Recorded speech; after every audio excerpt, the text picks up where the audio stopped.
Вітаем вас, шановныя гледачы. Сёння 27 сакавіка, першы выходны дзень пасля 25-го дня волі. Зноў тым жа самым складам, што і 2 дні таму. Мы, Юля Лабанова. Ігор Кулей. Наступныя 2 гадзіны будзем разам з вами, будзем паказваць вам, што гэта за дзень, распавядаць, што такое дзень волі, як беларусы адзначалі яго раней. І таксама будзем сачыць за тым, што адбываецца ў Менску. Вядома, што ініцыятыва Байпол разам з самымі буйнымі тэлеграм-каналамі абяцае нам вяртанне беларусаў на вуліцы гарадоў. Вулічныя пратэсты вяртаюцца, анансуюць, і таксама, як кажуць самыя арганізатары, сумеснымі сіламі яны падрыхтавалі абсалютна новы сцэнар. Ну што ж, мы яго таксама не ведаем, таму будзем сачыць разам з вами за гэтым сцэнаром, інфармаваць вас пастаянна пра тое, што там адбываецца. Гаспадарства так абсалютна анансавалі пратэстную вясну, пачатак пратэставай вясны, вялікія пратэсты ад сёння, і ўжо адчуваецца атмасфера, якая панавала ў жніўні, у верасні. Вялікі бел-чырвона-белы сцяг на жыллёвым комплексе «Каскад» сёння быў вывешаны. Таксама бел-чырвона-белыя балонікі узляталі каля трасы М6 недалёка ад Менску, а на Антонаўскай і Захараўскай бел-чырвона-белыя сцягі былі вывешаныя на дрэвы. Такая атмасфера. Камунальнікі ўжо пачалі змаганне з гэтым усім і дасылалі ў тэлеграм-каналы фотаздымкі, дзе зафарбоўвалі тыя скамейкі, лавачкі, якія былі пафарбаваныя ў белыя і чырвоныя колеры. А ведаеш, што мяне, Юля, здзівіла, што з самай раніцы ўжо прыходзяць, яшчэ стрым наш не пачаўся, а ўжо з самай раніцы прыходзяць віншаванне на наш нумар у вайберы. Нас віншуюць з днём волі, мы вас таксама віншуем яшчэ раз з гэтым вялікім днём для кожнага беларуса. Ну што ж, давайте паглядзім, як гэты дзень выглядае у арганізацыі патрыётаў, беларусаў, як яны яго адзначаюць, пасля чаго працягнем наш эфір.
Вось так выглядала 25 сакавіка, нават святочны салют быў напрыканцы дня. Што ж, сённяшняя акцыя абвешана на пачатак акцыі абвешаны на 14-ю гадзіну. Арганізатары кажуць, што недзе каля плошчы Якуба Коласа будзе збор, але насамрэч... Дакладнае месца пакуль мы не ведаем, будзем разам з вами сачыць. Пісалі так, пісалі, што недзе ў тым раёне, але на што я звярнуў увагу на тое, што заклікаюць таксама апранацца вельмі зручна і быць гатовымі шмат перамяшчацца. То бок можна з гэтага зрабіць нейкую выснову, што магчыма ўсё ж таки плошча Якуба Коласа гэта не канчатковае альбо можа нават не пачатковае месца, не ведаю, толькі вось такі быў заклік. Так што думаю, сцэнар застаецца ў таямніцы па вядомых прычынах. Мы ўжо бачым, што тэхніку ў Менск сцягваюць. Так, і дарэчы, на вуліцы Якуба Коласа, якую адзначалі, там таксама ўжо заўважаныя і вадамёты, і комплекс Рубеж, які туды накіраваўся, праспект партызанскі, там была спецтэхніка і наўручча. Я думаю, што мы зараз з табой, Юля, больш падрабязна пра ўсё гэта даведаемся, таму што на вуліцах сталіцы працуе наша калега Любоў Лунёва. Прывітанне. І, калі ласка, калі можна, распавесці пра тое, што адбываецца зараз у сталіцы. Прывітанне. Ну, можна адзначыць, што вось гэтая наша пратэсная вясна пачынаецца ў вельмі цудоўны такі цёплы веснавы дзенёк, вельмі цёплы сёння, плюсавая тэмпература. І, ну, у нас апошнім часам зрэдку такое надвор'е бывае. Так, сапраўды. Люди кажуць, ну і пішуць у дваровых чатах, што плошча Якуба Коласа гэта как бы арыентир, але гэта не азначае, што трэба выходзіць на плошчу і нават адзін аднаму давіць парады. Трэба адзначыць, што ўжо з учорашняга вечара нейкія групкі, ну, натуральна, гэта супрацоўнікі міліцыі, ці там, можа, унутраных войскаў, заўважаны ў горадзе, яны ходзяць па дварах, і вось адна жыхарка сталага веку піша, што калі яна спытала, чаго вы тут ходзіце ў дварах, каля сметніц, яны сказалі, што проста знаёмяцца з мясцовасцю. То бок, такім чынам мы робім такія высновы, што гэта людзі не меншукі, гэта людзі, якіх сюды адмыслова прывезлі. А такая ж сітуацыя напружана ў метро, і учора вечары і сёння ходзяць групамі, ажно па вагонах, і глядаюцца ў твары. То бок, што яны гэтым хацелі сказаць, чаму менавіта вот такая тактыка, незразумела. Але ў метро іх вельмі шмат на вуліцах, вельмі шмат так званых ціхароў. Яны стаяць у дварах. Вось як толькі на скрыжаванні вуліцы Куйбышева і Кульман там сабраліся людзі, проста моладзь, там нехта шоў студэнты, нехта са школы, адразу пад'ехалі два бусы, народ імгненна растварыўся, што называецца, па всякіх там дварах. Але такая напружаная сітуацыя, вельмі шмат сілавікоў. А што тычыцца вот плошчы Якуба Коласа, абсалютна ў адным прыпынку знаходзіцца адтуль гэта ўпраўленне ўнутраных спраў савецкага раёну. Дык вось вакол гэтага будынку міліцыі ўсё у бусах, у аўтазаках, у нейкіх там машынах, у дварах, да самага кінотэатра «Кастрычнік». Людзі гэта ўсё бачаць, і прымаўкі не маюць дзе яблыку упасці.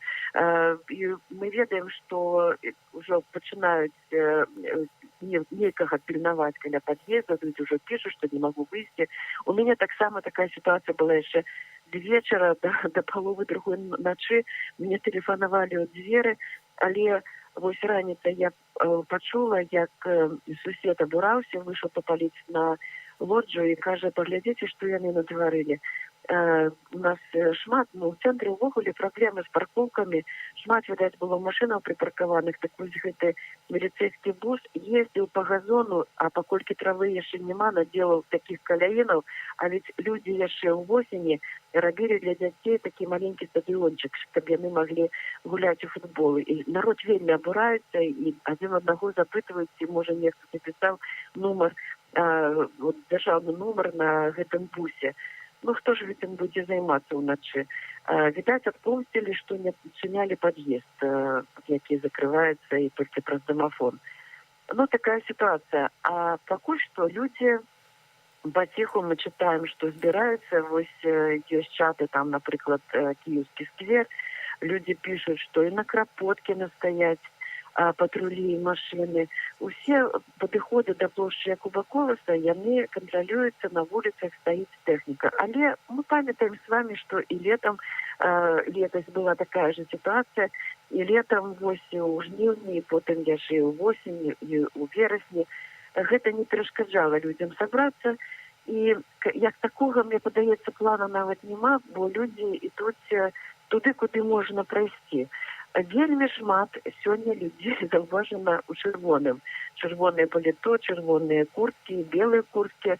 ну, з аднаго боку гэта прыцягвае ўвагу, а з другога боку, якая ўжо розніца, калі людзі збіраюцца разам, то ўжо ўсё роўна ў натоўпе ты будзеш у чырвоным, ці будзеш у чорным, гэта не так істотна. Але людзі вельмі, ну, так пацяшаюцца з тых таварышчаў у двукосці, якія стаяць, вось, напрыклад, у скверыку, у двары дома, адзін азіраецца паабапал, і пры гэтым ён у такой чорнай масцы. Ну, натуральна, просто чалавек не будзе стаяць у масцы пасярод двара, не выгульваючы сабаку, а просто глядзець па баках. І ўсе разумеюць, хто гэта. Ну, такая сітуацыя. Ці можам мы зрабіць так размежаванне, пагаварыць пра размежаванне сілаў? Ці выглядае так, што спецтэхніку накіравалі пераважна ў цэнтр, а вось у мікрараёнах дзесьці не ў цэнтры пільнуюць сілавікі? Прынамсі, такое ўражанне складваецца з тваіх распаведаў. Ну, ёсць такое адчуванне, што тэхніка, ну, па-першае, у нас так все зроблена ўжо ў дварах. У нас же кожную школу, кожны дзіцячы садок абкружылі агароджамі такімі. І тут асаблівую тэхніку не заедзеш. Тут хоць бы хутка дапамога ўехала, і то добра. А ўжо тут вадамёт не ведаю, калі едзе, так яго тут трэба будзе на буксір браць. Таму яны стаяць там, дзе ім зручна. Стоять там на проспектах, стоять там на нейкіх, вось, наприклад, площа Кубаколаса, там вулиця Червоная, там стоять уже аўтазакі і спецтэхніка. Вадамёты, там і некія яшчэ машины. Тут справа ў тым, што, канешне, тэхніку заўсёды, наколькі мы памятаем, падвозілі у цэнтр горада, і у меня такое ўражанне, што все ж таки гэта робіцца больш з таким запалохваючым, как бы, такой мэтай. Таму што вось стаялі вадамёты, мы памятаем, і нават бронетранспарцёры стаялі каля цырка ўвесь час. Як у нас былі нейкія акцыі у нядзелю, там калі маршы, ці калі была інаўгурацыя, але я не памятаю, каб гэтыя бронетранспарцёры хадзілі там, ну, ехалі на натоўп. Яны хутчэй стаяць так, каб бачылі, што вось тут вайскоўцы і так далей. А у метавіта вот у таких вот мікрараёнчыках, вот в районе Камароўскага рынку, вельмі шмат ціхароў, шмат гэтых бусаў, ну, народ уже ведае, што гэта за бусы, і шмат экіпажаў ДАІ. Яны, мы ўжо ведаем, ужо ёсць у нас такі досвед, што яны калі бачуць хоць нейкую маленькую групку, то адразу, ну, паведамляюць супрацоўнікам міліцыі, сваім калегам, там, які ўжо займаюцца менавіта гэтымі разгонамі. І я б сказала, што людзі ўжо навучаныя трохі і ходзяць ужо не групамі да места збора, па двое, па адным. Так лягчэй дабрацца, так лягчэй, дарэчы, і разыходзіцца. Так што, ну, паглядзім, што будзе. Магчыма, і гэта будзе не абавязкова плошча Кубаколаса. Но трэба значыць, што людзей шмат на вуліцах. Вот я заўважыла, што... Любоў, магу яшчэ одно пытанне задаць. Наконт таго, вось ты працавала таксама ўвесь мінулы год на вуліцах Менску і назірала за гэтай атмасферай, за тым, што адбывалася. Я ведаю, што гэта можа быць вельмі суб'ектыўная такая, неаб'ектыўная зараз каментар, але якая атмасфера вось зараз пануе ў Менску? Ці яна параўнальная з тым, што было умоўна там 8-9 месяцаў таму? Ці гэта ўжо іншы Менск, і зараз вось гэтыя пратэсты пачынаюцца ў зусім іншай атмасферы? І, канешне, я разумею, што гэта будзе суб'ектыўнае ўспрыманне. Я просто по адчуванням, по настроям людей могу сказать, что все ж таки досвід свою працу робіць.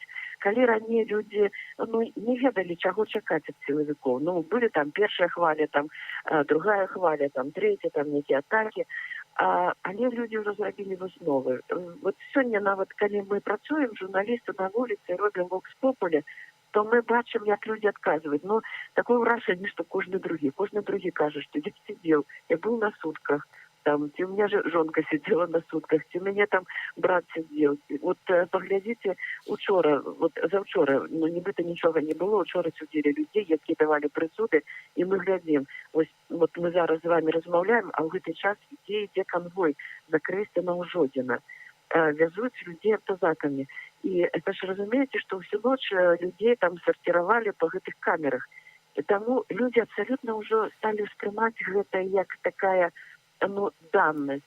як вот ты нібыта пайшоў у лес, і там будуць камары, ну ты ж нікуды не дзенешся, ну от будуць. Так вот і да гэтага ставяцца. Абсалютна спакойна абгаворваюць ужо паміж сабой, куды лепш прайсці.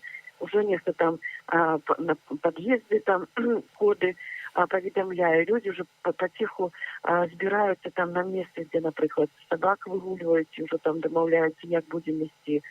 Гэта абсалютна людзі проста засвойваюць новыя такія рэаліі.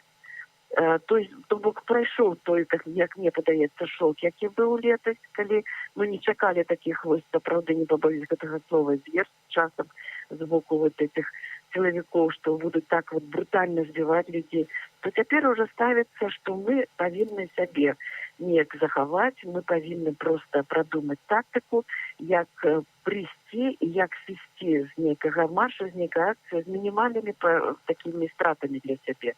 І гэта ўжо бачна і па каментах, што людзі пішуць, і як яны адзін з адным размаўляюць. Людзі, які ўжо выходзяць у такі дзень на вуліцы, мы бачым, як яны, ну, просто нават не знаёмяцца там, як мяне завуць, як вас завуць, там просто адразу пачынаюць, вот трое сабраліся, пачынаюць абмяркоўваць, куды нам далей рухацца. Хаця ўсе гэтыя 3 чалавекі незнаёмыя, разумееце, што цяпер адбываецца. Гэта вельмі так паказальна. Гэта сведчыць пра тое, што людзі назапашваюць таксама досвед і ім цяпер карыстаюцца. Дзякуй вялікі, Люба, за гэты расповед.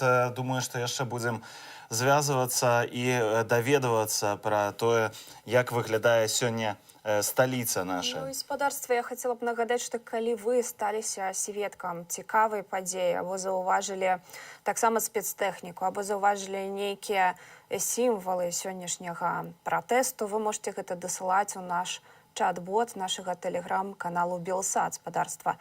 Ну і ў гэтыя хвіліны за палацам незалежнасці ў Менску таксама заўважылі 6 бусаў, магчыма, там АМАП, вокна завешаны, дакладна сказаць не можам.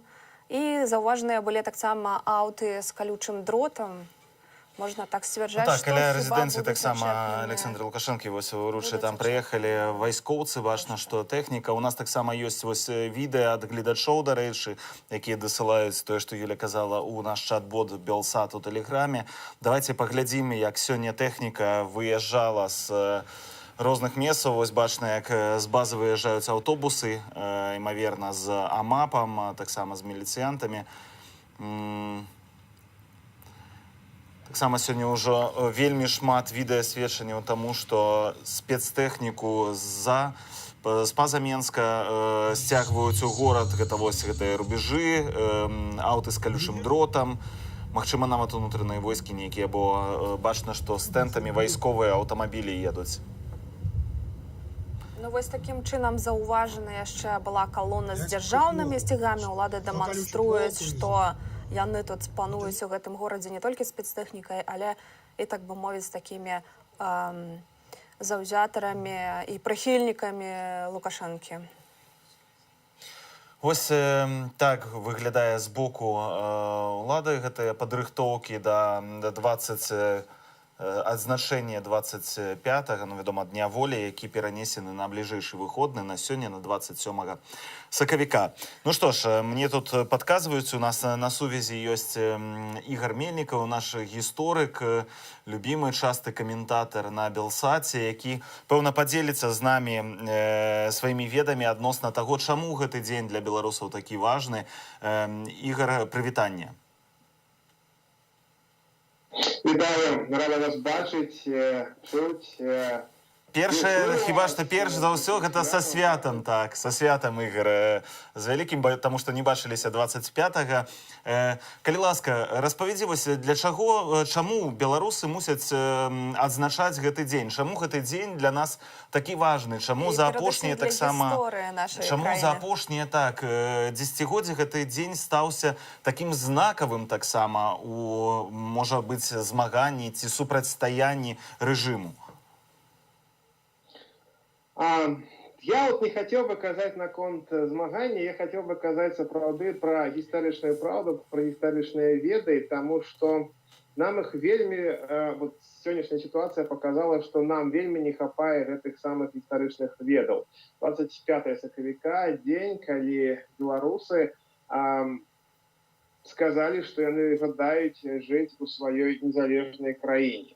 А гэта вельмі важна, тому што побач з намі знаходзіліся розныя дзяржавы ад былой расійскай імперыі, якая ператварылася ў бальшавіцкую, да Польшы, Украіны, краін Балтыі. І вось калі беларусы ў гэты момант замаўчалі, не сказалі бы, то не было б сёння ніякай Беларусі. Гэта факт. Можна доўга спрачацца на палітычным ці гістарычным узроўні, але калі б беларусы ў той момант не заявілі пра сябе, то заходняя область, якая для бальшавікоў была просто тэрыторыя, яна ператварылася бы частку РСФСР. Не пайшлі б яны ніколі на стварэнне БССР. Палякам таксама, вось, здаецца, не патрэбна была гэтая незалежнасць у сэнсе вось там нейкая кавалку Беларусі. У 18 годзе, зразумела, Польше самой трэба было змагацца за сваю незалежнасць у гэты момант. Таму самим беларусам трэба было заявіць пра гэта. І, дзякуй Богу, знайшліся такія лідары, якія паспрабавалі заявіць пра неабходнасць жыць беларусам у незалежнай краіне. І без гэтай, это банальная фраза, шмат гучала, але без гэтай даты не было б пазней ні БССР, ні незалежнай рэспублікі Беларусь. Але тады не зусім зразумела, чаму сённяшняя ўлада адмаўляе гэтаму святу, чаму яно ніколі не сталася, не ведаю, нават хаця б паўафіцыйным, ну, можа, не выходным днём, але ўвогуле ідзе поўнае адмаўленне. Кажуць, гэта не важна, некалькі разоў спрабавалі нават публічна гэта свята як бы прынізіць яго статусы гэтага дня гістарычнага і сказаць, гэта была групка нейкіх людзей, якія проста марылі авантюрысты, а нічога з гэтага не атрымалася. Навошта вось гэтае зневажанне тады ідзе, калі без гэтага дня сапраўды не было б сучаснай Беларусі? Адказ на паверхні, адказ вельмі просты, потому што гэта не савецкая гісторыя, а наша дзяржаўная ідэалогія сёння і папярэднія 20 год, она грунтавалася менавіта на савецкім. У нас у Менску вісяць шыльды, дзе напісана, што здесь знаходзіўся першае, напрыклад, управление МЗС, БССР, першее мытное управление БССР. То бок, у нас пачынаецца вось гэты адлік гэтай самай дзяржаўнасці ад студзеня. А раней быццам беларусы ў капусце былі і нічога нічым не займаліся. Так вось, кажуць, зноўкі, гэта праблемна. Гэта выхопліваюць адзін элемент нашай гісторыі і забываюць пра другі элемент нашай гісторыі. А трэба яго вывучаць цалкам, не выкідаваць ніякім чынам БССР, савецкую дзяржаўнасць беларускую, але не забываць, зразумела, і пра БНР. Што тычыцца яшчэ гэтага моманту адмоўнага, ну, выстаўляюць тое, што вось пісалі дзеючы БНР тэлеграму Кайзеру. Але, прабачце, в 18 годзе бальшавікі і Троцкі сидзелі ў бераце літоўскім і падпісвалі дамову з тымі ж самымі немцамі. Потым тыя ж самыя бальшавікі дазволілі Беларусь захапіць, акупаваць, па сутнасці, тым же самым немцам. Адступалі аж да Пскова і потым там спыніліся. Немцы просто не працягвалі наступ. То пра гэта таксама трэба казаць.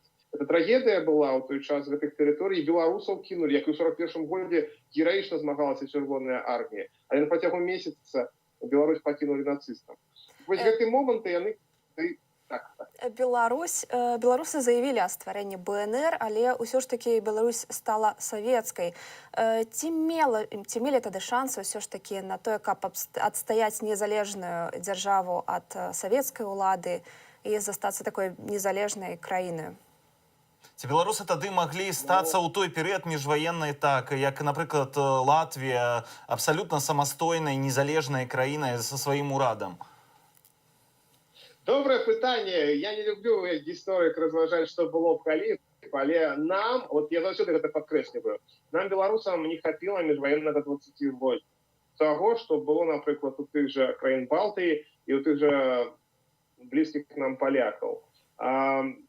У нас шансы, зразумела, былі на самым пачатку, але не было аб'яднання грамадства. І самае галоўнае, у беларусаў не стварылася моцнай вайсковай сілы. Нават той, якая была, напрыклад, у тых жа украінцаў. У нас не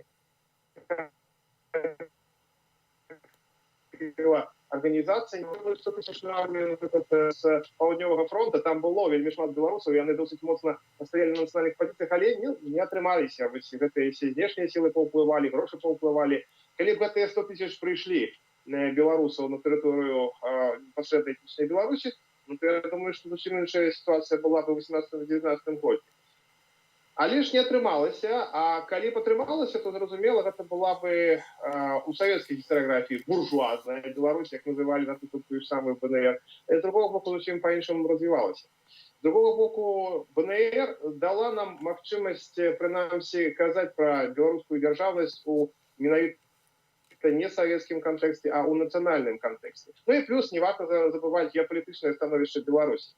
Беларусь знаходзілася на шляху з Берліна ў Маскву і ў адваротным баку.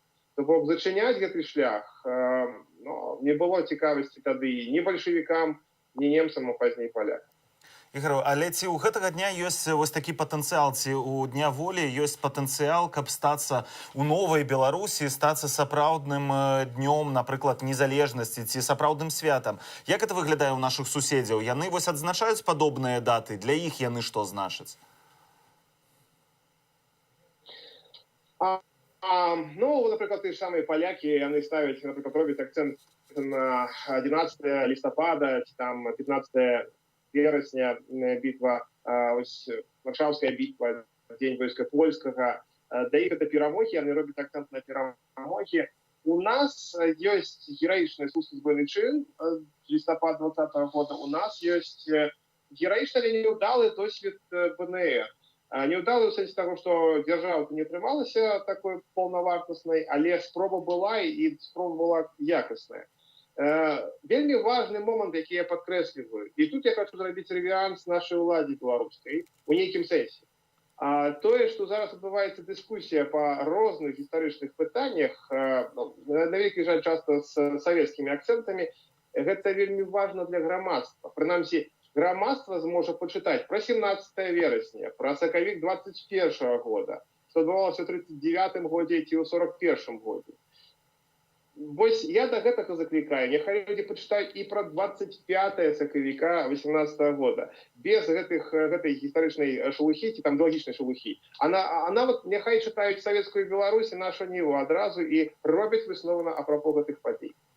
Прабач, калі ласка, але так і не пачуў адказу на пытанне, ці гэтае свята мае патэнцыял, напрыклад, у новай Беларусі стацца сапраўдным святам?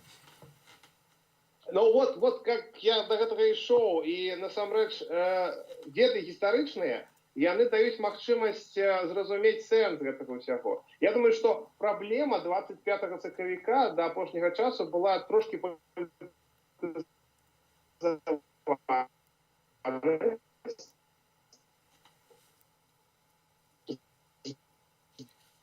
На жаль, у нас кепская сувязь з гаспадаром Ігорам. Можа, зараз будзе крышачку лепш.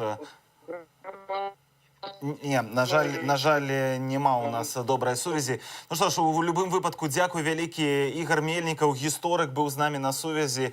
Вось так патлумачыў нам пра важнасць гэтай даты, пра тое, што яна насамрэч азначае. Што самае цікавае... Дату бадай мусіць ведаць кожны беларус. Абсалютна, не, яна выкладаецца ў гістарычных падручніках. Самае галоўнае, у якім кантэксце яна падаецца, і таксама, як яна інтэрпрэтуецца. Ці яна падаецца як штосьці негатыўнае, як гэта было, напрыклад, нават у мае часы, я узгадваю настаўніцу сваю па гісторыі, якая спрабавала ўсяляк таксама прынізіць ролю гэтага свята.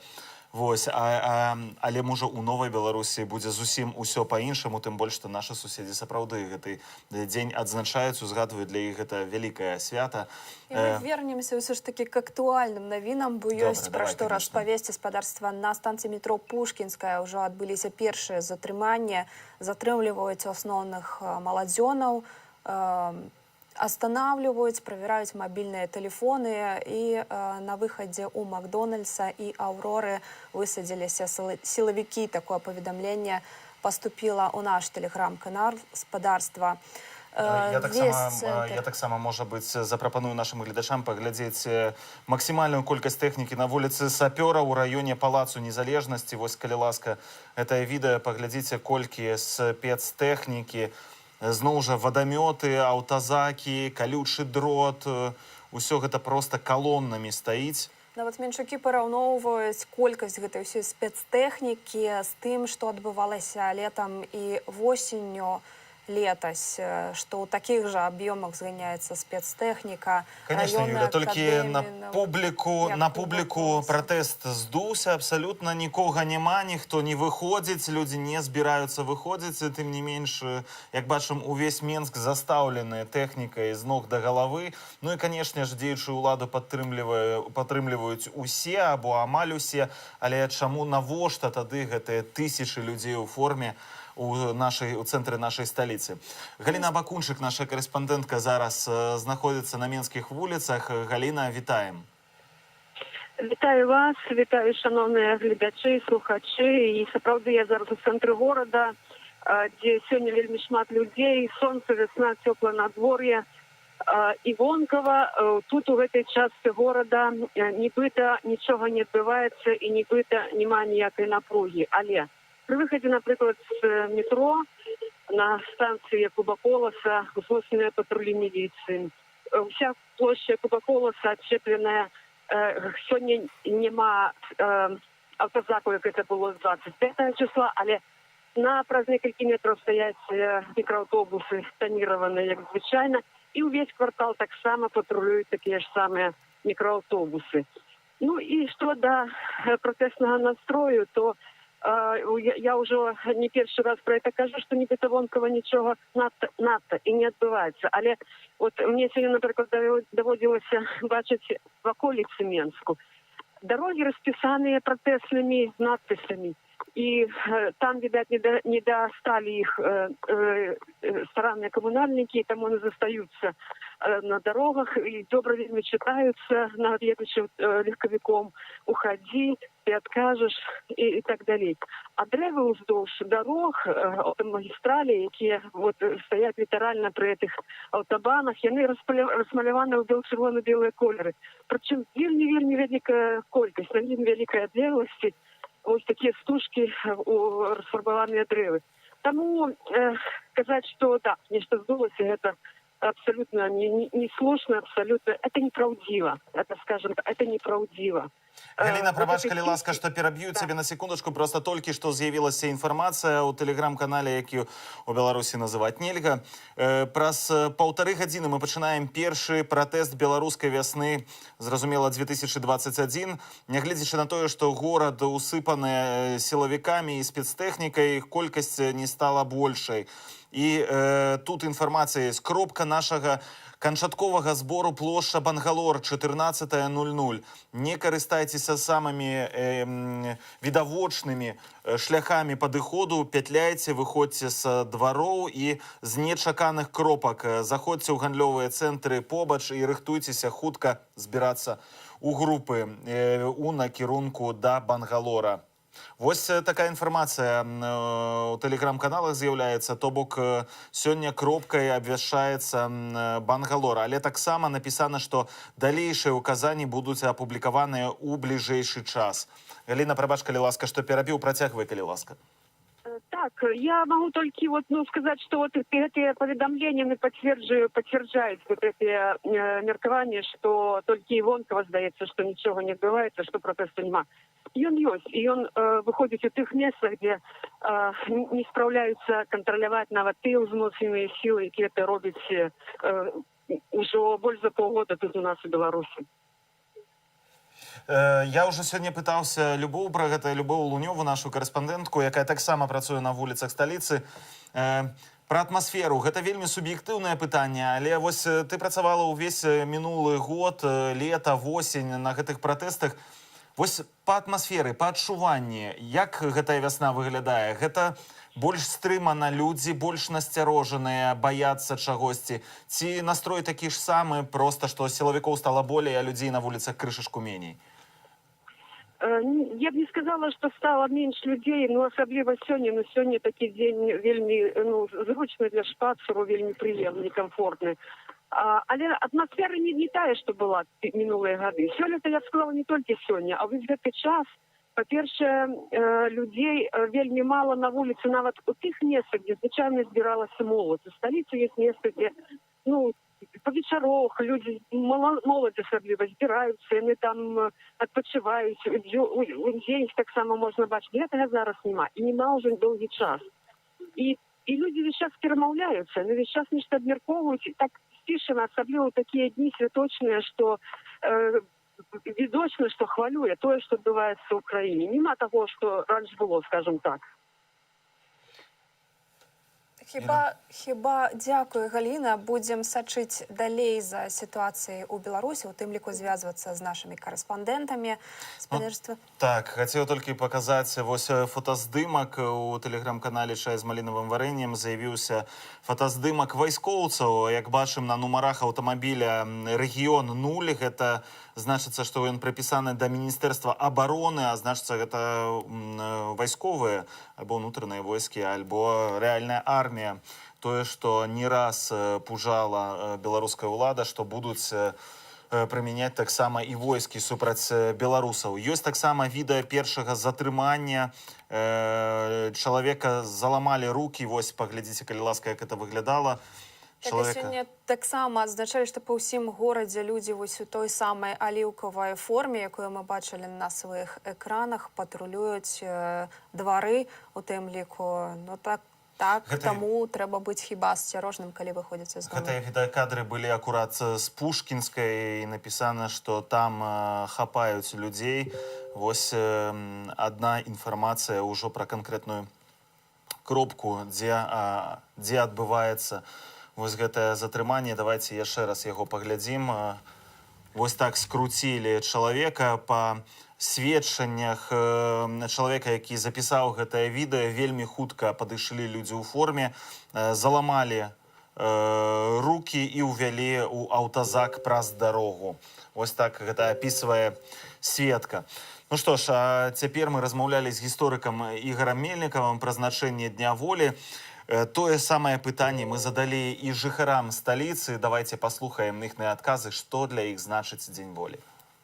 Нужно, чтобы этот праздник отметился обязательно, даже на официальном уровне каком-то, чтобы мы понимали, что мы есть независимое государство, чтобы мы понимали, что нам нужна та же культура наша, которую загубили на самом деле. Это тот момент, когда мы можем высказать то, что у нас, грубо говоря, накопилось, когда мы можем высказать свое слово, свое мнение.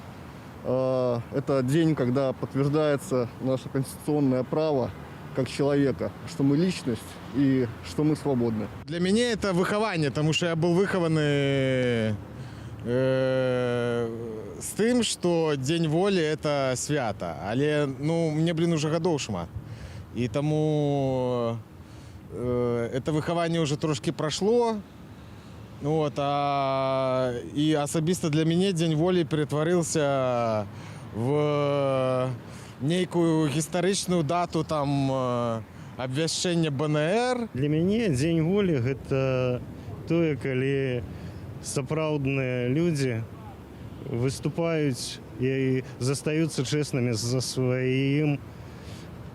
сваімі меркаваннямі, своей позиции. Одна из дат, которая вообще у нас в истории есть, но я хочу жить сегодняшним днем. Потому что копание это в истории, это не для меня. Я думаю, что это надуманный праздник. Вот. Ну, потому что его просто выдумали. Выдумали из ничего. Вот. Воля от кого? Значит, для меня это многое на самом деле. Это вера в будущее, наверное, какое-то свободное и без власти, которая есть сейчас. Як бачым, меркаванні Мінчукоў падзяліліся, Ну, я б не сказаў, што значна падзяліліся, там усё ж такі не так было шмат людзей, якія гэтае свята зусім ніяк не ўспрымаюць. Ну і падзяліліся на тое, што ўсё ж такі больш маладое пакаленне прызнае Дзень волі і лічыць гэта сваім важным такім. На пачатку таксама былі людзі сталага веку. Я тут вельмі ўпільна сачыў за тым, што адказваюць людзі, таму Не пагаджуся з тобой, Юля, але маеш права, конечно. Добра, вяртаемся ў Менск і працягваем назіраць за тым, што там адбываецца. Наша журналістка Марыя Арцыбашева акурат у эпіцэнтры падзеяў на станцыі метро Пушкінскай, дзе адбыліся першыя затрыманні. Марыя, вітаем цябе. Так, добрый день, уважаемая студия. Распавядзі, калі ласка, што атрымалася пабачыць? Ну, з таго, што атрымалася пабачыць, гэта то, уже мы бачым і па навінах, так, уже прайшла та інфармацыя, што чалавекі пачалі сцягвацца ў цэнтр гораду і на ўсе гэтыя кропкі, якія былі раней знакавымі для збораў, для маршаў, гэта вось тая самая Пушкінская, так. Таму вырашыла я пад'ехаць, глянуць на ўласныя вочы.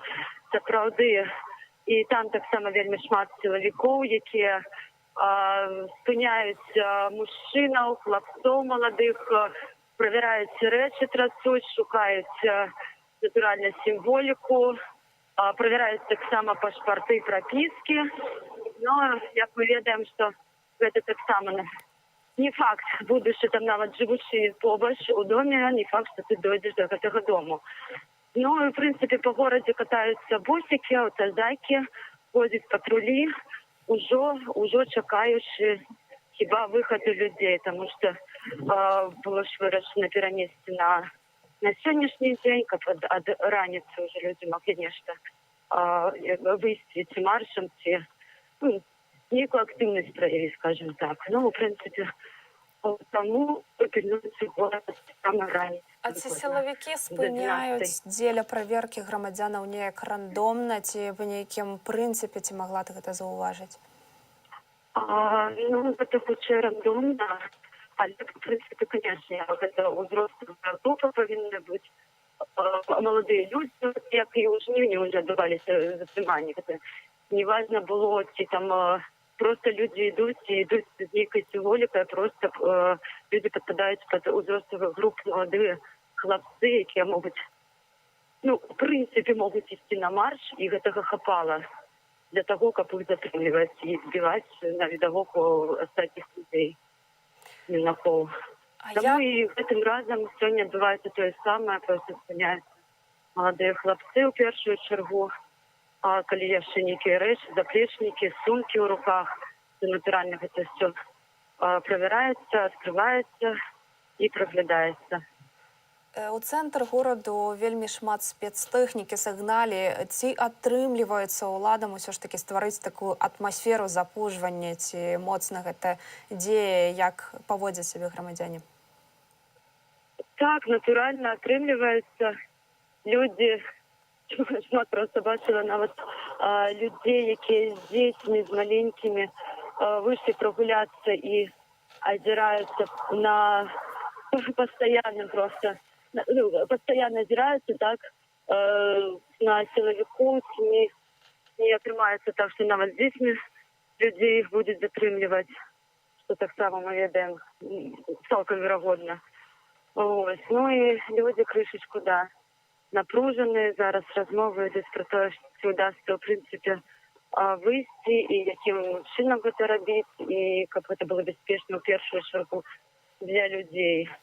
Ну, таму я думаю, в прынцыпе, так, атмасфера такая напружаная, больш-менш. Але пры гэтым, пры ўсім, ты як журналістка, напэўна, цікавілася перад акцыяй, ці збіраюцца там твае знаёмыя, ці проста людзі падтрымліваць гэты заклік, выходзіць на вуліцы, ці збіраюцца сёння прымаць удзел у акцыі?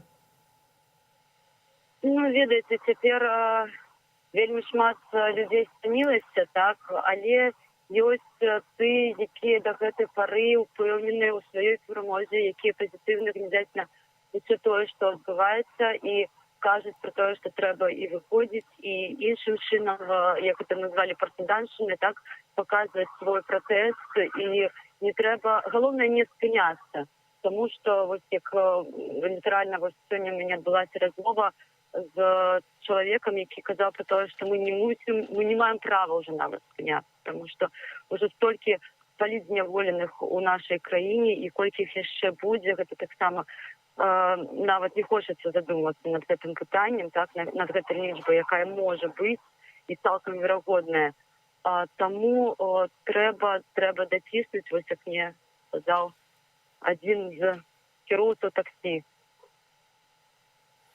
Ранейшая стратэгія была не выходзіць па аднаму, бо такая ёсць большая верагоднасць быць затрыманым. Як бачым цяпер, напэўна, рызыкоўней выходзіць групамі, бо гэта прыцягвае больш увагі.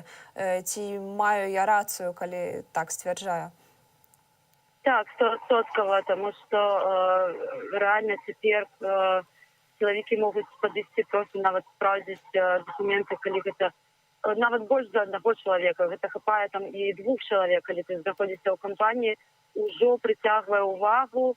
І так, мы учора, пазаўчора, 25-го, мы заставалі, што мы ўтрая ідзем, і гэта ўжо будзе ставай для таго, каб нас затрымаць, таму што нас ужо 3 чалавекі ідзе.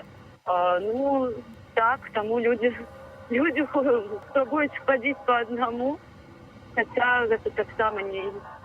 Як мы бачым, так, чалавекоў шмат, хіба ім мала працы, таму яны затрымліваюць нават і людзей, які ідуць па аднаму. А ці сярод тых, каго спынілі і праверылі тэлефон, не ведаю, штосьці яшчэ асабістыя рэчы, ці былі тыя людзі, якіх адпусцілі, не затрымалі пасля гэтага? Ну, я бачыла тых, якіх адпускалі, так, проста глядзелі, так, тэлефоны дакладна, у першую чаргу правяраюць тэлефоны.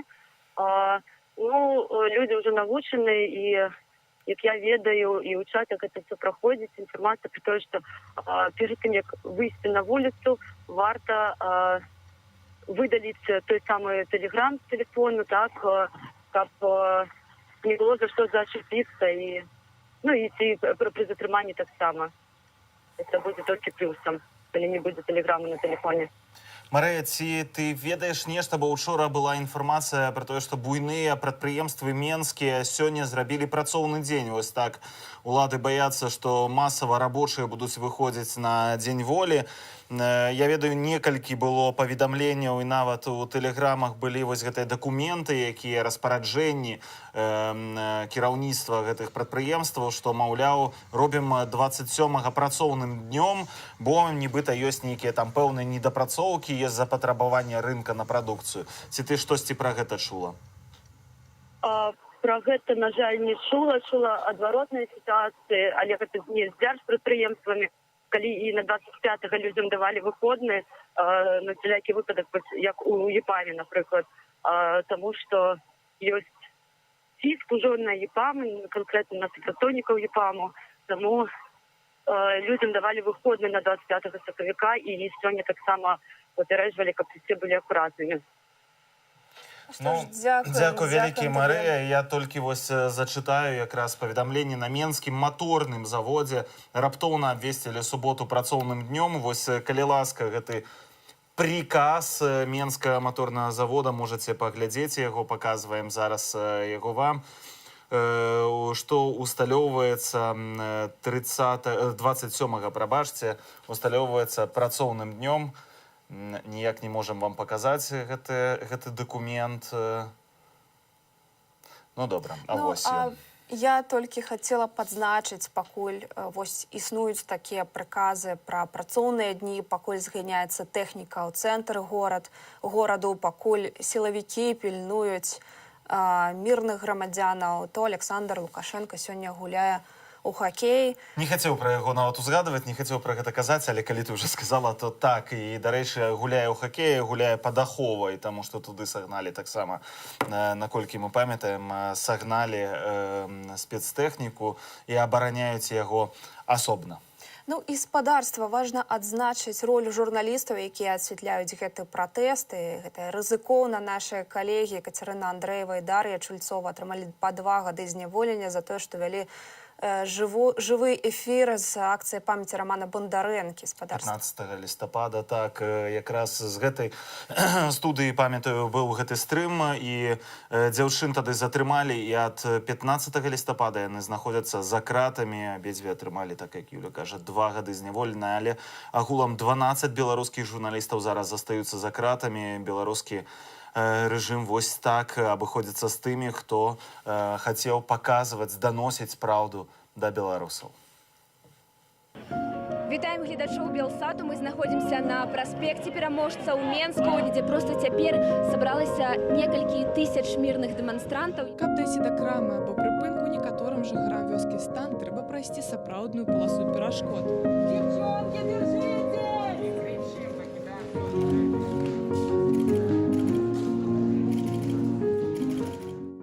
Я хочу сказать, что коли у нас было адзінае з ёй спатканне, яна больш свабодная, чым мы тут. Вось яна неяк такая унутраная яе свабода, яна адчувалася ва ўсім. Вообще было так душевно, ей хотелось много мне рассказать, но нельзя было рассказывать. Там много чего нельзя рассказывать. Поэтому, я ей больше, наверное, рассказывала. Я ей рассказываю, она смотрит на меня. Ой. И я ей сказала, что я, наверное, тебе уже надоела своей. Я без остановки что-то ей говорила.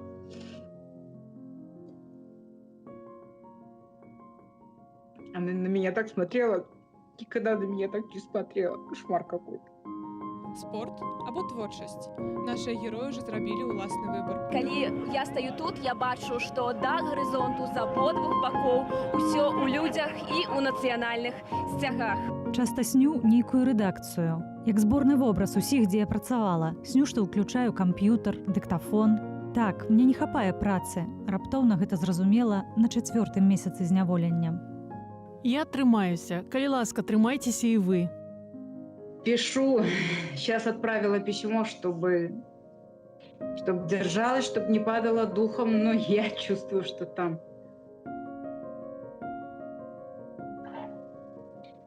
очень сложно все. Ну, хотелось бы, конечно, чтобы она выдержала все это. Дорогая наша, любимая, надея наша, гонор наш непазбыўны боль. Парадокс і няўмольны доказ таго, што ніякімі кратамі не спыніць цябе ва ўсведамленні, што ў прафесіі, которую ты абрала, у мужнасці, з которой сустрэла цяжкое выпрабаванне, робіш, як сама напісала ў першым за кратаў лісце, гістарычна важную справу. Ва ўсведамленні, што ісці свой шлях разам са сваім народам лёгка, ганарова і цікава. Перамогі табе на гэтым шляху разам з народам. З днём волі, дарагая, і да сустрэчы на волі. Жыве Беларусь!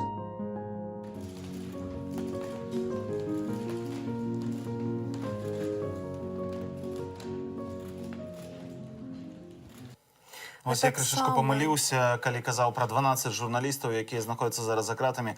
Прабачце, 13 журналістаў знаходзяцца за кратамі. Таксама у апошнія дні гэта Андрэй Пачобут, журналіст, а таксама сябра Саюзу палякаў Беларусі, непрызнанага Саюзу палякаў уладамі. Яго змясцілі ў Сезана Владарскага, і пакуль абвінавачанні яшчэ невядомыя, але гэта крымінальная справа. Так, яму не выстаўлена абвінавачанне, але можна здагадвацца, што гэта таксама звязана, можа быць, з гэтым адкрытай крымінальнай справе па рэабілітацыі злачынцаў нацызму, гераізацыі, як яны кажуць.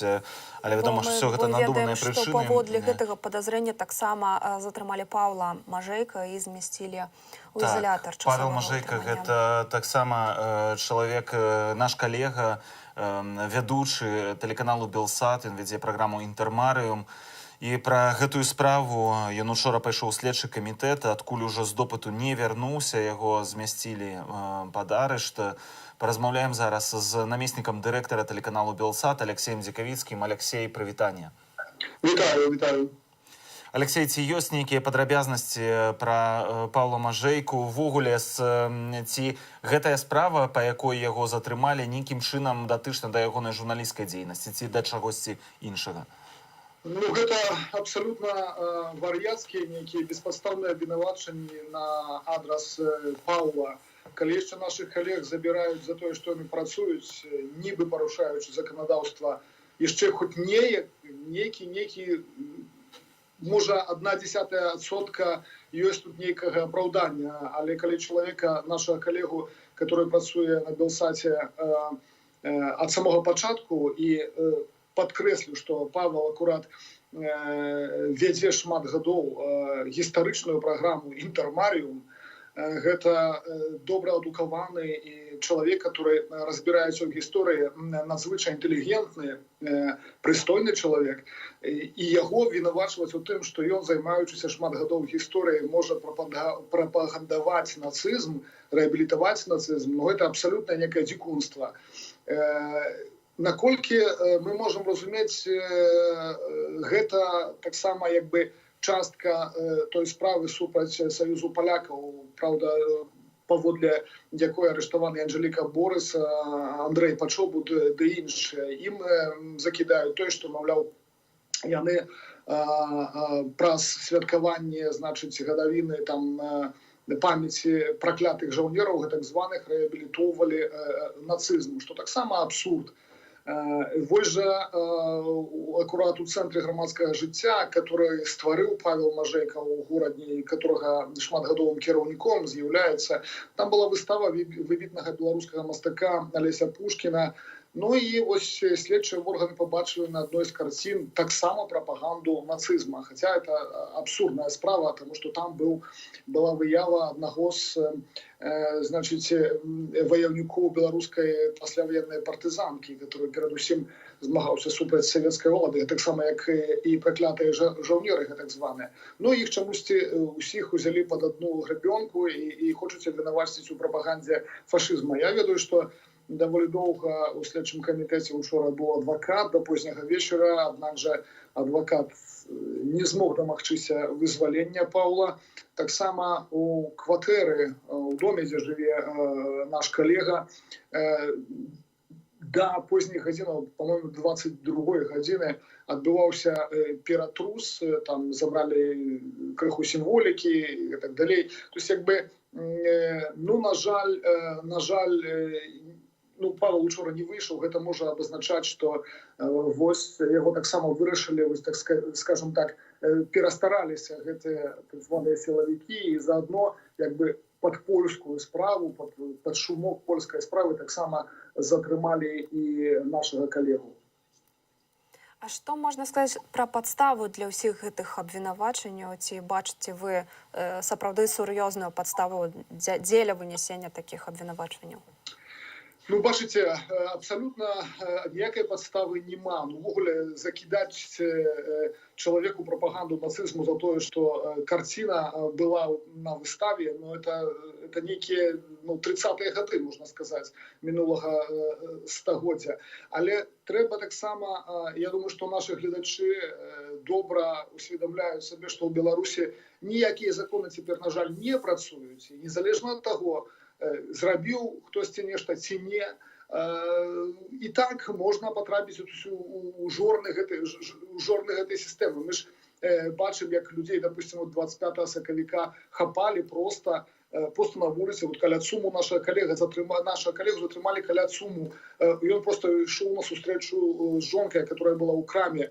А яго он на працы не быў, яго просто затрымалі ў часе гэтак званага хапуна. Гэтыя хапуны навошта робяцца? Яны робяцца дзеля таго, каб, калі ўжо няма так масавых пратэстаў, ну, то вот так званыя сілавікі, значит, павінны так апраўдваць свае огромные заробки. То есть треба показывать, что мы полюем на людей. Вот есть вороги, которых треба хапать. Брали гэтыя людзі ўдзел у пратэстах, не брали, журналісты гэтая ці не, гэта не мае цяпер ніякае значэння. Вот яны затрымалі 200 чалавек, ці колькі там 25, толькі выключна дзеля таго, бо падселі на гэту званую іглу высокіх заробкаў і сваіх прывілеяў, сваёй беспакаранасці. Таму гэта трэба працягваць, бо ну што, калі значыць, не арыштуюць нікога, допустим, 25-го ці сёння, значыць, іх столькі не патрэбна, не патрэбны ім такія высокія заробкі. Яны працягваюць зверстваць менавіта, так сказать, разогналіся і так ужо робяць далей, на жаль.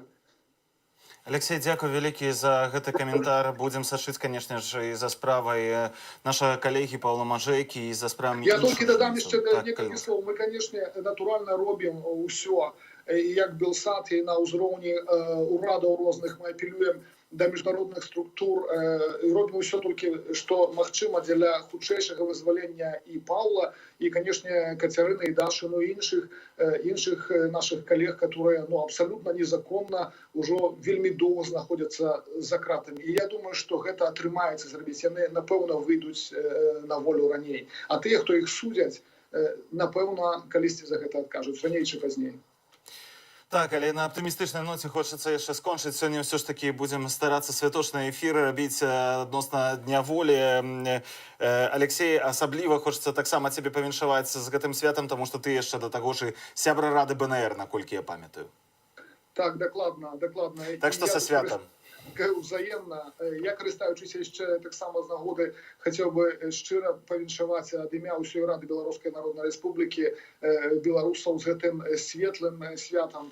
Я ўпэўнены, што тое, што летась практычна ўсе беларусы даведаліся, якія нашыя сапраўдныя сімвалы, чырвона-белы сцяг і герб пагоня, няма хіба што беларусы, які не ведае, які сцяг перамену, які сапраўдны сцяг. Дык вось жа і сёлета мы бачым, што значна большая частка, колькасць беларусаў уже ведае, што такое Дзень волі, якое наша сапраўднае свята. Хаця фейерверкі, которых была маса, которые мы показываем в эфире сведчаннем тому. Так что, акрамя чорных сторонок вот гэтага перыяду, который мы переживаем, есть таксама и оптимистичные нотки. Так что яшчэ раз віншую і жыве Беларусь.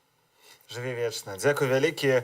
Ну што ж, да акцыі застаецца роўна гадзіна. Ўжо у Беларусі 13-я гадзіна, значыцца, а 14-й пачнецца гэтая акцыя. Ўжо шмат якія тэлеграм-каналы пра гэта паведамляюць, нагадваюць пра месцы збору. Ну вось, будзем сачыць і паказваць вам, і вы, шаноўныя гледачы, заставайцеся разам з намі.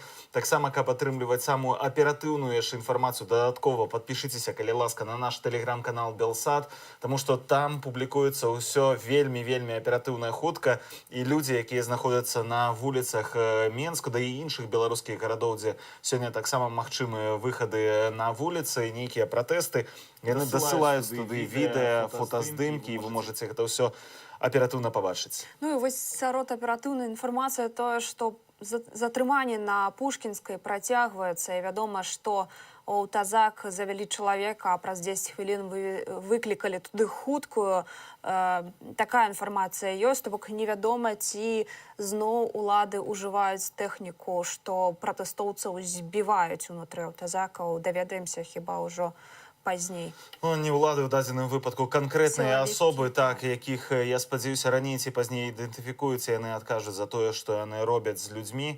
Ну што ж, мы працягваем наш эфір, і хочацца зараз даць слова Марыне Адамовіч, гэта жонка палітвязня Міколы Статкевіча, які ўжо, хутка будзе год, як знаходзяцца за кратамі, затрыманы ў траўні 2020-го на акцыях, калі былі зборы подпісаў супраць яго заведзеная вось гэтая крымінальная справа, што ён спрабаваў масавыя беспарадкі ўчыніць у нашай краіне. Давайте паслухаем ягоную жонку. Для мяне Дзень волі это як світанак.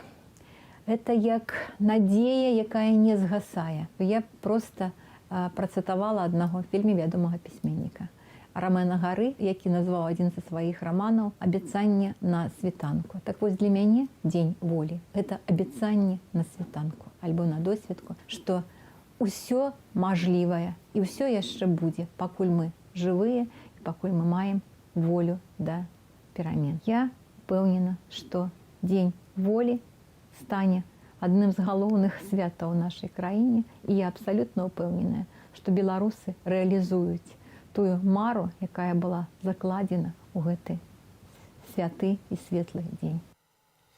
Ну, вось хочацца знайсці нейкую аператыўную інфармацыю, але, на жаль, пакуль што... На вуліцы Сапёраў, гэта недалёка ад праспекту Пераможцаў, таксама шмат спецтэхнікі, вадамётаў, аўтобусы, рубяжы і машыны з калючым дротам. Мы паказвалі гэтае відэа, так, мы паказвалі гэтае відэа недзе каля паўгадзіны таму вам, вы маглі пабачыць, колькі там сапраўды гэтай тэхнікі сабралося.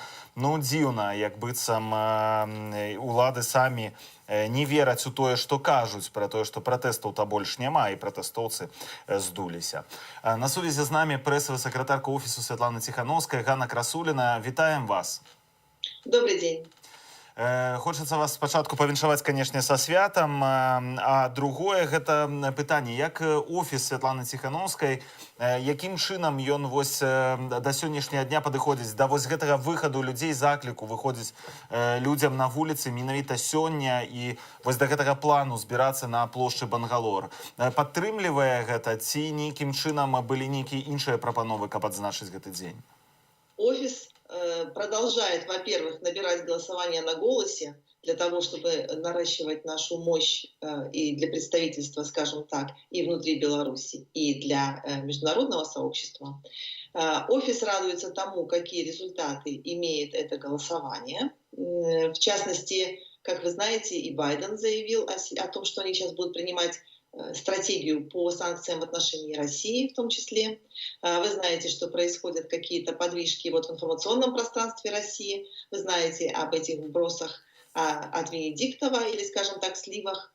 Поэтому мы видим, как серьезным образом меняется на фоне нашего Дня воли обстановка и отношение в мире к этой ситуации, в том числе и в России, и в том числе среди сторонников Лукашенко. Але наконт Расіі, вот хочацца таксама задаць пытанне наконт Расіі, таму што неаднаразова чулі пра тое, што Расія нібыта гатовая падтрымаць перамовы пры пасярэдніцтве АБСЕ, якія прайшлі паміж прадстаўнікамі, ну, я не хачу называць таксама апазіцыі, але Святланы Ціхановскай, магчыма, рэжыму Александра Лукашенка, але не бачна ніякай візуальнай, прынамсі, пацверджання таго, што Расія гатовая да такіх перамоў, што яна іх падтрымлівае, няма. Тым не менш, у офісе Святланы Ціхановскай я памятаю, што Франак Вечорка казаў, што гатовасць Расіі ёсць пэўная.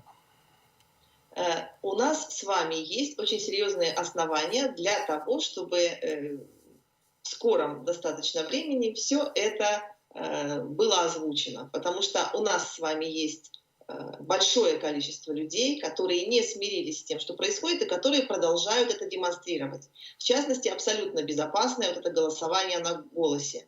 Но я вам скажу так, что в любом случае мы с вами должны наращивать давление, и мы видим, в какой панике находится режим, что они нагнали огромное количество техники, они поставили под ружье все свои там силы, которые они планировали задействовать в подавлениях протестов, и вот это состояние, да, оно неизбежно приведет к тому, что их напряженные нервы, они лопнут.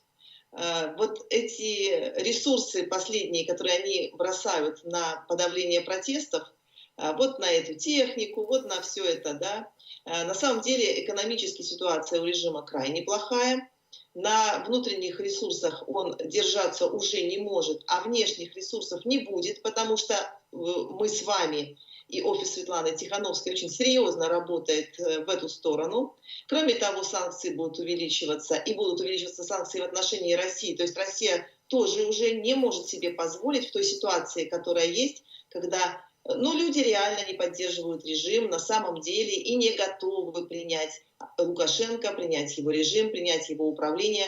И люди в любом случае продолжат свой протест, так или иначе. И офис Светланы Тихановской приветствует все формы протеста, которые находятся вот в этом поле ненасильственного сопротивления. Мы понимаем, что люди и сегодня выходят, и переклички, и мы видели прекрасные салюты. Офис Светланы Тихановской принял участие в огромном марше по Вильнюсу. Вы видели этот огромный флаг, который принесли белорусы Вильнюса.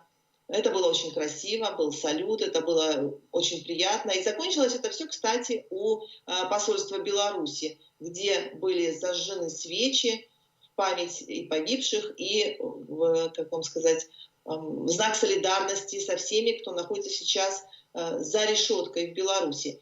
И сами понимаете, что для посольства Беларуси, здесь находящегося, это тоже очень серьезное такое воздействие, моральное, психологическое. Вот, так что каждый действует на своем участке. И мы с вами видим, кстати, что День воли, он в этом году стал праздником для всей страны. Это стало датой для всей страны. Если раньше действительно какая-то часть жителей Беларуси не знала, что такое 25 марта, то есть для кого-то это всегда было праздником, но для кого-то нет, то вот сейчас мы с вами видим, что закладываются совершенно новые вот эти вот новые праздники Беларуси. Вот как сначала новая символика Беларуси была выбрана протестующими и стала всеобщей, так сейчас закладывается будущее Беларуси, будущие праздники будущей Беларуси. Так что мы с вами теперь уже четко понимаем, что 25 марта, да, это будет действительно национальный праздник.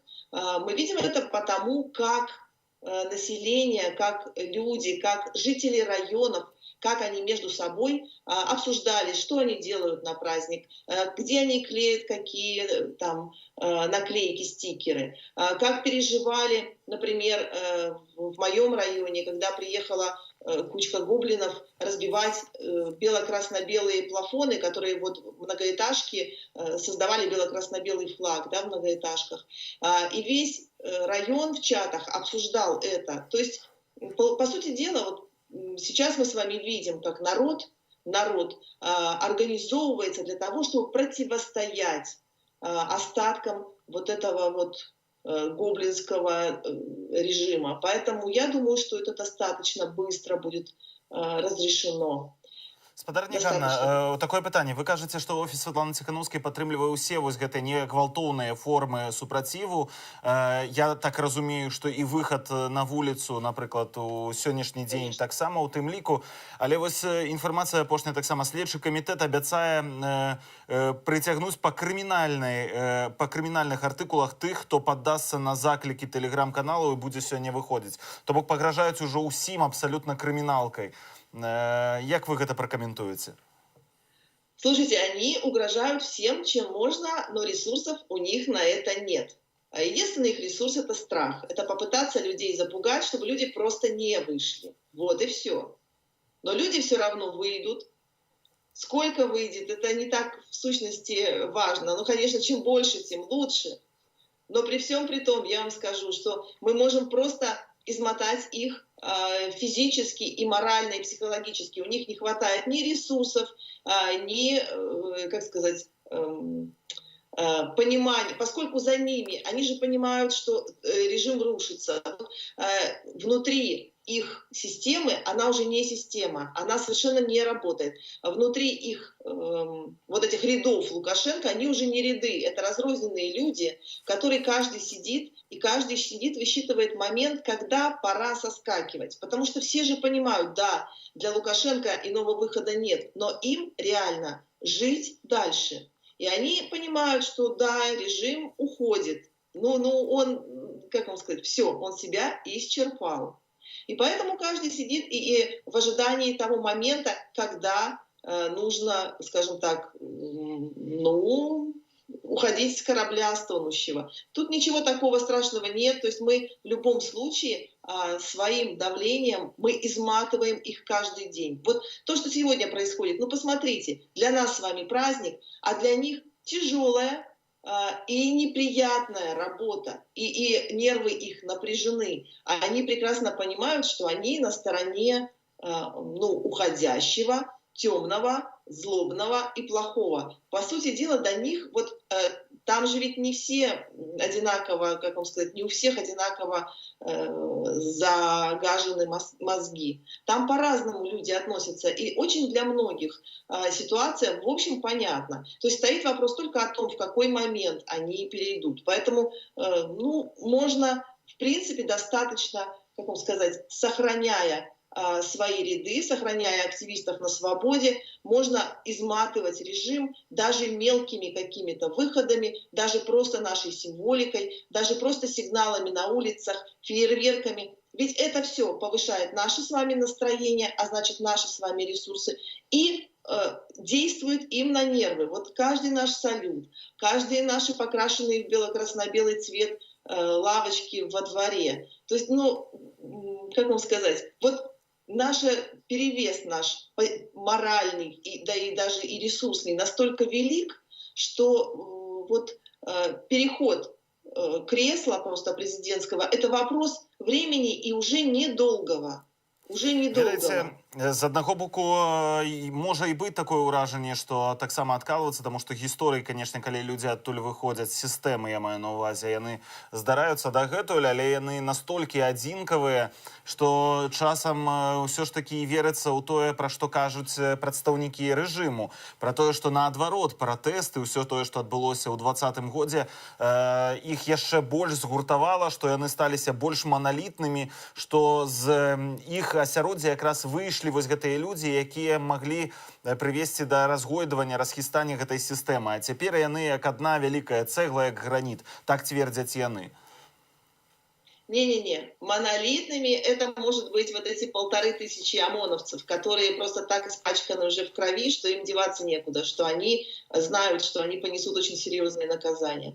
Но их немного, и у них нет ресурсов. У них экономически нет ресурсов, понимаете? Экономически. Скоро им у них не будет просто дизельного топлива, чтобы выезжать. Понимаете? Вот они сейчас вкидывают сюда максимум, хорошо. А что на посевную осталось? То есть давайте дальше посмотрим. У них экономически нет ресурсов. Вот даже в том состоянии, в котором мы сейчас находимся, они уже не в состоянии поддерживать его. Вы говорите, выходящие из системы. Там уже нет системы. Там отдельные разрозненные люди. Все это держится на таких же запугиваниях. Вот как они запугивают людей криминалкой, также они внутри своих рядов запугивают, что ты только попробуй, мы отнимем у тебя все, будешь голый босый, будешь там, я не знаю, пристрелим на месте. Вот на последних они держатся вот таких вот угрозах. Там нет уже системы как таковой. Там есть, как вам сказать, измотанные люди, у которых уже нет каких-то там сверх зарплат, уже просто, ну как вам сказать, как только образуется малейшая трещина, которую будет заметно, так туда ринется просто вся их вот это вот половодье их людей, и все это окончательно похоронит просто все, что происходит там. Дело в том, что они больше не могут рассчитывать на внешние вливания, а внутренних ресурсов нет. Вот и все. То есть, как бы там ни было, вот все это в любом случае, это слишком дорого стоит. Когда люди не поддерживают власть, это стоит слишком дорого. Удерживать людей в подчинении, которые не хотят признавать это руководство, это не по карману нынешнему режиму. Экономически он абсолютно провален, и все ресурсы, к сожалению, были... Конечно, жалко для нас, потому что это ресурсы нашей страны, но в конце концов мы достаточно быстро отстроим экономику. У нас есть для этого все возможности. Но давайте опять еще раз подведем итог. Есть очень серьезное давление и снаружи, увеличивается санкционное давление, идет давление на сторонников Лукашенко, на тех, кто когда-то его поддерживал, в частности и на окружающие страны, там кто-то из его союзников был когда-то, теперь уже их нет. Поэтому нет, уже все. Мы давили и продолжаем, и мы приближаемся с каждым днем, с каждым часом. Достаточно. Спадарня Ганна, ведаеце, я б мог сказаць, што вы занадта аптымістычны прагноз падаеце, але ёсць, канешне, пэўныя ўскосныя сігналы, якія сведчаць пра тое, што можа вы не так далёкі ад праўды, хаця б тое, што беларускі ўрад засакрэціў план сацыяльна-эканамічнага развіцця на 2021 год. Гэта, канешне, проста нейкая касмічная навіна. Беларусы не могуць даведацца, як добра яны будуць жыць у 2021 годзе. Я думаю, што прычына таго, чаму яны не могуць даведацца, што жыць яны будуць горш, і таму ўрад вырашыў гэта засакрэціць. Ну і спадарня Ганна, вы ўжо адзначалі, што хіба з маналітных такіх структураў могуць быць сілавікі, які трымаюцца адзін аднога, але пра што таксама сведчаць такія частыя перастаноўкі кіраўніцтва сілавых структураў. Лукашенко ўвесь час прызначае новых і новых кіраўнікоў. Учора, напрыклад, знялі кіраўніка міліцыі Менска, хіба кіраўніка міліцыі таксама з ягонай пасады. Ну вось дзіўна, што гэтыя людзі што не спраўляюцца са сваёй задачай, нібыта здаецца, што спраўляюцца, разганяюць людзей. Як вы гэта ўспрымаеце? но в вашем вопросе содержится полностью ответ на него. Лукашенко не знает, куда кидаться, это называется, понимаете? Он не знает уже, кому верить и кому не верить. Опять же, люди вокруг него, они же, ну, как вам сказать, дураков там немного. То есть среди силовиков, наверное, есть, но там же есть и экономический блок, и есть люди, которые понимают, что происходит. И поэтому Лукашенко, он прекрасно, как вам сказать, он чувствует, что верить своему окружению он больше не может. Потому что, ну, нет там таких идиотов, которые пойдут с ним до конца, как бы, чтобы висеть рядом, как Чаушеску, понимаете? Но люди же соображают, что, ну, пора уходить. Они ищут разные способы выхода из этой ситуации. И они находят эти разные способы выхода. Вот. Поэтому, ну, пусть меняет, как вам сказать, но от того, что он тасует, во-первых, одну и ту же колоду, во-вторых, достаточно старую, просто истрепанную, там уже нечего, козырей там нет.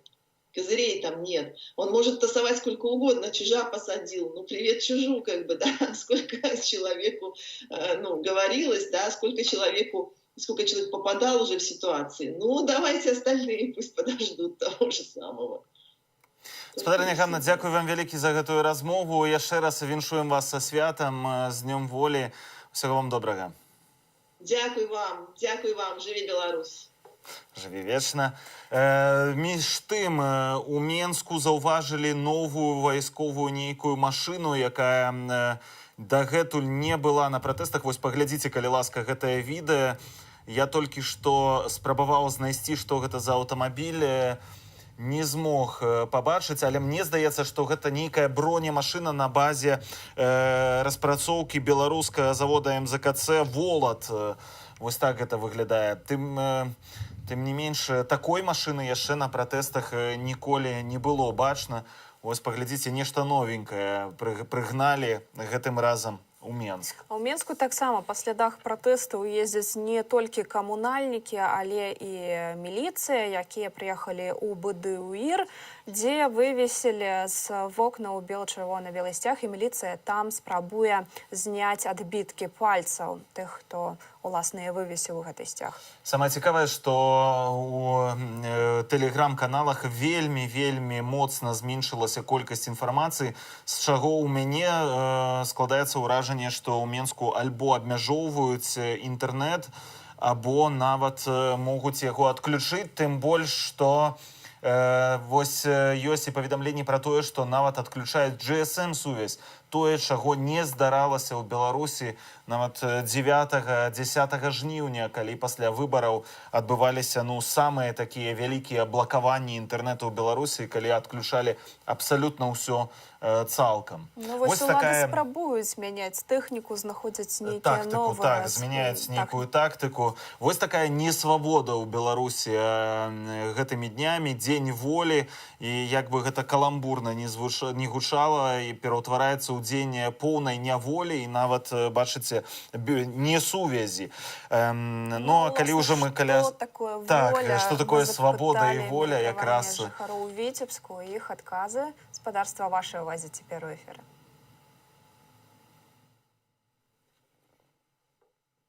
Свобода, независимость, любить свою родину, Беларусь. Ну, воли не хватает немножко, хотелось бы поболей. Воли, хлеба, соли, да? Чего болей? Я отношусь к этому нейтрально. Залежность краины, свобода белорусского народа,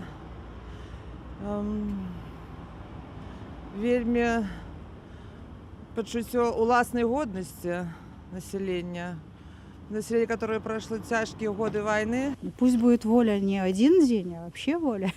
Для меня День воли – это день, в котором я волен быть самим собой. Обычный день, праздновать как бы не буду. Ну и все. Самый обычный день. День, когда можно выразить свою свободу максимально. Память продков, некий воспомин о былым, надея на некое будущее.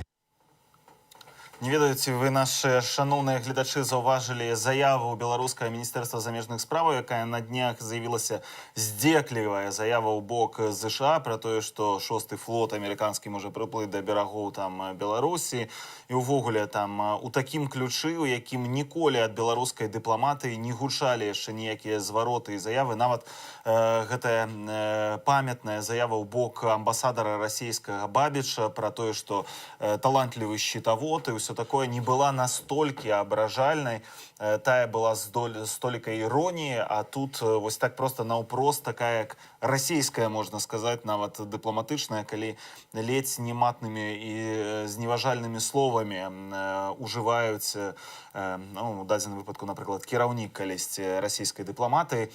І на гэта з'явілася сёння вельмі цікавая каментар. Віталій Макей, гэта сын Владзіміра Макея, кіраўніка беларускай дыпламатыі, адрэагаваў на гэтую заяву. Я зачитаю по-расійску, у оригинале, як гэта гучала. Работая ранее в Министерстве иностранных дел Беларуси, всегда гордился, что принадлежу к сообществу профессионалов. Множество раз убеждался в том, что интеллект, образованность и эрудированность наших дипломатов – это не клише, а реальное качество людей, работающих на благо страны. Тем более печально наблюдать ряд публичных заявлений МИДа за последнее время, включая и нынешний комментарий. Нарочито хамоватое удальство никогда не заменит аргументацию и стиль. Наоборот, еще сильнее подчеркнет посредственность. Мне грустно, что мои бывшие коллеги, ко многим из которых я испытываю искренние дружеские чувства, вынуждены мириться с ситуацией, при которой невозможно свободное созидательное творчество. Очень хотелось бы, чтобы в это удушливое время профессионалы сохранили свои знания, навыки, опыт и нравственные ориентиры. Нагадаю, что сын кіраўніка МСЗ Владзіміра Макея Віталь звольніўся з Міністэрства замежных справаў. І што яшчэ цікава, Владзімір Макей адрэагаваў сам на гэтае ж паведамленне, і ён напісаў, што канстытуцыйная большасць адрэагавала на учорашнюю заяву МСЗ пазітывам. І ён апублікаваў гэта ў сваім інстаграме паведамленне.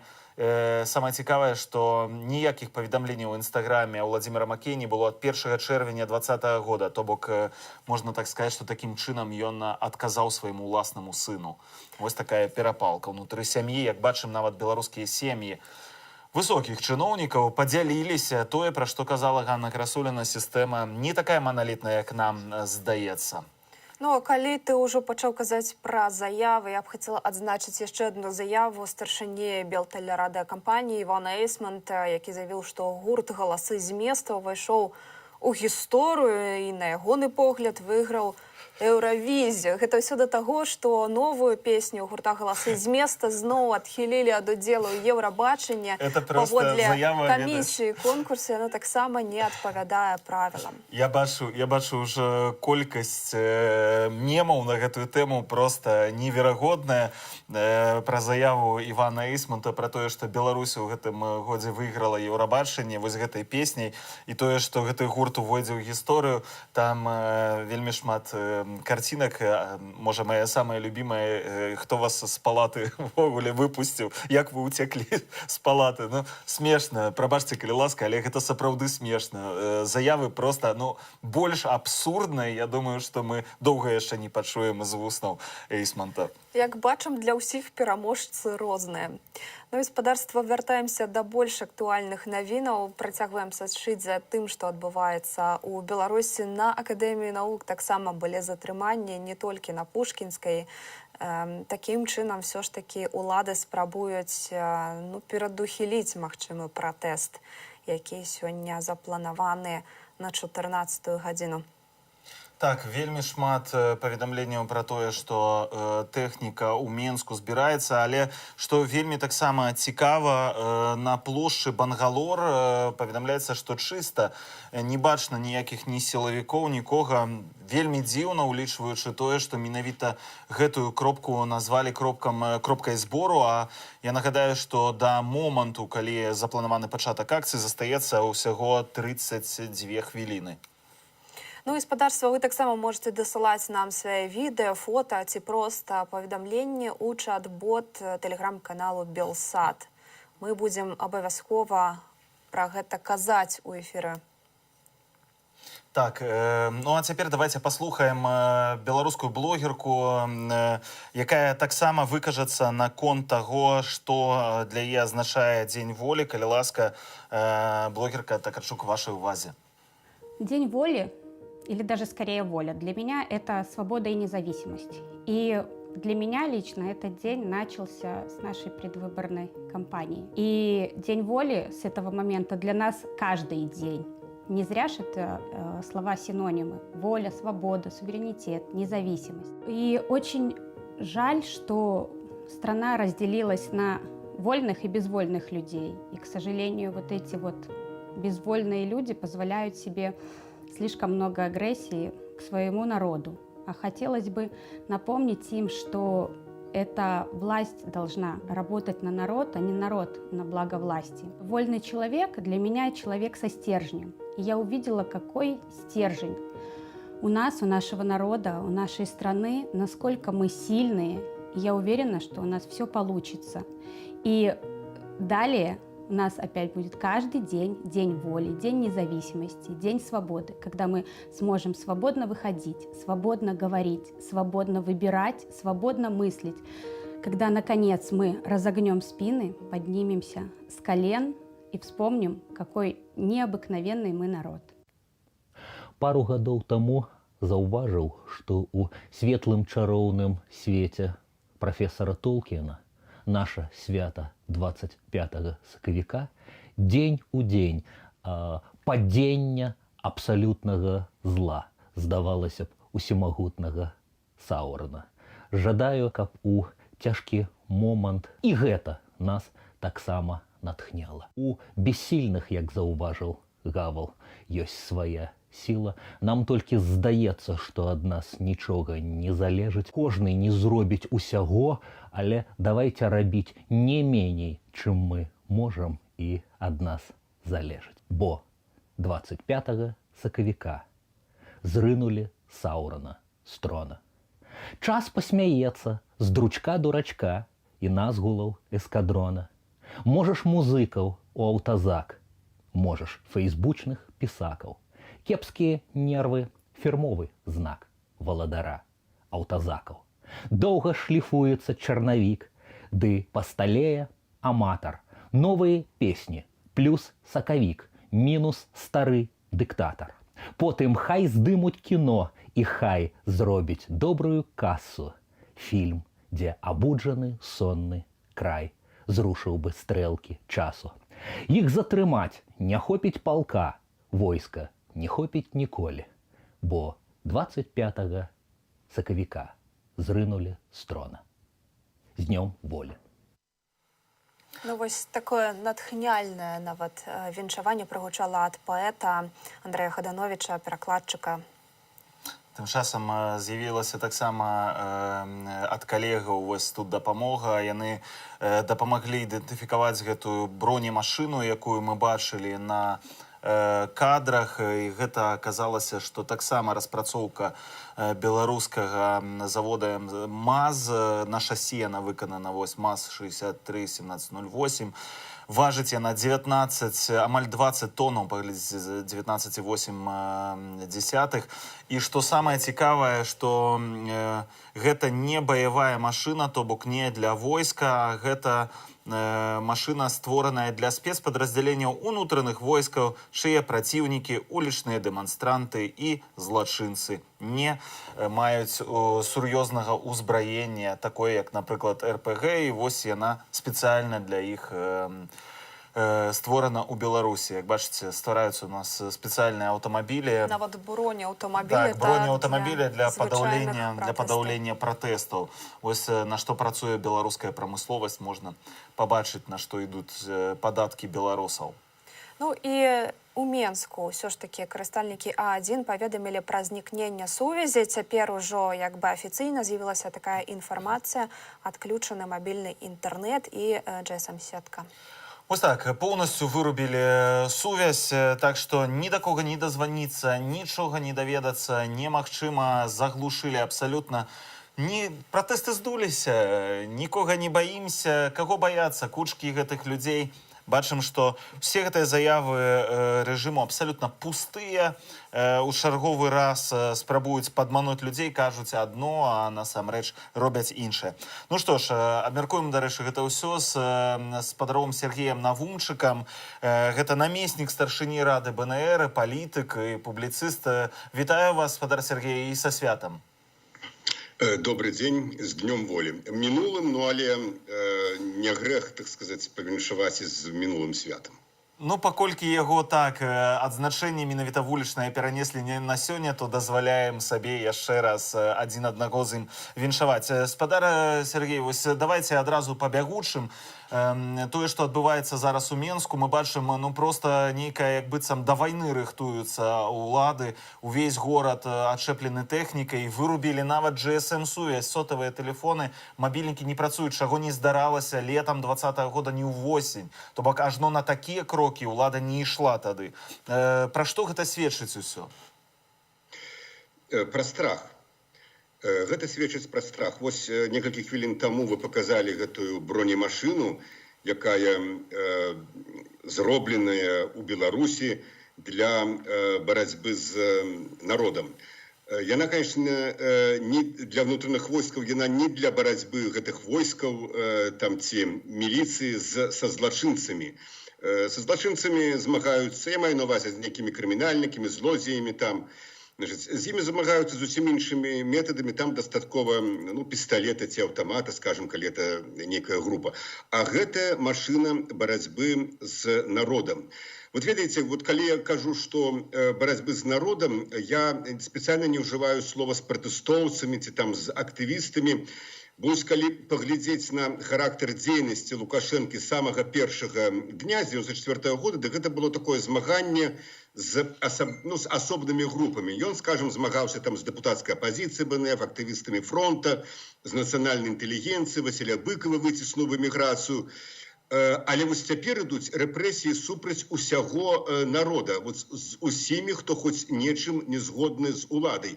І гэтыя рэпрэсіі просто набылі нейкі такі характар абсалютнага абсурду. Там Аруэл з яго 84 годам раманам просто ўжо абсалютна дзіцячая нейкая казка, застаўся ззаду.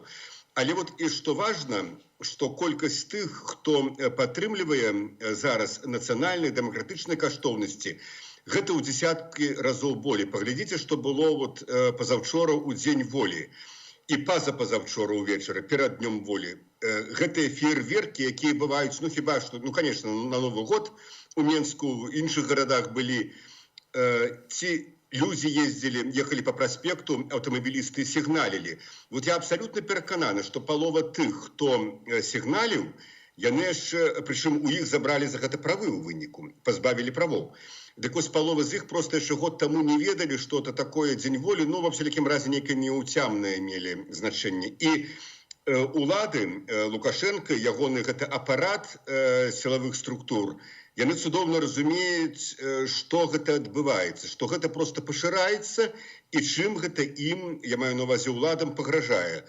Таму вось такія бронемашыны, ввогуле, як падумаеш, вот недзе там у Амерыцы Маск рыхтуе запускаць касмічныя караблі на Марс і ўжо літаральна ў штатным звычайным парадку адпраўляць турыстаў у космас.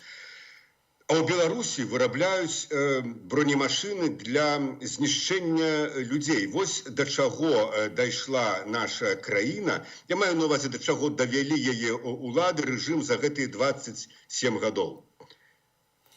Ой, гэта вельмі ўсё сумна, тое, што адбываецца, але, канешне, сам факт таго, што ўлады баяцца, гэта таксама моцны знак нават тым, хто падтрымлівае так званым ябацькам, яны могуць пабачыць гэта ўсё.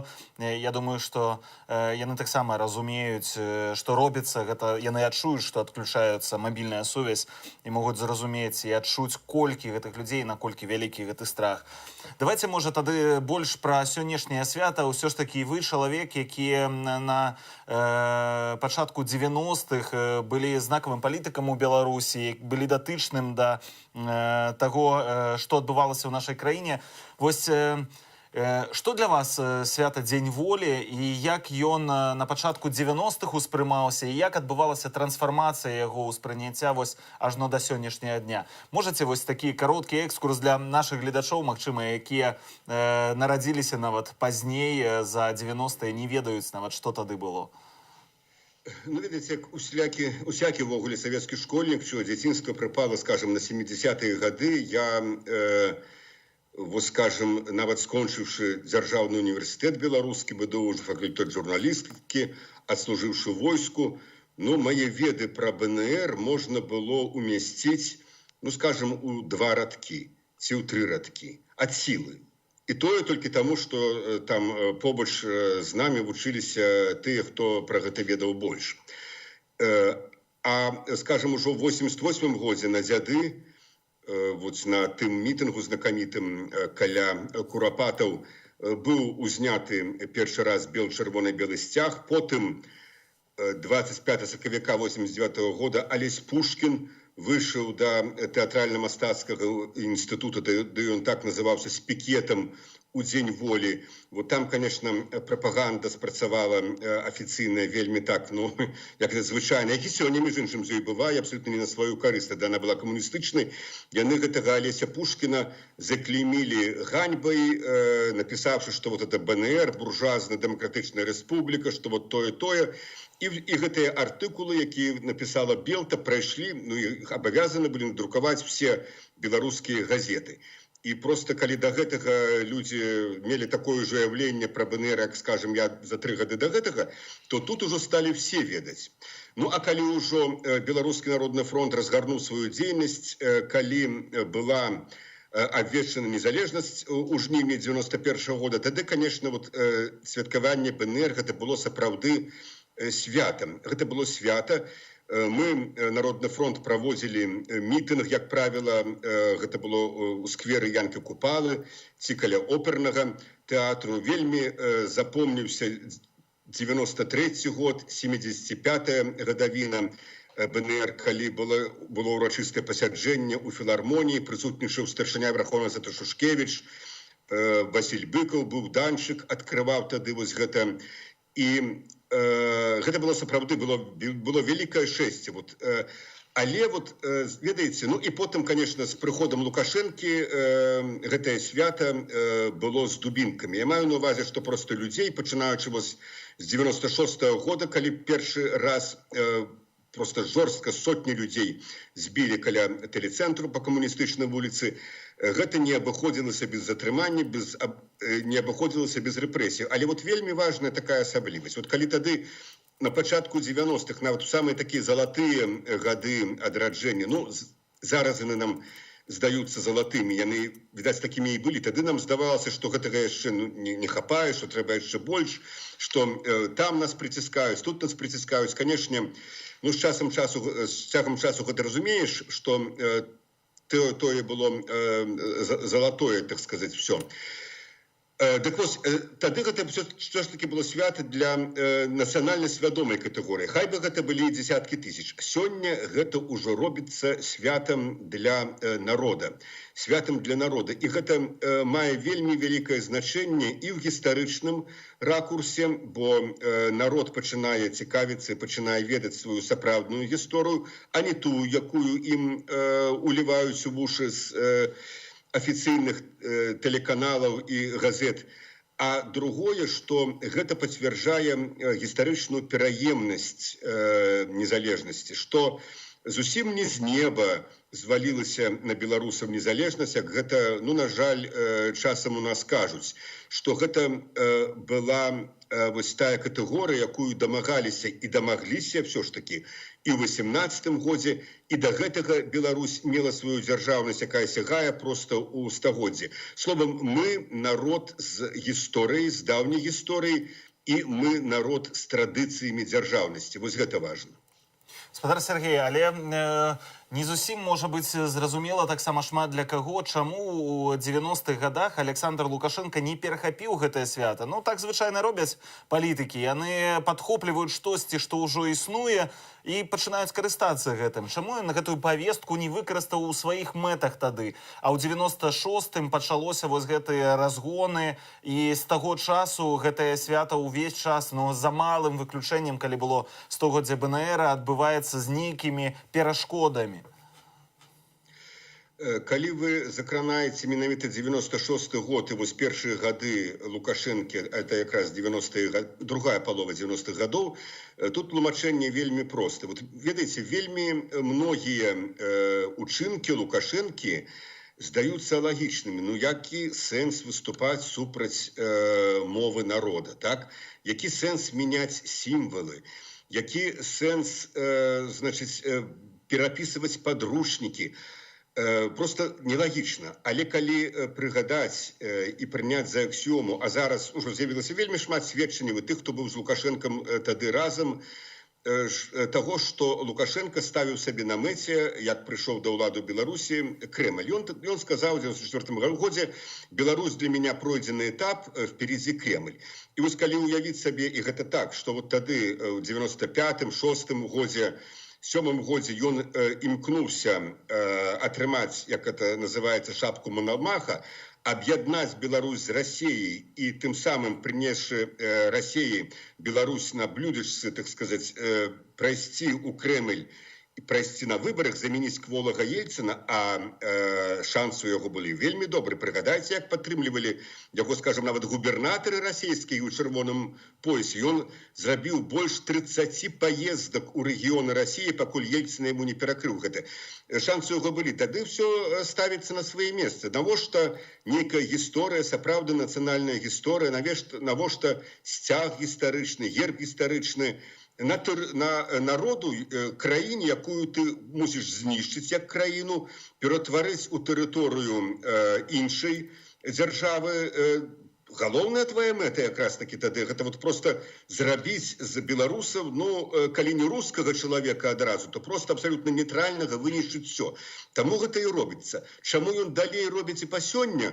Ну, сёння гэта ўжо набыло, пра што все кажуць, адметнасць, канешне, і пратэсту, у тым ліку, і супраць яго, і яшчэ таму, што у яго сапраўды вот гэтая антынацыянальная палітыка. Ён уже нават гэта робіць не па інерцыі, таму што ён прызвычаіўся так рабіць. Я думаю, што ў яго і не было нічога беларускага ввогуле, ніколі.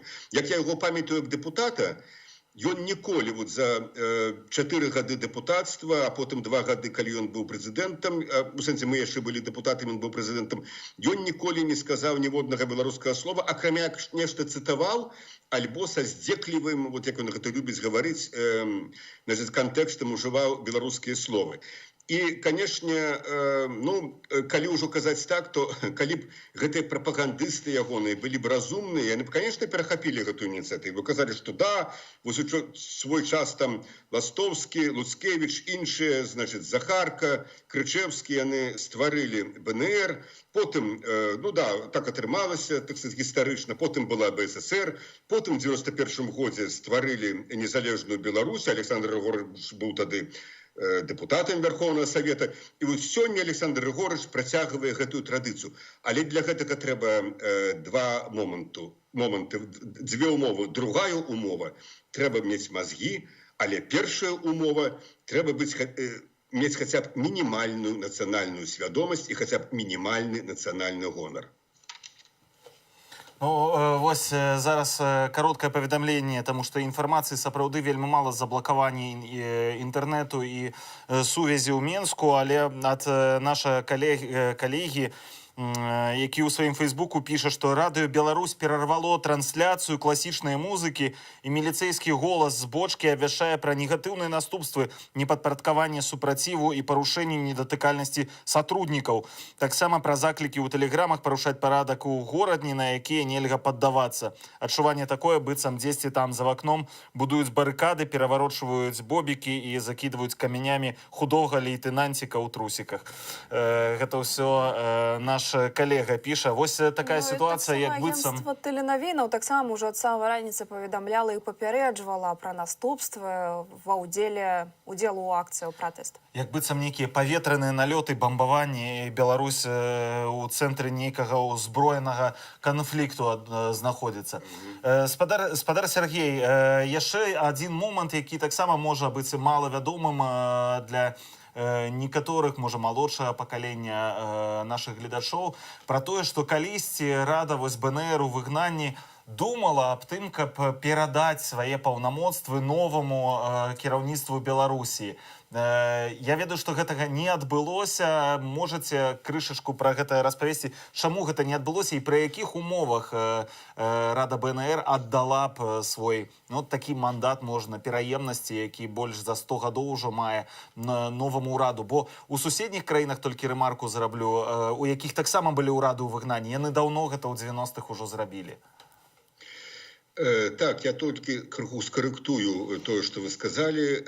Рада БНР не думала передать свои полномочия, а в свой час, это 92-93 год, тогочасный министр замежных справ Петро Кравченко, не самый горший из усіх, так сказать, министров, якія Беларусь мела, маю на увазе замежных справ за свою историю, але вот ён настойліва прапановваў дыяспоры, дзеячам дыяспоры, якую, так сказать, аб'ядновая Рада БНР і Радзе БНР, каб Рада БНР склала свои паўнамоцтвы перад Кебічам.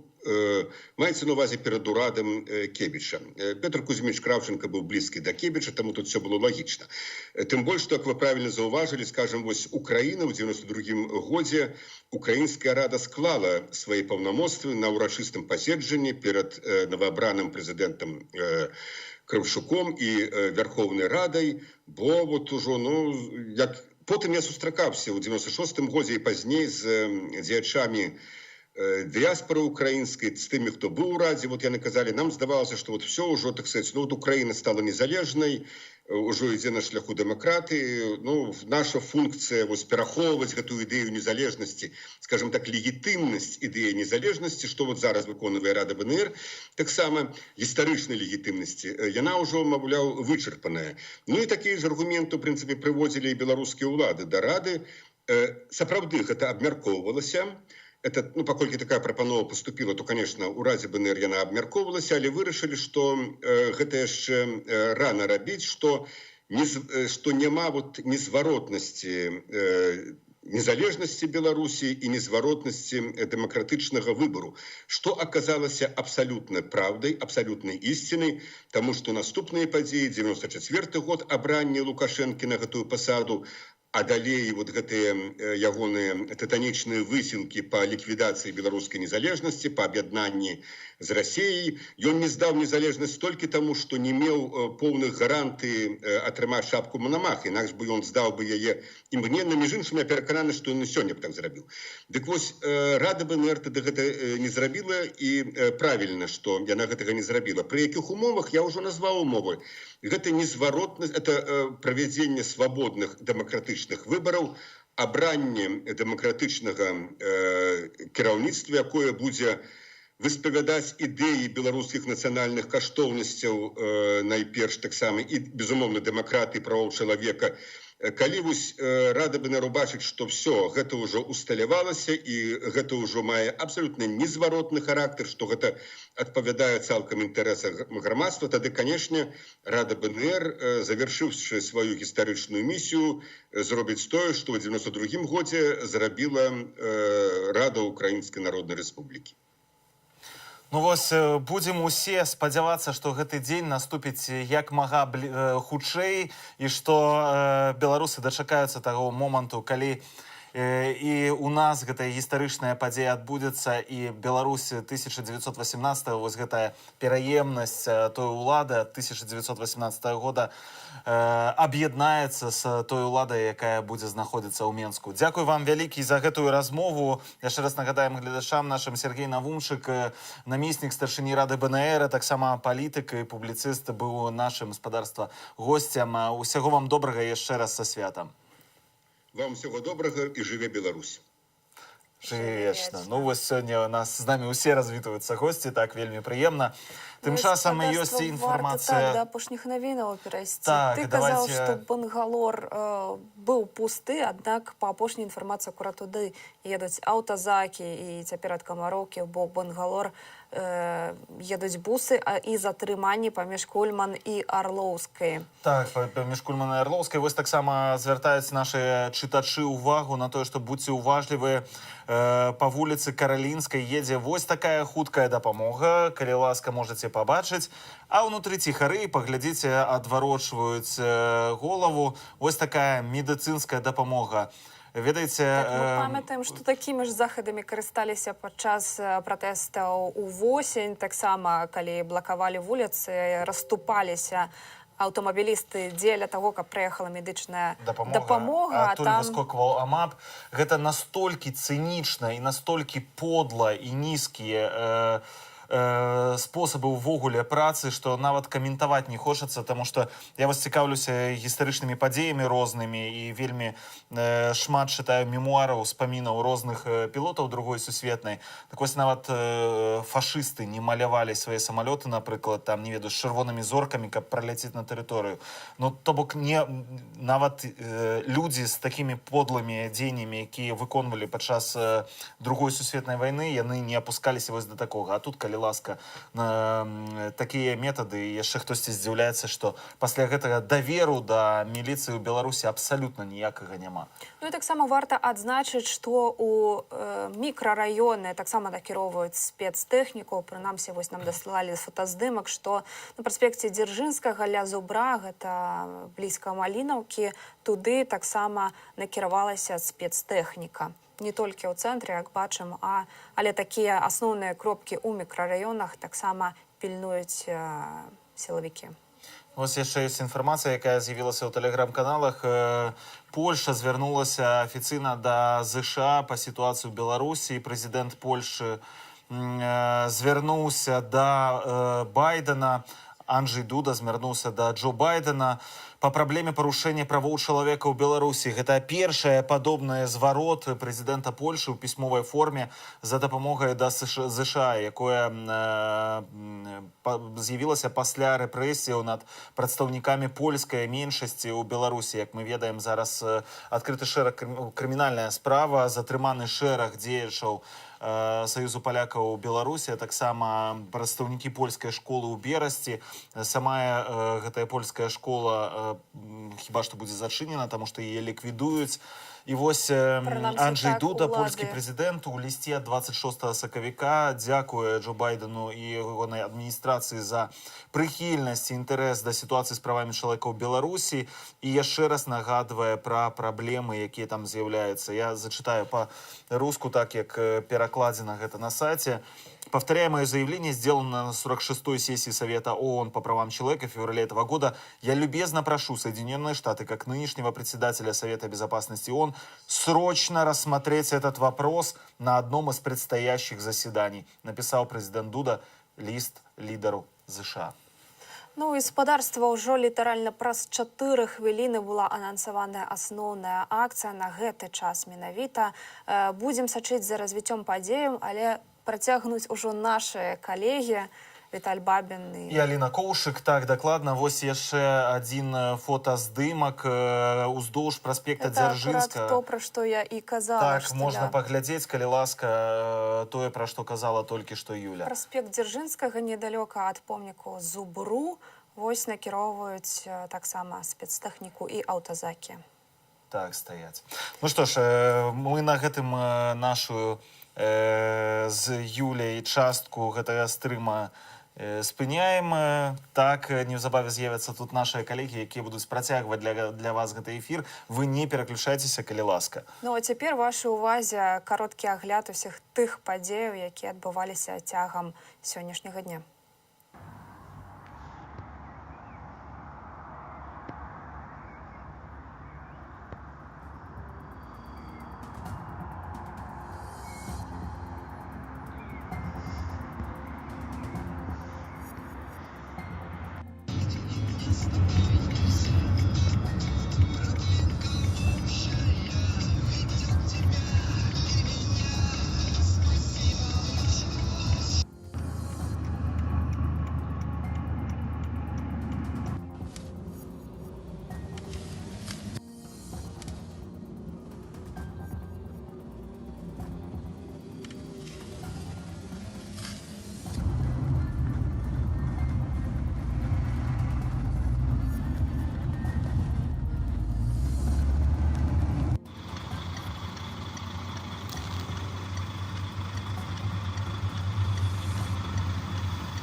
10 назад забрали человека в автозак, а уже с автозака вывели в скорую.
Добрый дзень, шановнае гаспадарства. Мы працягваем жывы эфір стрым Белсату. Сёння 27 сакавіка. З вами працуюць Віталь Бабін і Аліна Коўшык. У гэтыя хвіліны распачынаецца акцыя пратэсту ў Менску і апошняй кропкай збору прызначаная плошча Бангалор. Аднак ужо ў гэтыя хвіліны вядома пра кропкавае затрыманне ў самых розных частках столицы. Шановное гаспадарства, на тэлеграм-каналах зможаце прачытаць пра тое, як варта сябе паводзіць дзеля таго, каб пазбегнуць затрыманняў. Сапраўды гэта вельмі важна быць сёння асцярожнымі. Напрыклад, у тэлеграм-канале Байпол пішуць пра тое, што варта не шукаць самых відавочных шляхоў падыхода. Выходзьце з двароў, чакайце ў гандлёвых цэнтраў, рыхтуйцеся хутка збірацца ў групы. Падобна на Бангалоры гэта зрабіць прасцей, чым на стэле. Разам з тым, ёсць уже актуальная інфармацыя пра тое, дзе ў асноўным збіраюцца сілавікі. Гэта 30-27, даі на Залатой горцы 30, Ульянаўская вуліца, чыста ад вакзалу да вуліцы Горкага, перакрыжаванне Платонова-Гікала на Камуністычнай, мінімум 2 мазы, паведамляе наш тэлеграм-канал. Вуліца Захарова да плошчы Перамогі, у ЦУМу выезд на праспект да Гікала і іншыя вуліцы, у тым ліку на вуліцы Сурганова, на вуліцы Чырвонай 2 мапы, Куйбышева і Крапоткіна, на Бангалор і па Богдановича вуліцы у бок Зелёнага Лугу цёмны транзіт і бусы патрулююць, ёсць таксама аўтазакі. Таксама цёмна-шэры транзіт-бус у каля ЦУМа, на Чырвонай 2 мапы ва двары высаджваюцца, на Куйбышева, на Крапоткіна чыста. Сіні форт на праспекце Незалежнасці каля БНТУ і 2 чырвоных аўтобусы за БНТУ на павароце. Ад Бангалора да Богдановича у бок Зелёнага Лугу цёмны транзіт і бус патрулююць, ёсць аўтазакі. То бок мы бачым, што ўлады рыхтаваліся да гэтага дня сапраўды, але рыхтаваліся і беларусы. Пра тое, як мы святкавалі сёлета 25 сакавіка, 103-й дзень народжання нашай краіны. Паразмаўляем з палітолагам Андрэем Егоровым, які знаходзіцца з намі на сувязі. Андрэю, добрый дзень. Добрый дзень. Ну, давай, Віталій. Спадар Андрэю, канешне ж, бачым і затрыманні, бачым і тое, як праходзіў дзень 25 сакавіка. Якія вашыя ўражанні, што можаце сказаць вось па першым навінам, якія сёння з'яўляюцца ў тэлеграм-каналах, па затрыманнях і ўвогуле пра фармат гэтай акцыі? Ну, пакуль што цяжка сказаць, як гэта акцыя ўрэшце рэшт адбудзецца. Калі паглядзім на тое, што было 25-го, то, канешне, масавага удзелу не было, але ён так і не планаваўся збольшага. Але было бачна, што горад, ён Менску то такім напружанні існуе. І гэта не толькі з-за таго, што там было шмат тэхнікі і міліцыянтаў, але бачна былі вось гэтыя пратэстныя праявы людзей, масавыя сігналілі вадзіцелі, там з'яўлялася сімволіка, людзі рабілі феерверкі і так далей. То было бачна, што горад, нягледзячы на тое, што там масавага маршу не было, масавага выхаду не было, што ён усё роўна наш. І як вы думаеце, для якога працэнта беларусаў гэта сапраўды наша свята? Зараз я думаю, што прыкладна больш за палову людзей яно раздзяляе гэта як нейкую там святочную падзею для Беларусі. І гэта звязана зноў-такі з пераасэнсаваннем сімвалічнага плану і таго, што адбывалася ў 2020 годзе. І зараз людзі там сапраўды масава далучаюцца да святкавання 25 сакавіка. І непасрэдна просто немагчыма ігнараваць просто сувязь з'яўлення сімвалічнага плану у сувязі з Беларускай Народнай Рэспублікай і абвяшчэннем трэцяй устаўной граматы і таго, што мы бачылі у 2020 году, і сапраўды тая сімволіка, якая сёння там выкарыстоўваецца, яна гістарычная, і яна увайшла ў масавае выкарыстанне менавіта на хвалі гэтых пратэстаў.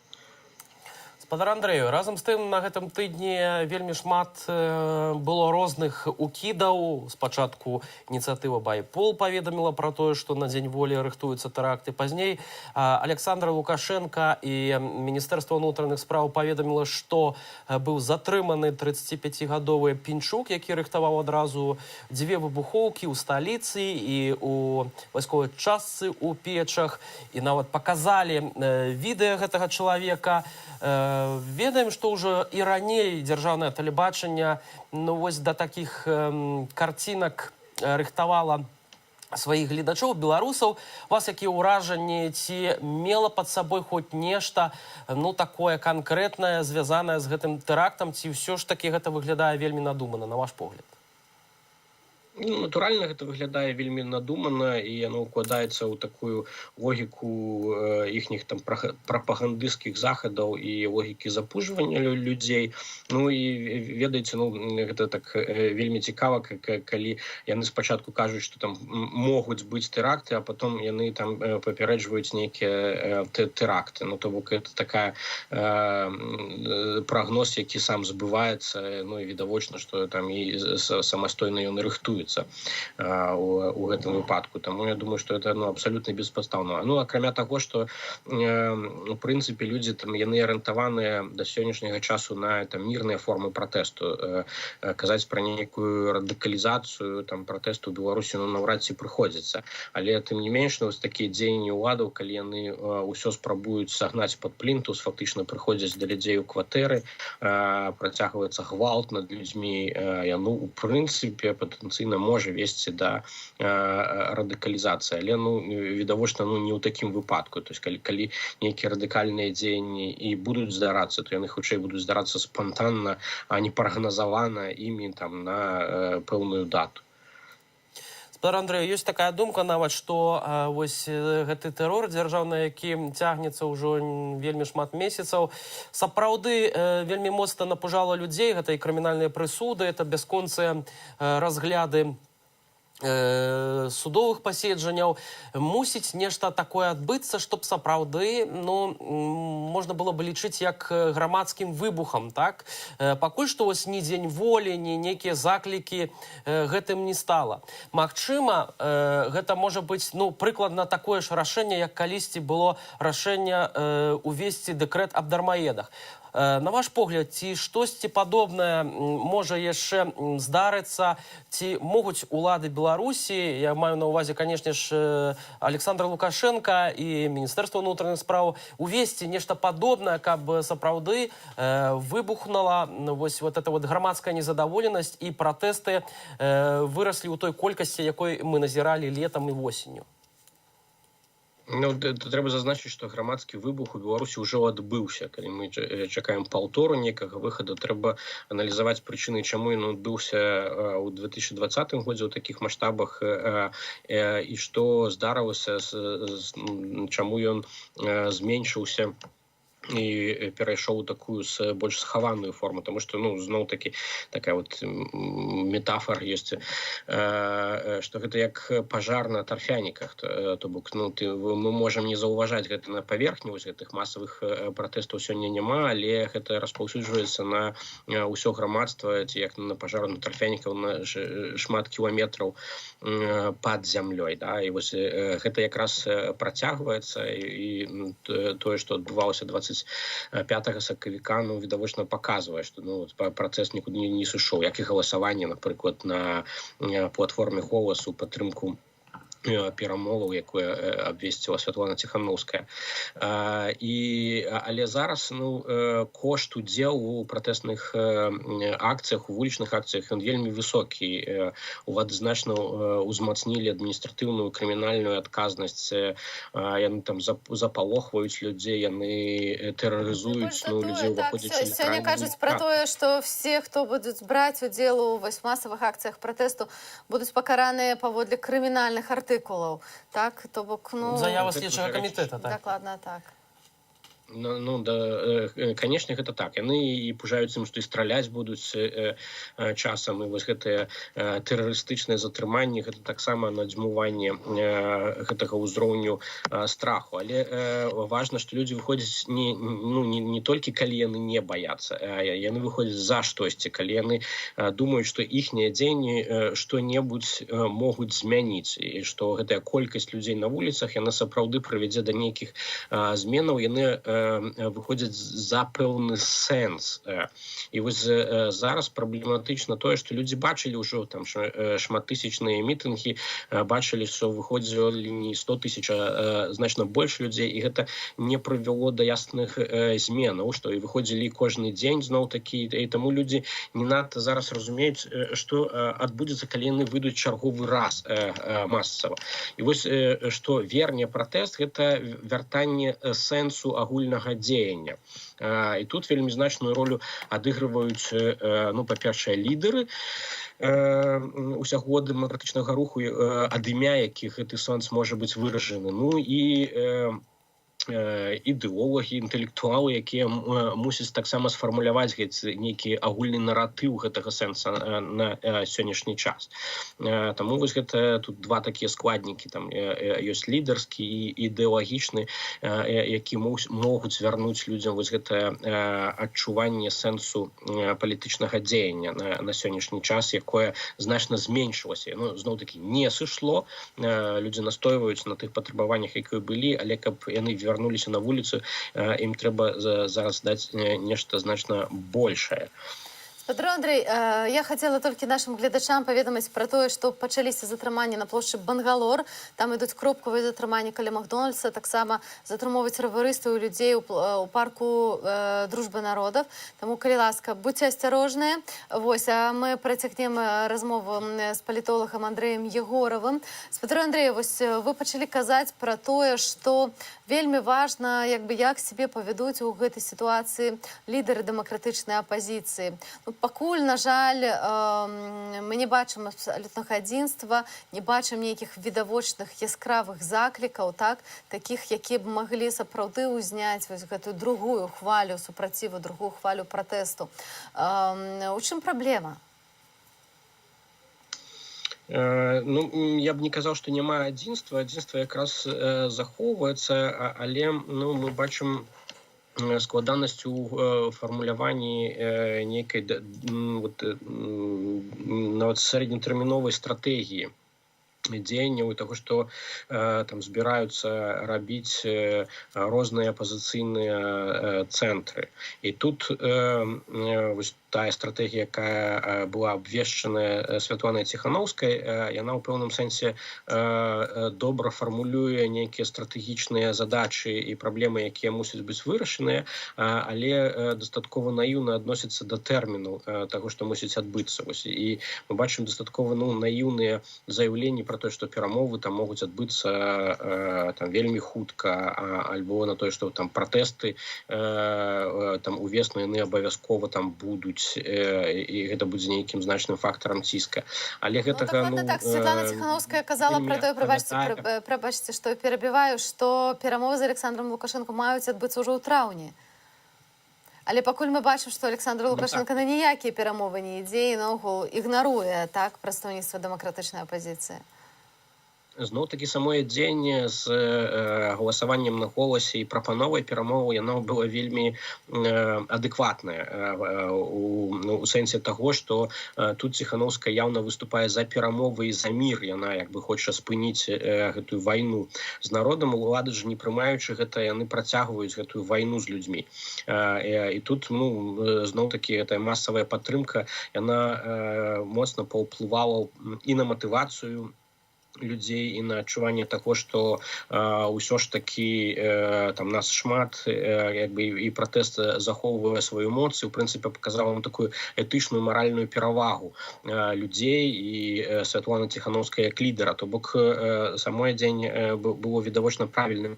Адзінае, што разлікі на тое, што перамовы пачнуцца аўтаматычна і нават как бы у траўні без нейкага маштабнага руху ўнутры краіны, яны з майго пункту гледжання дастаткова наіўныя, да іх трэба рыхтавацца і весці значную арганізацыйную працу ўнутры Беларусі. І вось тут ёсць там пэўная праблема з тым, што тыя структуры лідары, якія знаходзяцца за межамі, яны не надта добра разумеюць, як весці гэтую працу, на што рабіць акцэнт, і можа быць нават не заўсёды добра адчуваюць настрой людзей і вось атмасферу, якая складваецца ў Беларусі. Таму зыходзяць часам з такіх уласных уяўленнях, якія не зусім адпавядаюць таму, што ёсць на сённяшні час у краіне. Спадар Андрэю, калі казаць менавіта пра эфектыўнасць ціску на улады ў Беларусі, то, канешне, у першую чаргу гэта не толькі пратэст, але міжнародны ціск. Пакуль з першым мы бачым, што мірныя пратэсты знаходзяцца у такім стане, у якім мы бачым сёння, шмат фактараў, чаму гэта адбываецца, а з другога боку ёсць міжнародны ціск, і толькі фактычна зараз можна казаць пра эфектыўнасць нейкіх санкцыяў. Ці ёсць увогуле на сённяшні дзень, на ваш погляд, з пункту гледжання эфектыўнасці міжнароднага ціску на рэжым Лукашэнкі, ці ўсё ж такі апошнія навіны і расправа з польскай меншасцю на Беларусі могуць зрушыць гэтае пытанне з такой мёртвай кропкі, у якой мы знаходзімся ўжо некалькі месяцаў? Давайте разберемся з тым, што, па-першае, ніякі ўзровень міжнароднага ціску аўтаматычна не прыводзіць да зменаў хоць у якой краіне. То бок гэты ціск можа быць любым, але ўсё роўна нічога не можа адбыцца. Усё, што вырашае, урэшце рэшт, пытанне зменаў, гэта тое, што адбываецца ўнутры Беларусі. І на гэта, перш за ўсё, трэба звяртаць увагу.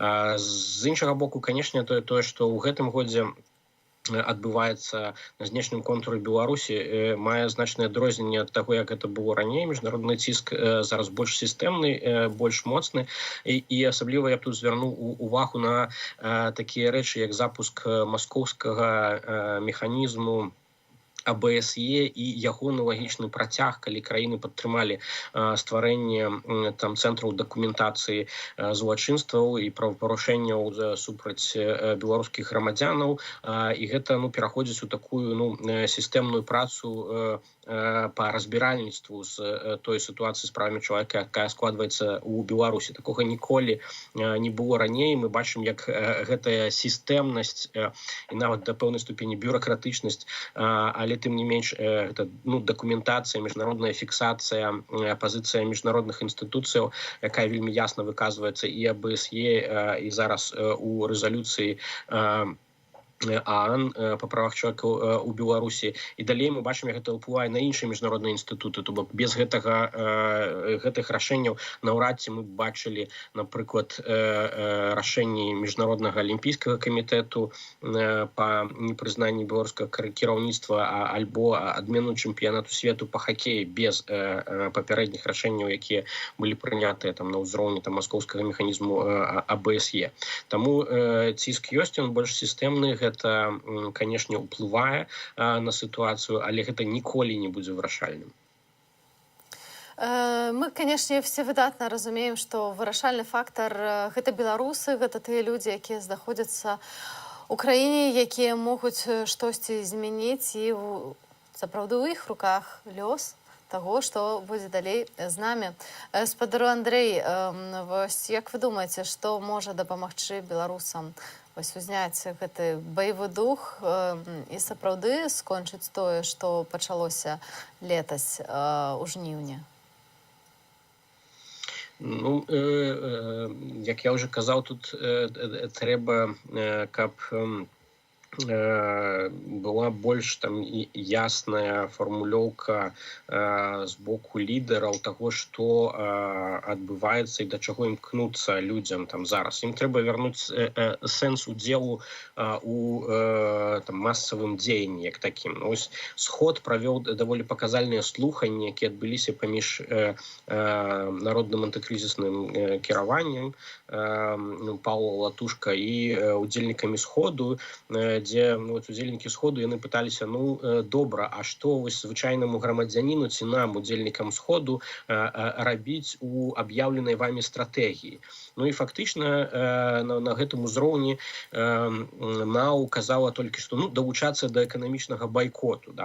Вось гэта адзінае, што было відавочна яснае, як там простае сэнсаванае дзеянне ў сэнсе таго, як можна усім нам дапамагчы рэалізацыі стратэгіі НАУ. А ў астатнім нейкіх ясных прапановаў не прагучала.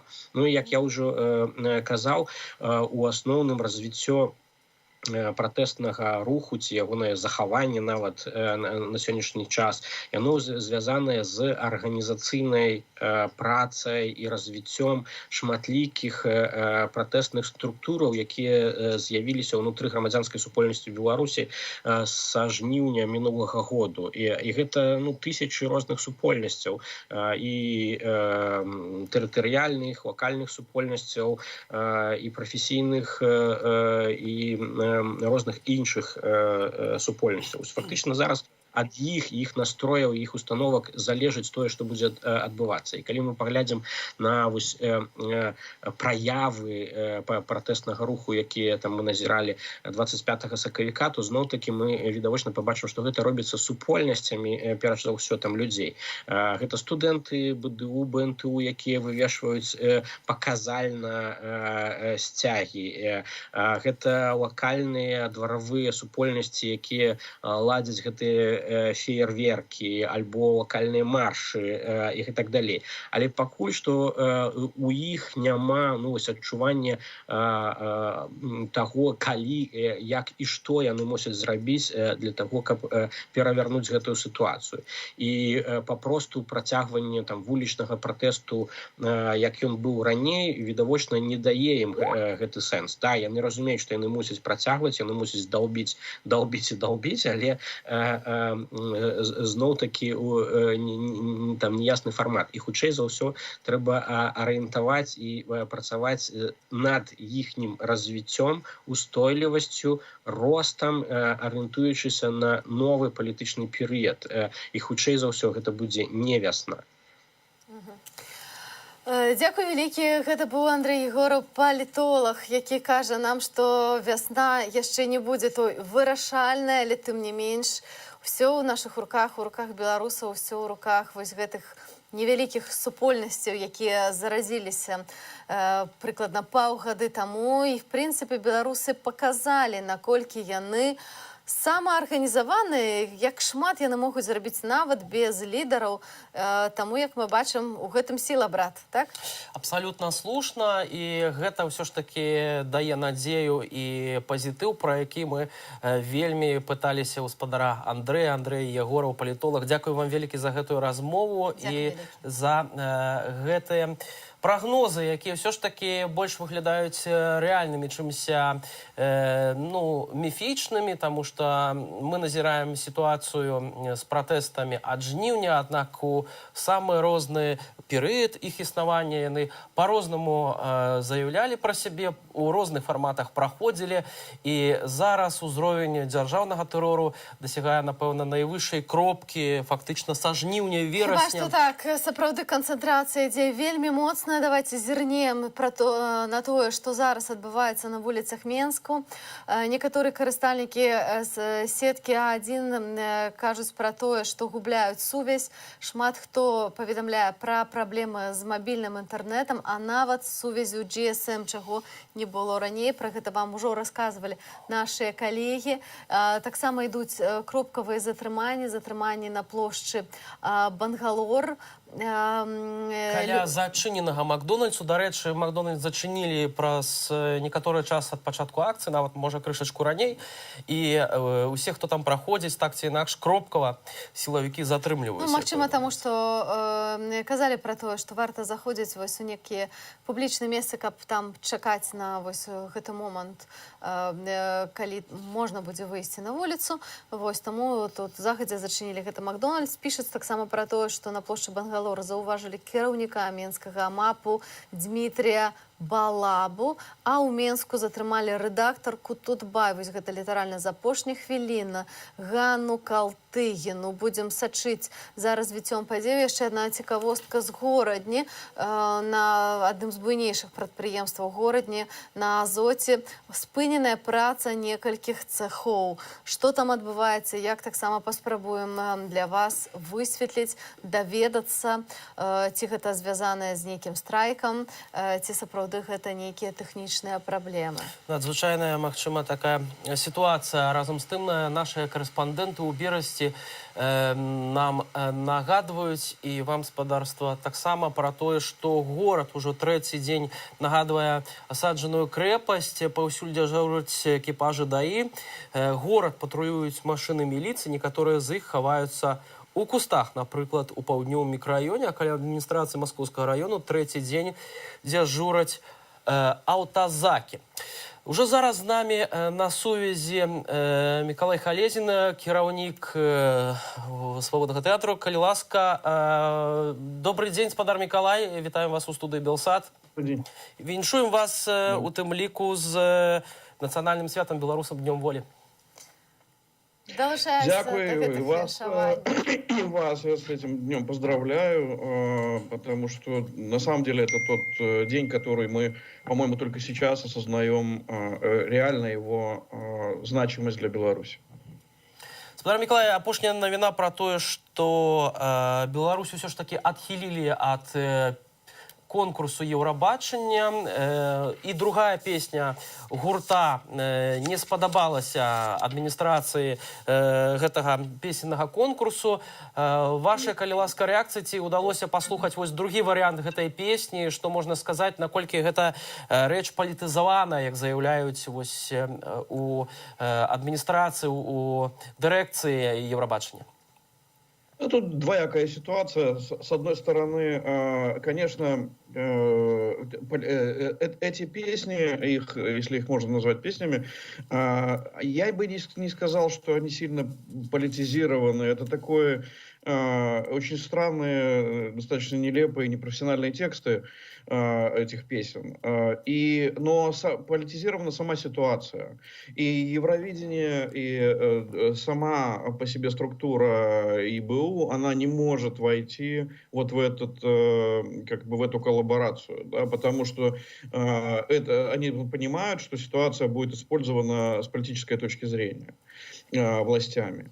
Именно поэтому они отказывают, но найден такой повод, что это политизированные как бы песни, но на самом деле вот во втором случае это вообще вызвало, ну, я понимаю хорошо руководство конкурса, потому что это настолько непрофессионально, что даже как-то найти оправдание этому невозможно. Поэтому найдена вот эта форма ответа такая, но на самом деле я не думаю вообще, что за всю историю такое качество музыкального контента было хоть раз представлено на конкурсе Евровидения. Это такая просто самодеятельность на уровне сельского клуба. Тым не менш, Іван Эйсмант кажа пра тое, што група «Залаты галасы з места» ўвайшла ў гісторыю. І, на мой погляд, Беларусь выйграла гэта Еўрабачанне. Як можно прокомментовать это? Эйсмонт молодец, и на самом деле теперь надо вручить им приз и провести свое Евровидение в следующем году. То есть все последовательно должно быть. Надеюсь, деньги найдут на это, хотя вот сомнения до сих пор есть. Ну, Еўравізія гэта адна справа, хіба што якая, быць можа, нас найменш зараз цікавіць, найбольш нас цікавіць то, як І самых беларусаў у тым ліку. І самых беларусаў, бо мне здаецца, што сапраўды вось гэта вся сітуацыя вакол гэтых галасоў зместу, яна настолькі дыскрэдытавала гэты конкурс, што ўжо мала хто гэтым цікавіцца, так як вы дакладней, сказалі. удзел Беларусі ў гэтым конкурсе, калі наўпрост казаць. Дакладней, так, дзякуй за гэтае дакладненне, Віталь. Вы сказалі про тое, што сапраўды гэта так нізкі мастацкі ўзровень, што абсалютна непрымальны для конкурсу, ну, які называецца Еўравізія, але фактычна он ужо стал сусветным на Беларусі. Тым не менш, зараз все мы, беларусы, сочым за тым, сёння 27 сакавіка, гэта, як заяўлялі лідары дэмакратычных сілаў, гэта першы дзень пратэсту. Вось якія вашыя першыя адчуванні? Акцыя, пра якую было заяўлена, павінна была пачацца прыкладна 35 хвілінаў таму. Вось якія вашыя адчуванні наконт таго, што зараз адбываецца в нашай краіне? Ну, вот я не очень разделяю эту точку зрения, когда говорят, что вот протеста нет, вот людей на улице мало и так далее. Разговор ведь не об этом. Разговор о том, что не Лукашенко держит напряжение, а белорусы удерживают напряжение. Да? Не зря эти все безумное количество техники и войск тусуются по городу. Но не зря они понимают, что в случае, если их не будет, то город будет полон людей, просто полон. Поэтому, да, белорусы держат в напряжении власть. Это факт. И никто с этим не поспорит, потому что мы видим то количество войск, которое мобилизует власти. А это, по сути, наверное, все, что они могут сегодня делать. Ну, власть паникует, она тоже понимает, что это, я уж не знаю, там этот человек, который себя называл президентом, он понимает или нет, или он уже абсолютно провалился вот в эту лисью нору. Но, безусловно, окружение его понимает, что никакой перспективы у власти нет. Нет ни с точки зрения политики, ни с точки зрения экономики. И вот расчет на то, что все будет как было, что пройдет время, он по чуть-чуть начнет отпускать каких-то политзаключенных, и опять будет Европа его поддерживать и так далее. Нет, этого не будет. Это на сегодняшний день точка невозврата властями пройдена. И они это должны хорошо понимать. Но по моим ощущениям, на сегодняшний день власти просто прикрываются силовиками и делают последний штурм на воровство денег. Вот у меня такое ощущение сейчас. Святар Миколай, на секундочку перервемся, прочитаю апошние паведамленні з Менску. На Бангалоры пачаліся затрыманні, вуліцу Сурганова на скрыжаванні з вуліцы Якуба Коласа ў бок Бангалор перакрылі. Яшчэ одна партыя спецтранспарту праехала ў бок плошчы Бангалор. Вось, а на вуліцы Богдановича ідуць затрыманні. Тым часам закрытыя ўсе подступы да Бангалору нават за некалькі кіламетраў, і кіроўцы пачалі сігналіць у бок з нязгоды сваёй з тым, што ім проста не даюць праехаць. Цяпер прапаную вярнуцца да размовы з Мікалаем Халезінам, кіраўніком свабоднага тэатру, а таксама дырэктарам Беларус Politics Hub. Creative Politics Hub. Спадар Мікалай, вось кажучы пра міжнародны ціск, мы ўжо абмяркоўвалі з палітолагам гэтае пытанне з Андрэем Ягоравым. Вы, як чалавек, які вельмі сочыце за гэтай тэмай, лабуеце гэтае пытанне у Еўрапейскім звязе і у Вялікай Брытаніі. Зараз вось разгарэўся скандал з польскай меншасцю, і сапраўды Польша вельмі рашуча настроена на тое, каб паўплываць на рэжым у Менску. Больш за тое, рыхтуецца супольная, магчыма, заява адносна таго, каб блакаваць беларускія тавары у рамках пагаднення паміж Літвой, Латвіяй, Эстоніяй і Польшай. Адначасова з тым усе чакаем наступны, калі я не памыляюся, 4-ты пакет эканамічных санкцыяў. І пакуль што за апошнія тыдні, што мы назіралі, это вось увядзенне кропкавых санкцыяў супраць суддзяў, напрыклад, альбо там прокурораў, якія вядуць гэтыя палітычныя справы, у тым ліку у адносінах да суддзі Наталі Бугук, якая пакарала наших журналістак 2 гадамі пазбаўлення волі, альбо Аліна Касьянчык, якая выступае вось дзяржаўным абвінаваўчым на гэтых працэсах. Як зараз з гэтым выглядае сітуацыя? Ну, мне кажется, что есть неплохие перспективы. Лукашенко, как всегда, своими ногами попал во все капканы, и в том числе в польский капкан, потому что это вообще традиция, что он начинает прессинг против национальных меньшинств, и в первую очередь под это попадает польское меньшинство. Это было еще когда главой Союза поляков был Тадеуш Гавин, и продолжилось и потом. И всегда это очень нервная реакция не только Польши, но и Европы, потому что это очень странно. То есть это более чем странная ситуация. Да? Поэтому, конечно, он сейчас вывел из себя польское правительство, и если оно будет последовательно действовать, то удар будет нанесен очень сильный. Я говорю об экономической ситуации. По 4-му, что, как скажется и на 4-м раунде санкций.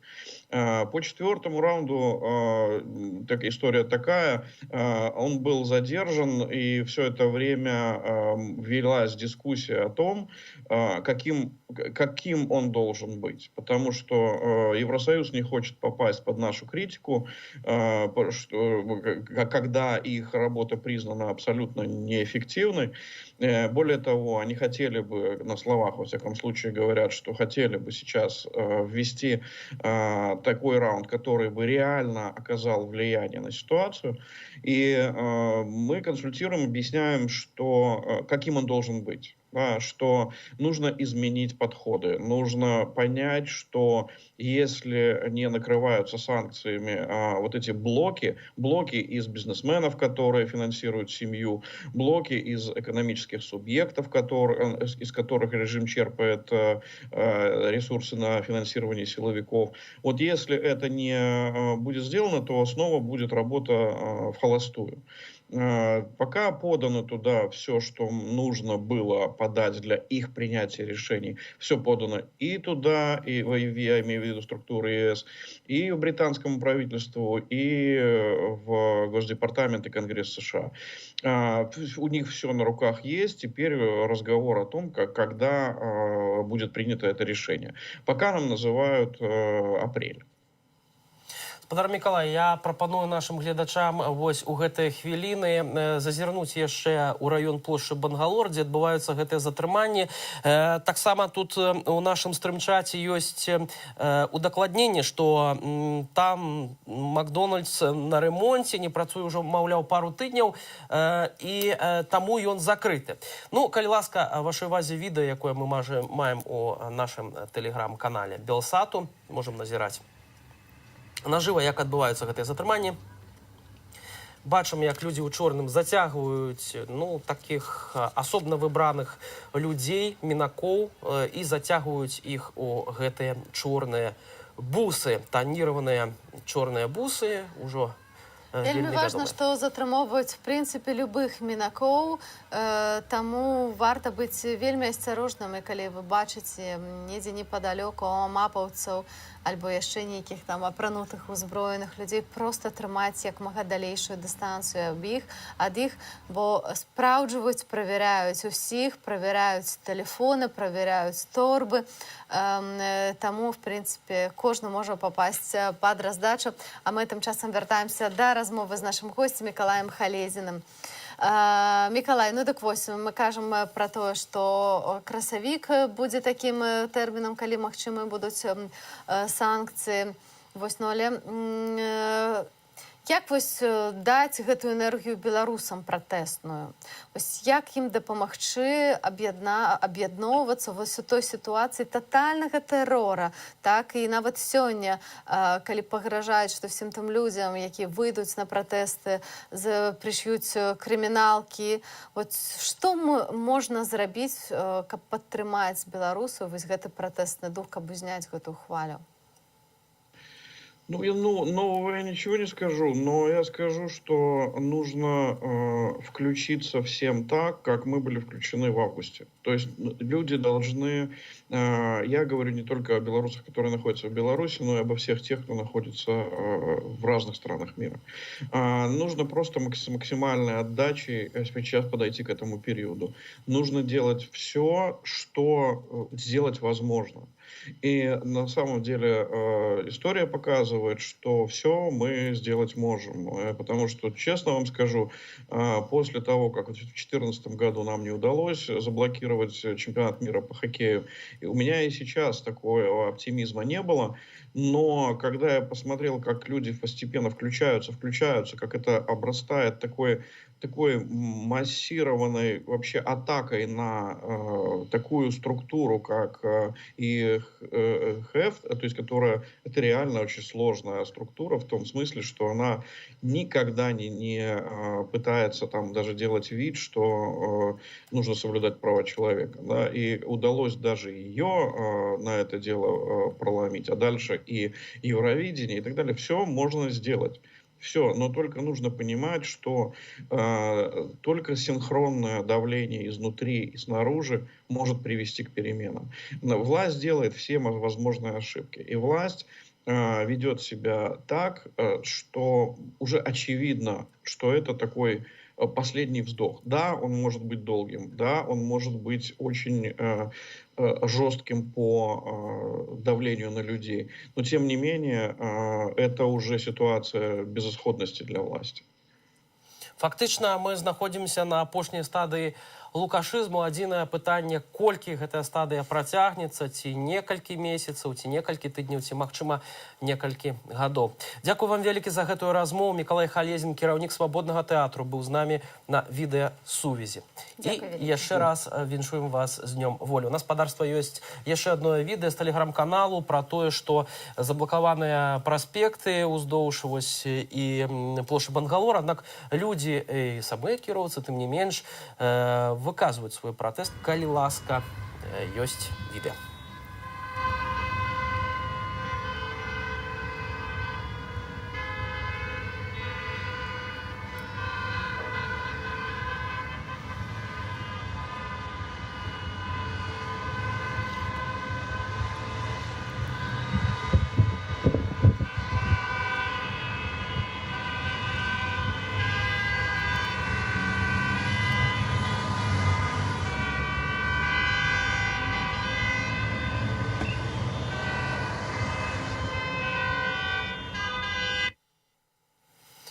Шановне господарство, ось так виглядає зараз ситуація у Менску. Тим часом сьогодні, 27 сакавіка, гэта яшчэ і Міжнародны дзень тэатру. І бачите, зараз мало ми думаємо про культуру, тим не менш культура важна, і культура нас підтримує вось у гэтыя цяжкія часы. І для вас ми падрыхтавалі, а дакладней жыхары цэнтральнага раёна Менска, падрыхтавалі відэо падтрымку актораў купалаўскага тэатру. Самага пратэснага тэатру ў Беларусі ад пачатку Я не ведаю, тут хіба з пачатку выбараў хіба так, але Мікалай Халезін мог бы паспрачацца, бо ўсё ж такі свабодны тэатр быў яшчэ пратэсней і яшчэ раней. Тым не менш, мы ўдзячныя усім тэатрам, якія падтрымоўваюць беларусаў. І давайце разам паглядзім гэтае відэа да Міжнароднага дня тэатру.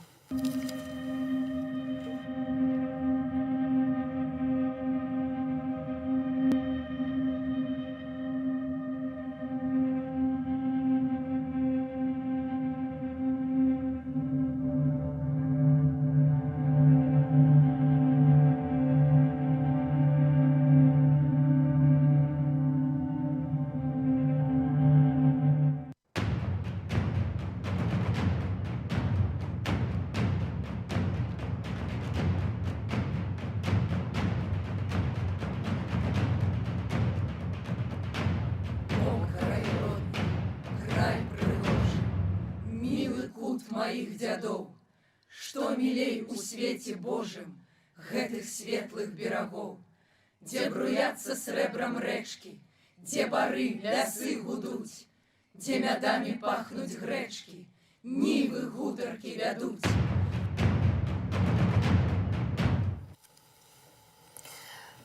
Сапраўды так, мы падтрымліваем купалаўцаў, але не толькі іх, як мы ўжо і казалі, шмат якія тэатры зараз сапраўды ведуць вельмі цяжкае існаванне ў гэтых каранавірусныя, яшчэ і пратэсныя часы, таму сапраўды мы сёння разам з імі, але сапраўды без культуры не было бы нам так лёгка хіба што змагацца з дыктатурай. Сапраўды, і калі кажам пра тых дзеячоў культуры, якія падтрымалі пратэсты ў Беларусі, падтрымалі вольныя выбары і спыненне гвалту ў краіне, была і оперная спявачка Маргарыта Ляўчук, якая зараз разам з вядомым блогерам з пасёлку Октябрьскага Андрэем Павуком у Вільні стварылі свой дуэт. Музычны дуэт, вельмі паспяховы, які вельмі шмат публікуе кавераў розных песен на сучасныя беларускія рэаліі. І у тым ліку мы маем для вас адну з апошніх такіх песен з віншаваннямі да Дня волі. Давайте разом послухаем и зарядимся оптимизмом. Патриотический дуэт «Красная зелень» поздравляет всех белорусов с Днем воли. В Гаагу поезд по весне отправится, Лука поедет, а ОМОН останется. Стена кирпичная, менты вокзальные, я батьки нервные, я батьки нервные, я батьки нервные, я батьки нервные, глаза печальные. Начнут допрашивать лицо сипящее про его прошлое и настоящее. Наврод Стрыкорова, не удивляйтесь, брахал богато нам, брахал богато нам, брахал богато нам, брахал богато нам, теперь пусть кается. Дадут заслуженно ему пожизненно, и это очень даже будет жизненно. Няхай сядет себе и удивляется, что все диктаторы, что все диктаторы, что все диктаторы, что все диктаторы таки свергаются. В Гаагу поезд по весне отправился, народец бедный от луки позбавился, и стены рухнули, вина доказана, а судьи каются, а судьи каются, а судьи каются, а судьи каются, менты наказаны.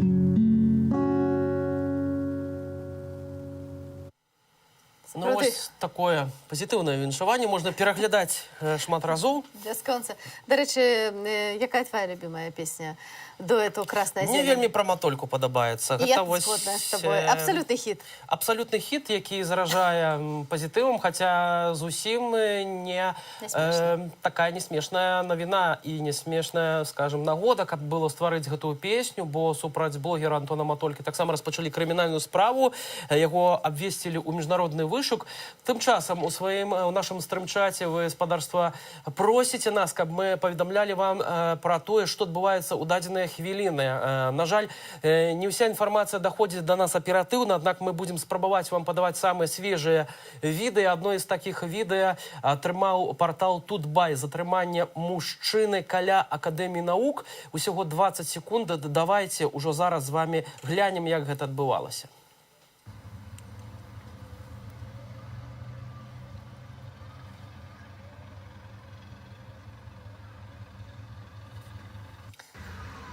Як бачыце, чалавека захапілі пад рукі, і тут адразу некалькі аўтобусаў і аўтазакаў знаходзяцца з боку Акадэміі навук. Туды ж людзей, імаверна, затрыманых і размяшчаюць. Ёсць адна асаблівасць. Амапаўцы, калі затрымліваюць людзей, заўсёды ходзяць у тройках. Мы бачым, што двое заўсёды ведуць пад рукі, а адзін ззаду як бы пільнуе, каб чалавек хіба што не ўцёк. Ну, ведаеш, такая практыка з сталінскіх часоў, калі былі там зусім іншыя тройкі і выносілі часцей за ўсё яны смяротныя прысуды, то зараз ужо вельмі шмат развагаў пра тое, а чаму яшчэ ўвесь час праходзяць гэтыя суды? Навошта паказваць і інсцэніваць нейкую, фантастычную гісторыю правасуддзя, так, ці, можа быць, па нейкім законам, там, абапіраючыся на Канстытуцыю, калі можна проста ўвесці гэтыя мапаўскія тройкі і проста выносіць прысуды там 15 сотняў альбо там 10 гадоў узмоцненага рэжыму. В прынцыпе, ведаеш, гэтыя тройкі яны амаль такі працавалі, калі гэта судовы канвейер і суды адбываліся ў Акрэсціна, ў Жодзіна, так, і фактычна там гэтыя тройкі прысуджвалі. Тут хіба што крышку іншая сітуацыя, так, гэта все ж такі не тыя людзі, якія выносяць прысуды, гэта тыя людзі, якія проста затрымліваюць, брутальна затрымліваюць. Вось. Дарэчы, у каментарах вы пішаце, што Марго варта выслаць на Еўрабачанне. Хіба што я цалкам пагаджаюся з гэтым. Думаю, што сорамна беларусам бы не было. Гэта быў бы чарговая нагода для таго, каб паганарыцца Беларусю, бо сапраўды сярод нас ёсць таленты. З іншага боку, кіраўніцтва конкурсу музычнага можа заявіць, што гэтыя песні таксама палітызаваныя. Не, ну, напэўна, трэба было напісаць адмысловую песню для Еўрабачання. Таму, але то, што яны зараз робяць, сапраўды збіраюць вялікая колькасць лайкаў, фанаў і гэтак далей. Шаноўнае гаспадарства, тым часам мы ведаем і вам паведамлялі пра тое, што затрымалі рэдактарку Тутбай Гану Калтыгіну. Пра гэта паведамляў партал Тутбай. Дзе яе затрымалі, з чым гэта звязана, пакуль невядома, гэтыя дэталі удакладняюцца. Яшчэ гаспадарства, адно відэа атрымалі мы ў сваім тэлеграм-канале пра тое, як б'юць мужчыну нагамі на плошчы Бангалор. Можам назіраць зноўку затрымання, калі вядуць і жанчын, затрымліваюць маладых людзей. І тут жа ж бачыце, як чалавек у чорным ударае па каленях маладога чалавека, відавочна, мужчыну, якога таксама заводзяць у гэтыя аўтазакі. Лічбы, я думаю, будуць цягам дня збірацца. Можам падаваць актуальную інфармацыю па той колькасці затрыманых, якія маем на сёння, аднак відавочна, што гэта ўжо десяткі людзей. Дакладна так. Тым часам затрымлена яшчэ адна рэдактарка Тутбай Галіна Уласік. Яна знаходзілася ў раёне плошчы Бангалор у адным з заведзеній харчавання. Вось, таксама больш дэталей пакуль невядома, але тым не менш мы бачым, што людзей затрымліваюць абсалютна без нейкай відавочнай прычыны, таму, калі ласка, ўсе тыя, хто зараз знаходзяцца на вуліцах, асабліва Менску, будзьце асцярожныя. Вельмі цяжка, як бачыце, працаваць нашым калегам у сталіцы, у рэгіёнах, і таму я думаю, што многія нашыя гледачы паставяцца з разуменнем, чаму не заўсёды інфармацыя актуальная ў дадзеную хвіліну. Мы падаем як мага хутчэй вам інфармацыю, якая паступае ў наш тэлеграм чат-бот, і калі ласка, таксама зазірайце туды, і калі у вас ёсць эксклюзіўнае відэо, то дасылайце таксама нам тэлеграм-канал Белсату. Абавязкова гэта пакажам у нашым сённяшнім эфіры. А таксама у нас ёсць яшчэ адно віншаванне ад гурта Рэх. Лідар гурта Андрусь Такінданг, вядомы музыка, віншуе беларусаў з днём волі. Давайте паслухаем гэтае таксама пазітыўнае віншаванне. Пазней 25 сакавіка з гістарычнай даты, з дня ўтварэння БНР, ператвараецца ў свята, якое адбываецца тут і цяпер, у актуальнае свята, якое ствараем усе мы. І мы усе, быццам бы, гістарычныя персанажы тут і цяпер робім, будуем нашу Беларусь, ствараем гэты дзень волі, каб пасля ён ператварыўся ў краіну волі, краіну свабоды. Не толькі 25 сакавіка, а каб наша будучая гісторыя была цалкам прасякнута свабодай, воляй, любоўю, братэрствам. Сапраўды, вельмі пазітыўнае віншаванне. Тым часам зараз у Менску ў гэтай хвіліны перакрываюць Кастрычніцкую плошчу. Воля, братэрства і свабода, вось да чаго прагне беларускі народ і з чым, уласна, і віншаваў, і чаго жадаў беларусам Андрусь Такінданг. А ўжо з намі зараз на сувязі палітолог Павел Усаў. Гаспадар Павел, ці сёння менскія вуліцы, на ваш погляд, прасякнутыя гэтай воляй і свабодай, ці ўсё ж такі ўсё выглядае вельмі трагічна? Я б так не драматызаваў. Трагічна, безумоўна. Мы і наша краіна жыве ў атмасферы тэрору і у атмасферы жудасных рэпрэсіяў. Такія былі толькі хіба падчас акупацыі нямецкай фашысцкай ды сталінскіх рэпрэсіяў, але той факт, што ўлады так нервова рэагуюць на любыя заклікі і на любыя сімвалічныя даты у нашай гісторыі, неймаверна акумулюючы ў гарадах Беларусі такую колькасць рэпрэсіўных органаў, сведчыць пра тое, што уладам не ўдалося стабілізаваць сітуацыю ў краіне, што атмасфера тэрору, якую яны намагаліся стварыць у Беларусі цягам гэтых апошніх месяцаў, па факце не працуе, бо улады вымушаны амаль штодзённа дэманстраваць гэтую тэрарыстычную сваю дзейнасць, падвышаць узровень тэрору і шукаць усё новых і новых ахвяраў, каб гэты тэрор у краіне, у галавах, у душах людзей замацаваць. І з гэтым менавіта звязаныя рэпрэсіі ў дачыненні да Саюзу палякаў Беларусі, у дачыненні да арыштаў да журналістаў, Паўла Мажэйка, кіраўніцтва і рэдактароў Тутбая. Менавіта зараз уся палітыка, усе ўнутраныя рэсурсы сістэмы задзейснены на тое, каб падтрымліваць гэтую атмасферу страха і тэрора, і гэта сведчыць пра крызіс, абсалютны крызіс ідэяў, крызіс стратэгіі, бо іншых нейкіх механізмаў стабілізацыі сітуацыі ў краіне няма, але тут можна на 100% з упэўненасцю казаць, што краіна ці сістэма у рэжыме тэрору праіснаваць доўга не можа. Фактычна патрэбныя настолькі велізарныя рэсурсы, каб гэты тэрор падтрымліваць, каб гэты тэрор утрымліваць, што сістэма пачне проста з'ядаць самую сабе, таксама улічваючы, што і працягваецца адток кадраў з сілавых структураў, не масавы, але працягваецца з сістэмы кіроўнага апарата, гэта мы бачым. Ну і па сутнасці адбываецца татальная дэградацыя ў сістэме кіравання, і апошнія заявы МІДа, такія бальшавіцкія па ўзроўню, яны сведчаць пра агульную дэградацыю увогуле сістэмы кіравання і міжнародных адносінаў у Беларусі. Таму, канешне, сам факт рэпрэсіяў, сам факт таго, што людзі церпяць, што мы бачым гэта на кадрах, і іх сажаюць, выдаюць штрафы, проста гэта пераўтворваецца ў нейкі гратэскны тэатр. Тым не менш, гэта ўсё таксама працуюць і супраць сістэмы, і, напэўна, Лукашенка ўтрымаць функцыянаванне на тым узроўні, на якім гэта было перад выбарамі, не ўдасца. Спадар Павел, вы кажаце пра тое, што сапраўды кошт гэтага тэрору вельмі вялікі. І мы таксама зараз па адчуваннях бачым, што гэты тэрор хіба што ўжо амаль дасягнуў піку. Ці вы пагадзіцеся з гэтым?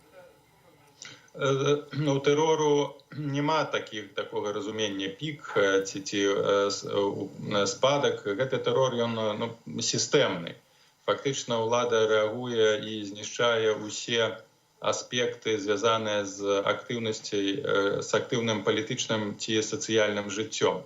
Пік, ведаеце, няма нават такой фармулёўкі, у чым гэта можа выражацца. На маю думку, гэты пік быў якраз такі ў перыяд, калі людзей забівалі, пасля і ў перыяд пратэстаў у 2020 годзе, а зараз ужо мы маем дачыненне з сістэмнымі рэпрэсіямі, то есть гэта азначае рэпрэсіі супраць усіх тых сегментаў грамадства беларускага, якія могуць фарміраваць думку, настроі, якія могуць каардынаваць пратэстамі, якія звязаныя з перадачай інфармацыі. Гэта перадусім журналісты, гэта грамадскія арганізацыі. Таму гэта не пік, гэта фактычна працяг сістэмнага тэрору. Пытанне, калі ён скончыцца, ці калі ён пачне спадаць, гэтая хваля, тут якраз такі адназначнага адказу таксама няма, бо спыненне тэрору для сістэмы гэта такое ж самае самагубства, як і вызваленне палітычных вязняў, бо гэта будзе азначаць вычарпанне рэсурсаў, гэта будзе азначаць немагчымасць утрымання ўлады у тым рэжыме, у якім гэта адбывалася на працягу гэтых паўгады, і тады сістэма пачне адразу ж развальвацца. Таму тэрор тут таксама вельмі важны для псіхалагічнага камфорту Лукашенка. Пакуль ён тэрарызуе, ён жыве. Як толькі тэрор спыняецца, фактычна гэта азначае палітычную, а магчыма нават і фізічную смерць Лукашенка. Таму ён па факце вымушаны працягваць тэрор, і адначасова з гэтым гэты тэрор будзе забіваць беларускую аўтарытарную сістэму. Іншага выхаду няма. Канешне, гэты тэрор, гэтыя хвалі тэрору могуць расцягнуцца на год, нават на 2 гады, але так ці інакш гэта ўжо такі глыбокі крызіс сістэмы, з якога Лукашенка не ўдасца выйсці, так ці інакш. Фактычна гэта мы бачым працэс гэтага палітычнага знішчэння, самазнішчэння і ўнутранай дэструкцыі сістэмы. Спадар Павел, прапаную на хвіліночку перарвацца, бо жыхары Уручча вынеслі велізарны сцяг, які бы мы вельмі хацелі зараз паказаць нашым гледачам, і праз хвілінку вернемся далей да нашай размовы. Глядзіце, калі ласка, гэтае відэа. Сапраўды, я думаю, што гэта прынамсі 15-20-метровы сцяг ва Уруччі. Ён бачны у нас, зараз, секундачку, на... Пакуль тэхнічна з тэхнічнага боку не можам паказаць, аднак абавязкова вам пакажам, як толькі наладзім гэтую тэхнічную сувязь. Разам з тым, спадар Павел, вы ўжо узгадвалі пра вось гэтую скандальную заяву Міністэрства замежных спраў адносна святкавання Дня волі, а дакладней віншавання амбасады США у асобе Джуліі Фішер з Днём волі беларусаў. І спачатку мы раніцай бачылі заяву былога супрацоўніка Міністэрства замежных спраў Беларусі, сына міністра Віталя Макея, які раскрытыкаваў гэтую скандальную заяву, а ёсць ужо і уласна рэакцыя самога міністра замежных спраў Владимира Макея. Ён напісаў у сваім інстаграме «Люблю Беларусь», і я дазволю вам зацытаваць у арыгінале, што напісаў Владимир Макей да белорусов. Огромное количество комментариев по поводу вчерашнего заявления пресс-службы МИД, при этом конституционное большинство позитив говорит о правильности и актуальности вопроса.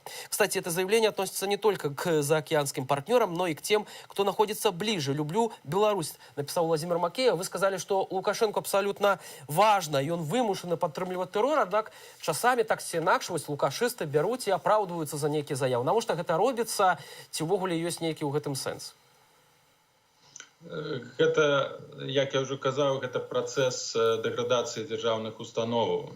І фактычна тут не трэба шукаць нейкага сэнсу. Звычайна такое адбываецца, калі, напрыклад, у краіне ідуць нейкія рэвалюцыйныя змены, і да ўлады прыходзяць людзі, якія да гэтага не мелі ніякага дачынення. Ну, можна прыгадаць рэвалюцыю 17-го году, калі людзі, скажам, з заводаў ці з зямлі прыходзілі і пачыналі кіраваць дзяржавай, так званыя кухаркіны дзеці, і не мелі ніякага разумення таго, чым з'яўляюцца міжнародныя адносіны ці ўнутраная палітыка, і гэта прыводзіла да дэградацыі сістэмы. Ну і ўраз з гэтым, каб утрымацца пры ўладзе, прыходзілася праводзіць тэрор супраць якраз такі найбольш адукаванай часткі грамадскасці. І таксама гэта адбываецца ў перыяд упадку дзяржаўных установаў. Фактычна вось зараз мы, калі ацэньваць палітычныя працэсы, якія ідуць у інстытутах дзяржаўных, мы назіраем вось такую бальшавізацыю наадварот. То бок, калі ёсць адток прафесіянальных кадраў, калі не хапае людзей, і адбываецца бальшавізацыя кадраў, то бок фактычна непрафесійныя людзі з зямлі, якія вось толькі адданыя Лукашенка, яе бацькі, займаюць гэтыя пасады, установы, рыторыка ясна яна такая ж, бо ўжо гэтыя людзі не разумеюць ні вартасці, ні каштоўнасці міжнародных адносінаў, ні нейкага узважлівага падыходу да канстытуцыі ці да правоў. Галоўнае гэта ўлада, утрымаць гэту ўладу любым коштам, бравура, паказаць праз вось такія заявы, іншыя дзеянні, што бальшавікі, мы бальшавікі нікога не баімся, мы фактычна абсолютно ігнаруем нейкія падставовыя нормы права і ўзаемаадносінаў, падставовыя нормы чалавечых адносінаў, гэта іх не цікавіць. Пратрымацца дзень, два, тры пры ўладзе, гэта вось асноўны прыярытэт. Ну і плюс, канешне, трэба таксама разумець і ў пэўным сэнсе некаторую разгубленасць еўрапейскіх заходніх установаў. Яны насамрэч не ведаюць, як рэагаваць на тое, што адбываецца ў Беларусі, што на гэтыя заявы, якія ідуць з боку беларускіх уладаў, бо яны, калі мы кажам пра еўрапейцаў, прытрымліваюцца ўсё ж такі элементарных нейкіх базавых падставовых нормаў міжнароднага права, нейкіх дамоўленасцяў, чаго па сутнасці няма і не існуе ў галавах тых, хто сёння знаходзіцца пры ўладзе. Таму яны таксама, вось гэтыя ебацькі, разумеюць, што еўрапейскі звяз нічога не зробіць, і гэта такі выклік, правакацыйнасць. Ну, паглядзіце, мы пасадзім палякаў, мы пасадзім там заўтра татараў, габрэяў, мы там выкінем усіх, хто нам не патрэбны з тых амбасадаў, і што вы нам зробіце? Вось менавіта такой бальшавіцкі выклік, вы нам нічога на гэта не зможаце зрабіць. Насамрэч, вось калі б еўрапейскі звяз больш і Злучаныя Штаты выходзілі бы па-за дэкларацыі і пачыналі б выкарыстоўваць больш важныя метады і палітычнага і дыпламатычнага ціску, напрыклад, адклікаць усіх амбасадараў еўрапейскіх з Беларусі, спыніць адносіны ўсе на афіцыйным узроўні. Макей перастае быць запрашальнай на нейкія міжнародныя дыпламатычныя пляцоўкі. Вось хацеце быць бальшавікамі, хацеце быць вось такімі прымітыўнымі палітыкамі, кіраўнікамі, будьце, але вось у межах той атмасферы тэрору, якую вы самі стварылі. Ёсць адпаведныя заявы, спадар Павел. Напрыклад, вось прэзідэнт Польшы Анджэй Дуда звярнуўся да прэзідэнта ЗША Джо Байдена з нагоды пераследу польскай меншасці. Магчыма, што гэтае пытанне нейкім чынам з мёртвай гэтай кропкі можа крыху здвінуцца, ці вы так не лічыце? Я пакуль не лічу. Заявы гэта мы чуем, як беларусы, гэтыя заявы на працягу амаль 20 год. І прашу прыгадаць, што гэта ж не першы ціск, не першая рэпрэсія ў дачыненні да Саюзу палякаў Беларусі. І Анжеліка Борыс была затрымлівана і сядзела, і Анджэй Почобут, мы памятаем, таксама гэтыя справы супраць яго. Гэта ўсё было. І чамусьці еўрапейскі звяз, Польшча і Злучаныя Штаты Амерыкі раптоўна пра гэта забыліся, купіліся на дыялог так званы, на міфы, якія рабіў Лукашенко пасля 2014 году. І гэтая вось зараз дубінка рэпрэсіяў, яна вярнулася. І мы назіраем ізнову гэтую рыторыку фармальную, якая не ідзе задалей за дэкларацыю. А тут відавочныя тыя крокі, якія павінны быць зробленыя. Фактычна спыненне ўсіх, яшчэ раз падкрэслю, афіцыйных адносінаў з Менскам. Макей, ізаляцыя Макея, ён па сутнасці не павінен прадстаўляць Беларусь. Ну і, кажу, замарозка дыпламатычных адносінаў, фактычна паніжэнне дыпламатычнага ўзроўню да консульскага. І на гэтым кропка. Вось тады гэта будзе відавочна, што еўрапейскі звяз гатовы на больш рашучыя радыкальныя крокі, бо не трэба забывацца пытанне палякаў у Беларусі, Саюза палякаў у Беларусі не трэба адрываць ці разглядаць асобна ад той атмасферы тэрора, якую мы назіраем са жніўня. Але мы не бачым са жніўня па сутнасці. Са жніўня мы не бачым ніякіх рэальных, акрамя хутчэй сімвалічных эканамічных санкцыяў, палітычных санкцыяў, дзейснай рэакцыі еўрапейскіх краінаў. І мне так падаецца, адбываецца? Чаму так адбываецца? Чаму, вось, на вашу думку, так зліваюць Беларусь прадстаўнікі Захаду? ну, тут розныя прычыны, і мы гэта назіралі, яшчэ раз падкрэслю, амаль гэта 20 год, і ў шостым годзе, і ў 11 годзе таксама былі ўведзеныя санкцыі, потым яны спыніліся. З аднаго боку, гэта, канешне, тое, што Беларусь ніколі не была і на сённяшні момант, на жаль, не з'яўляецца рэальна прыярытэтам еўрапейскай стратэгіі. Па-другое, Захад заўсёды азіраўся на Расею, гэта і ў пытанні Украіны, і зараз у пытанні Беларусі, то бок, а што на гэта, як на гэта зарэагуе Расея. Другі момант, ну, насамрэч, еўрапейскія краіны ніколі не мелі эфектыўнай стратэгіі дзеяння ў стасунку да аўтарытарных сістэмаў. На жаль, а калі гэтая стратэгія рэалізоўвалася, яна не скончвалася даволі добра для тых краінаў. Ну, напрыклад, Сірыя, тая ж Лівія, Ірак і гэтак далей. То бок удавалася зрынуць дыктатараў, але стабілізаваць сітуацыю не ўдавалася. Чацвёрты момант – гэта, канешне, фактар Расеі. Страх Европы, што ізаляцыя цалкам Беларусі палітычная можа прывесці да дэстабілізацыі, хаця гэтая дэстабілізацыя ўжо існуе. Гэта тэрор і вайна ўнутры краіны, яна адбываецца, людзі збегаюць, людзі знаходзяцца ў вельмі цяжкім і псіхалагічным, я маю на ўвазе грамадства, і матэрыяльным стане. Всё абмяжоўваецца нейкімі дэкларацыямі солідарнасці і фармальна фінансавай падтрымкай, і па сутнасці вось такая баязнь, што ли, страх, ён развязвае рукі Лукашенка. І псіхалагічна Лукашенко разумее, што ён мае перавагу над еўрапейскімі краінамі, над еўрапейскім звязам, і ён неаднакротна гэта падкрэсліваў і цынічна пра гэта заяўляў. І, на жаль, якраз такі ў гэтым кірунку ён мае рацыю. Вось калі б Еўропа насамрэч вырашыла сур'ёзна заняцца беларускім пытаннямі, акрамя ўзгаданых механізмаў уздзеяння, напрыклад, пачала б праводзіць сур'ёзнае следства, нават склікала б трыбунал па справах Беларусі, то гэта ўжо б змяніла і стаўленне, прынамсі, не Лукашенка, ягонага бліжэйшага атачэння, ну а тых суддзяў, пракурораў, якія працягваюць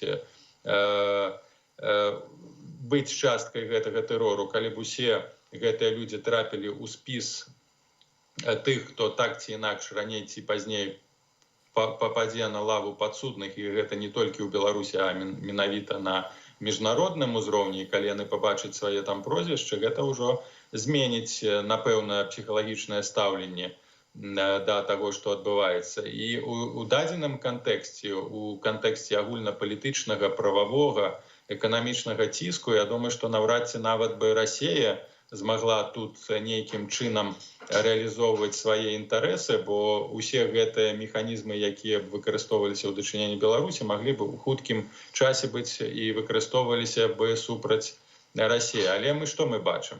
Навальнага атруцілі, потым яго пасадзілі ў вязніцу. Якая рэакцыя міжнароднай супольнасці? Заклапочанасць.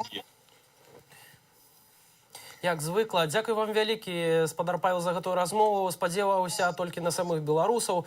Павел Усаў, доктар палітычных навук, быў з намі на відэасувязі. А тым часам, спадарства, мы абяцалі вам паказаць вялізны бел-чырвона-белы сцяг з Уручча. Аліна спрабавала вам паказаць. Паказваем ужо зараз, як гэта выглядае, як менчукі нясуць гэты сцяг ва Уруччы. Бачыце, ўсё ж такі і зараз вось ініцыятыва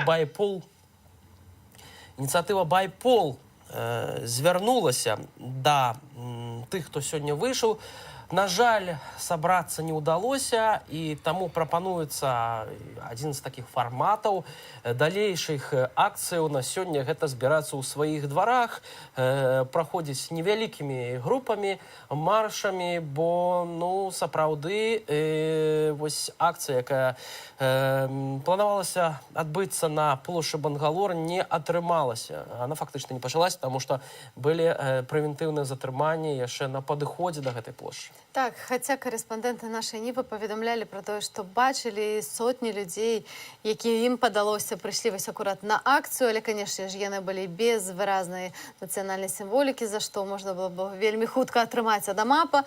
Вось, тым не менш, бачым, што акцыя не адбылася. Але у раёне Бангалор заўважылі карэспандэнта расійскага тэлеканала Арці Константина Придыбайла, а таксама карэспандэнта СТВ Григорія Зарёнка, сумна вядомага Григорія Зарёнка, якія па меркаванням тых людзей, якіх бачылі, віталіся з камандзірам менскага АМАПа, таксама сумна вядомым Дмітрием Балабам. Дмітрием Балабам. Вось. Так што так, мы бачым, што прапагандысты не спяць, яны робяць сваю працу, але мы цвёрда верым у тое, што беларусы ў сваіх сэрцах насамрэч не спыняюцца. Ось, ці вы выйдзеце далей, ці пойдзеце па тых маршрутах, па якіх заклікае пайсці байпол. Гэта ўжо, канешне, выбар кожнага. Тым часам вядома, што гандлёвы цэнтр Еўропа недалёка ад плошчы Бангалор таксама зачынілі. Усіх наведнікаў выгналі на вуліцу. Вось. Тым часам можна скіроўвацца ў накірунку Камароўскага рынка, Кульмана і Харужы, альбо на перакростак Машэрава і Даўмана. Вось, можна гэта тое, што прапануе ініцыятыва байпол, правда? Альбо вярнуцца проста ў свае раёны.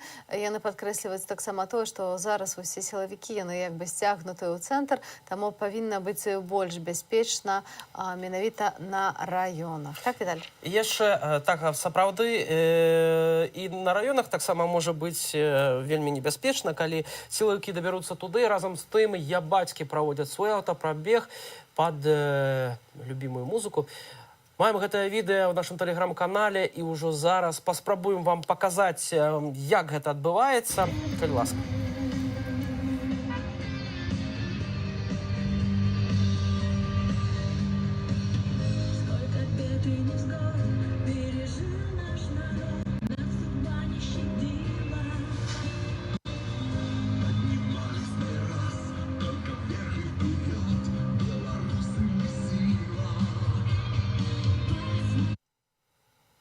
Нешматлюдна, наколькі разумею, гэты аўтапрабег пад песню «Любімую не аддаюць», у запісы якой прынялі ўдзел расійскія і беларускія спевакі, адданыя ўсім сэрцам Александру Лукашэнку. Разам з тым, яшчэ раз нагадаем, што Беларусь, як стала вядома, напярэдадні позна ўвечары адхілілі ад еўрапейскага песеннага конкурсу Еўрабачання, нягледзячы на тое, што «Галасы з места», гурт, які мусіў выступіць на гэтым конкурсе, падрыхтавалі другую песню, альбо другую рэдакцыю этой песні, ўжо з іншымі словамі. Яна таксама не прайшла. Не прайшла, а адбор... Гэта гістарычная сітуацыя, я бы так сказала. Такога раней ніколі не было. Ну так, сапраўды, каб адхілялі за палітычны падтэкст, сапраўды не прыпамятаю такой сітуацыі. Напэўна, таму што Еўропа, так ці інакш, якая ладзіць гэты конкурс, не мае праблем з дэмакратычнымі і палітычнымі правамі, і няма сэнсу, в прынцыпе, ствараць такога кшталту песні. А ў Беларусі, як бачым, асаблівая сітуацыя, і калі ўжо адхілілі ад чэмпіянату свету па хакею, ўжо і шмат іншых спартовых імпрэзаў адмянілі, ну то адмена Еўрабачання для Беларусі, я думаю, ну, не зробіць нечага гарачага альбо халоднага дадаткова. Як ты Але гэта, я думаю, такая, ведаеш, аплевуха. Аплевуха ось тым людзям, якія ўсё ж такі спрабавалі праціснуць у Еўрабачанне. Сапраўды, гэта твор вельмі нізкага мастацкага ўзроўню, пра што казаў нам наш субеседнік Мікалай Галезін у размове з намі літаральна паўгадзінкі таму. Мастацкі кіраўнік свабоднага тэатру, прызнаванага ва ўсім свеце.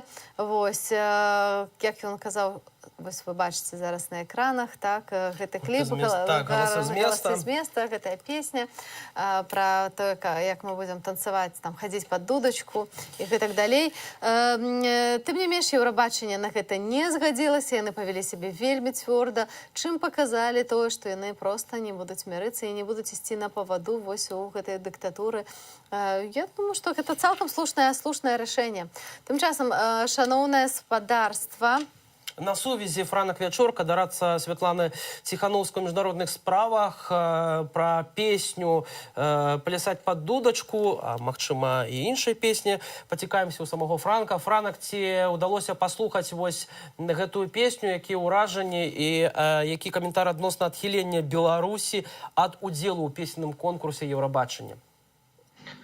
Дзякуй Богу, што гэты трэш не прапусцілі, таму што сорамна за тое, што робіць Лукашенка, як ён выкарыстоўвае міжнародныя спартовыя спаборніцтвы, культурныя мерапрыемствы дзеля прапаганды сваёй ідэалогіі, свайго парадку дня. Было б, вядома, добра, каб на Еўрабачанне паехалі сапраўдныя беларускія артысты, незалежныя выканаўцы прадставілі Беларусь і у тым ліку распавялі пра тое, што адбываецца ў краіне, але відавочна гэтага сёлета не адбудзецца.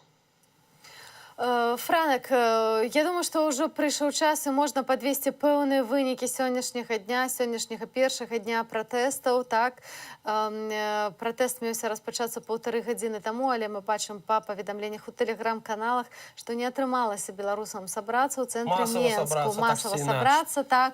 Ведаем, што людзі выходзілі, але ўсё ж такі гэтая рэпрэсіўная машына не дазволіла людзям сабрацца. Вось якія вашы ўражанні, як штаб офіс Святланы Ціхановскай рэагуе на то, што зараз адбываецца ў Менску?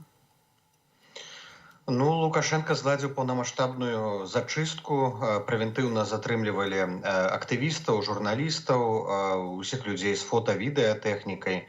Бывала, што людзі спускаліся з пад'ездаў, іх адразу завозілі ў блакітныя бусікі. Ясна, што Лукашенку вельмі важна не дазволіць людзям сабрацца. Ён вельмі баіцца карцінкі скаплення людзей. Яму трэба паказаць, што пратэсты здзьмуліся, сітуацыя стабілізавалася і прадаць гэтую думку як Захаду, так і Расіі. Бо гэта павінна ўзмацніць ягоную пазіцыю. Але нават мяркуючы па выніках 25 сакавіка, пратэсты адбываліся больш, чым у 20 гарадах. Некалькі соцень затрыманых. Это значыць, што тысячы, а можа быць дзесяткі тысячаў патэнцыйна маглі ці збіраліся ў іх удзельнічаць. Я думаю, што сёння, у прынцыпе, патэнцыйны маштаб мог бы быць такі самы. Калі б не было гэтых бронетранспарцёраў, гэтых бусікаў, аўтазакаў, вадамётаў, прэвентыўных затрыманняў, на вуліцах былі б сотні тысяч людзей і пазаўчора, і сёння. Таму нам трэба працягваць пратэставаць бяспечна, трэба шукаць крэатыўныя формы выражэння нашай нязгоды, але і трэба дабівацца ад рэжыму спынення гвалту. І я думаю, гэта бліжэйшая задача для Ціхановскай, нашай каманды, дабіцца, каб за кожнага затрымана, за кожнага арыштавана, за кожнага палітвязня рэжым дорага плаціў. І менавіта пра гэта мы будзем размаўляць заўтра з прадстаўнікамі еўразвязаўскіх структураў, каб па выніках гэтых акцыяў 25 і 27 былі прынятыя рашучыя неадкладныя захады супраць рэжыму Лукашэнкі. А якія гэта могуць быць захады, Франак? Што канкрэтна гэта можа быць, бо людзі чакаюць вельмі канкрэтных крокаў, яны вельмі моцна расчараваны, хоць маюць вось гэты запал барацьбы, але бачаць, што не атрымоўваецца ўжо так пратэставаць, як гэта было раней. Больш за тое, што перад гэтым злучэннем у нас на сувязі быў Павел Усаў, палітолог, ён вельмі крытычна ацэньвае якія-небудзь захады з боку Захада, у гэтым сэнсе нейкія мэты ўздзеяння на рэжым Лукашэнкі, бо папярэднія ўсе гады мы назіралі, што не было асаблівага прагрэсу ў гэтым кірунку. Папярэднія гады пад уплывам санкцыяў рэжым вызваляў палітвязняў, але гэтым разам нашыя мэты нашмат больш амбітныя. Мы хочам не проста вызвалення палітвязняў, мы хочам правядзення новых выбараў. Таму і крокі, якія мы патрабуем ад заходніх дзяржаваў, павінны быць значна больш упэўненыя. І гэта не павінна абмяжоўвацца візавымі фінансавымі санкцыямі на 100 чалавек. Мы бачым, што балтыйскія краіны ўжо маюць больш за 200 імёнаў у санкцыйных спісах. Мы бачым, што Еўразвяз разглядае 4-й пакет санкцыяў, куды павінны быць уключаныя кампаніі, карпорацыі. Мы бачым, што пачалася нарэшце зачыстка лукашэнкаўскіх карупцыйных схем, і вось гэты арышт Зінгмана, мы спадзяемся, гэта першы званочак, і ўсе людзі, якія трымаюцца пакуль што Лукашэнкі, яны павінны прымерыць на сябе робу Зінгмана і зразумець, што іх можа чакаць такі самы лёс. Вельмі важна, каб бліжэйшыя тыдні былі знятыя спынення, былі ўзноўленыя санкцыі эканамічныя Злучаных Штатаў Амерыкі супраць прадпрыемства нафтахімічнага комплексу у Беларусі. Это ўжо павінна адбыцца праз 2 тыдні. Беларускі акт дэмакратыі ў Беларусі. Засталося 4 тыдні, каб быў распрацаваны падрабязны сцэнар імплементацыі гэтага акту. Ну і красавік, травень павінна пачацца больш рашучая скаардынаваная палітыка Вашынгтона і Брусселю ў дачыне да рэжыму. Але гэта будзе магчыма толькі ў тым выпадку, калі беларусы будуць працягваць пратэставаць, выражаць сваю нязгоду.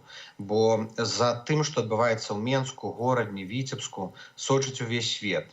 Яны бачаць, калі нехта вывесіў сцягі, яны бачаць, калі людзі выйшлі на дваровыя пратэсты. І гэта ўсё паскарае і ўзмацняе дзеянне, у тым ліку заходніх дзяржаў.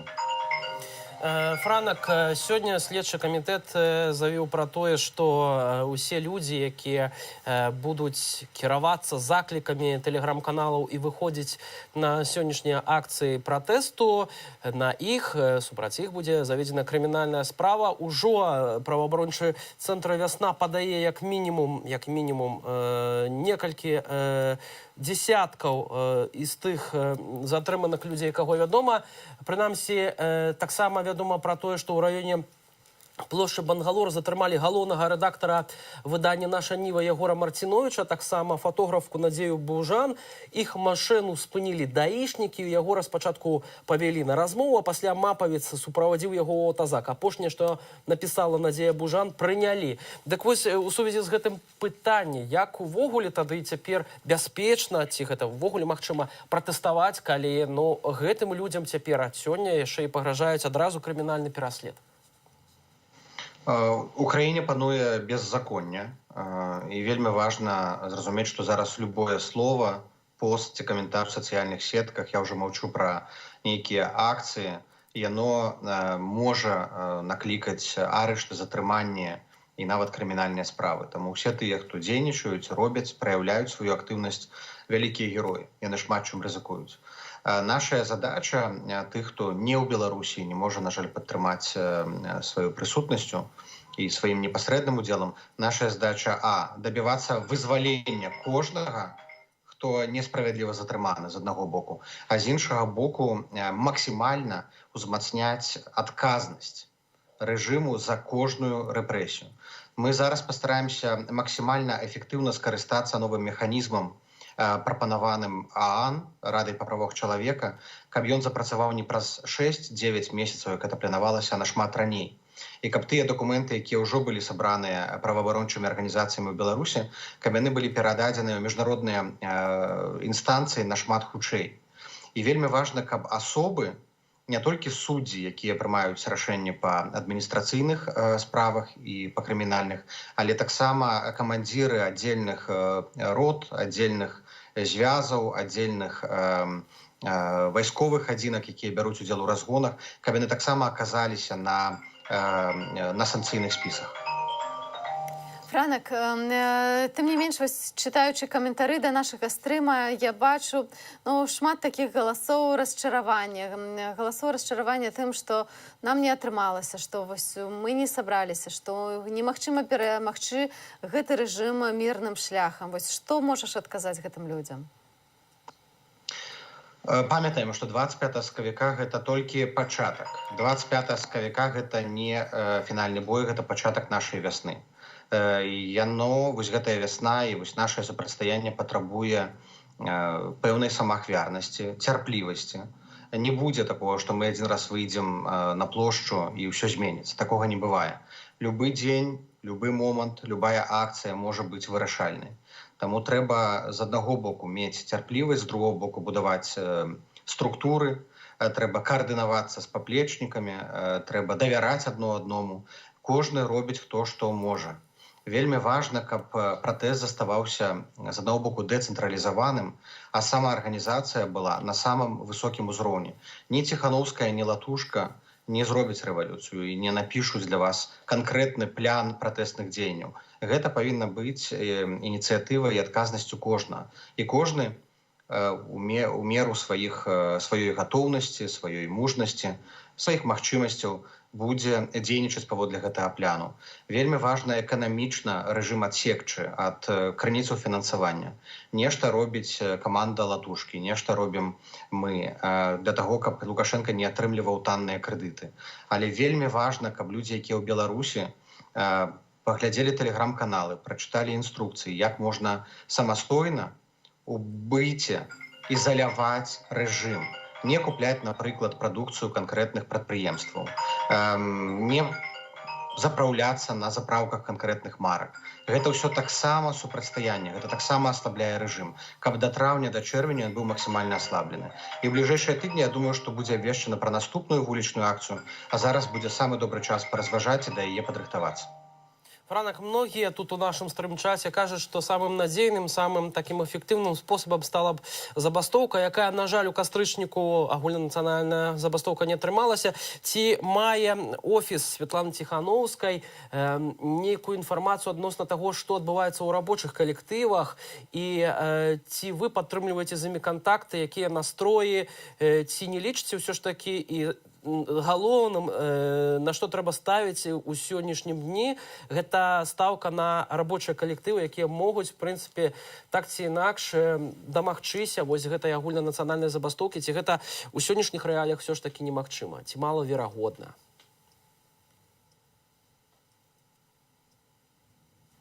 Франак, мы згубілі гук, не чуем цябе, на жаль. Можа, штосьці націснуў? Рабочыя, так. Рабочыя калектывы зараз аб'яднаныя ў страйкавыя групы, а частка працоўных працуюць праз прафсаюзы. Ёсць прафсаюзы зарэгістраваныя, ёсць прафсаюзы незалежныя, якія абараняюць правы рабочых. Яны ўзмацняюць тыя ініцыятывы, якія з'явіліся пасля жніўня, але і дапамагаюць тым працоўным, якія былі ў прафсаюзах раней. Вельмі важна, каб працоўныя каардынавалі свае намаганні, каб паміж стачкомамі, новаўтворанымі і традыцыйнымі прафсаюзамі было максімальнае злучэнне і каардынацыя. Стачкі ў розных формах, можа быць, на мінімальным узроўні працягваюцца ў некалькіх прадпрыемствах. Гэтага мала. Але я думаю, што зараз рабочыя павінны самі вырашыць, калі яны будуць гатовыя да ўзнаўлення нацыянальнай стачкі, забастоўкі, магчыма, ў бліжэйшыя некалькі месяцаў, і рыхтавацца да яе. Таму што сітуацыя, у прынцыпе, развіваецца досыць непрадказальна. Сітуацыя мяняецца. І таму важна проста, каб рабочыя гуртаваліся ўжо цяпер і ў крытычны момант Х былі гатовыя гэтую стачку абвясціць. Дзякуй вялікі за гэты каментар. Франак Вячорка быў з намі на сувязі. Дарацца Святлана Ціхановская ў міжнародных справах. Будзем, канешне, сачыць за тым, што робіць офіс Светланы Ціхановскай, куды скіроўваецца і з кім дамаўляецца аб тым, каб сапраўды еўрапейцы паверылі ў тое, што беларусам зараз неабходная вялікая падтрымка у І не толькі падтрымка, але канкрэтныя дзеянні. Так, канкрэтныя рашучыя дзеянні. Шаноўнае гаспадарства, сочым з вамі разам за тым, што адбываецца сёння ў Менску. Калі ласка, пішыце вашы каментары, пішыце нам паведамленні пра тое, ці вы выйшлі, ці у вас адбылося сабрацца. Дасылайце нам свае відэа, мы з задавальненнем іх пакажам у эфіры, а таксама апублікуем у нашых тэлеграм-каналах і таксама сацыяльных сетках, таму абавязкова паведамляйце нам, ці вы выходзілі сёння, як шмат нас сёння, што вам удалося сёння зрабіць. Сама інфармацыя з апошніх хвілінаў. Затрымалі сяброўку Коардынацыйнай рады, вядомую выкладчыцу, італьяністку Наталью Дуліну. А чытачы нашыя таксама паведамляюць, што вуліца Харужай, каля дому мэблі, там знаходзіцца тэнтованы грузавік насупраць уваходу аўтазак і 3 аператыўных буса. Магчыма, унутры зараз адбываецца зачыстка, а ў дварах на Бангалор па-ранейшаму ідуць затрыманні. Шановнае спадарства, тым часам паводле праваабарончага цэнтру «Вясна» на сённяшні дзень затрыманыя 14 асобаў, хаця ў тэлеграм-каналах я бачыла і іншыя лічбы, але вось справдзіла акурат на «Вясне», пакуль 14 асобаў, з іх ажно 4 журналісты. То бок мы бачым, што традыцыйна паляванне на журналістаў, яно суправаджае, скажем, акцыі пратэсту суправаджаюцца паляваннямі на журналістаў. Што будзе далей, пакуль мы не ведаем з імі, будзем сачыць за лёсам затрыманых рэдактарах Тутбай, а таксама Егора Марціновіча і Надзі Бужан з нашай Нівы. З нашай Нівы. Тым часам у нас уже на сувязі з'явіўся вядомы палітолог Валерый Карбалевіч. Добрый дзень. Добрый дзень. Спадар Валерый, як ацэньваеце сённяшні дзень і сённяшнія пратэсныя акцыі ў Менску, і ці вашыя чаканні, вашыя назіранні апраўдаліся так, як бы мог выглядаць гэты дзень, у тым сэнсе, як адбываліся затрыманні, ці вы лічылі, што ўсё ж такі сёння улады пайдуць на саступкі і дазволяць людзям сабрацца? Спакусліва было б сказаць, што я так і думаў. Так часта і гавораць эксперты, калі ў іх пытаюць. Але я не буду так казаць. Мы бачым сёння працяг таго, што было 25-го ў чацвер, калі пратэст выліваецца ў некія лакальныя асобныя акцыі, у выглядзе нейкіх флэш-мобаў, у выглядзе нейкіх партызанскіх вылазак.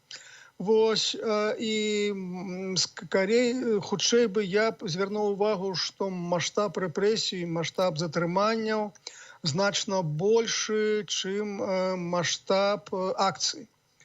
Вось, і колькасць прадстаўнікоў Міністэрства ўнутраных спраў на вуліцы мусіць нават больш, чым людзей, якія спрабуюць пратэставаць.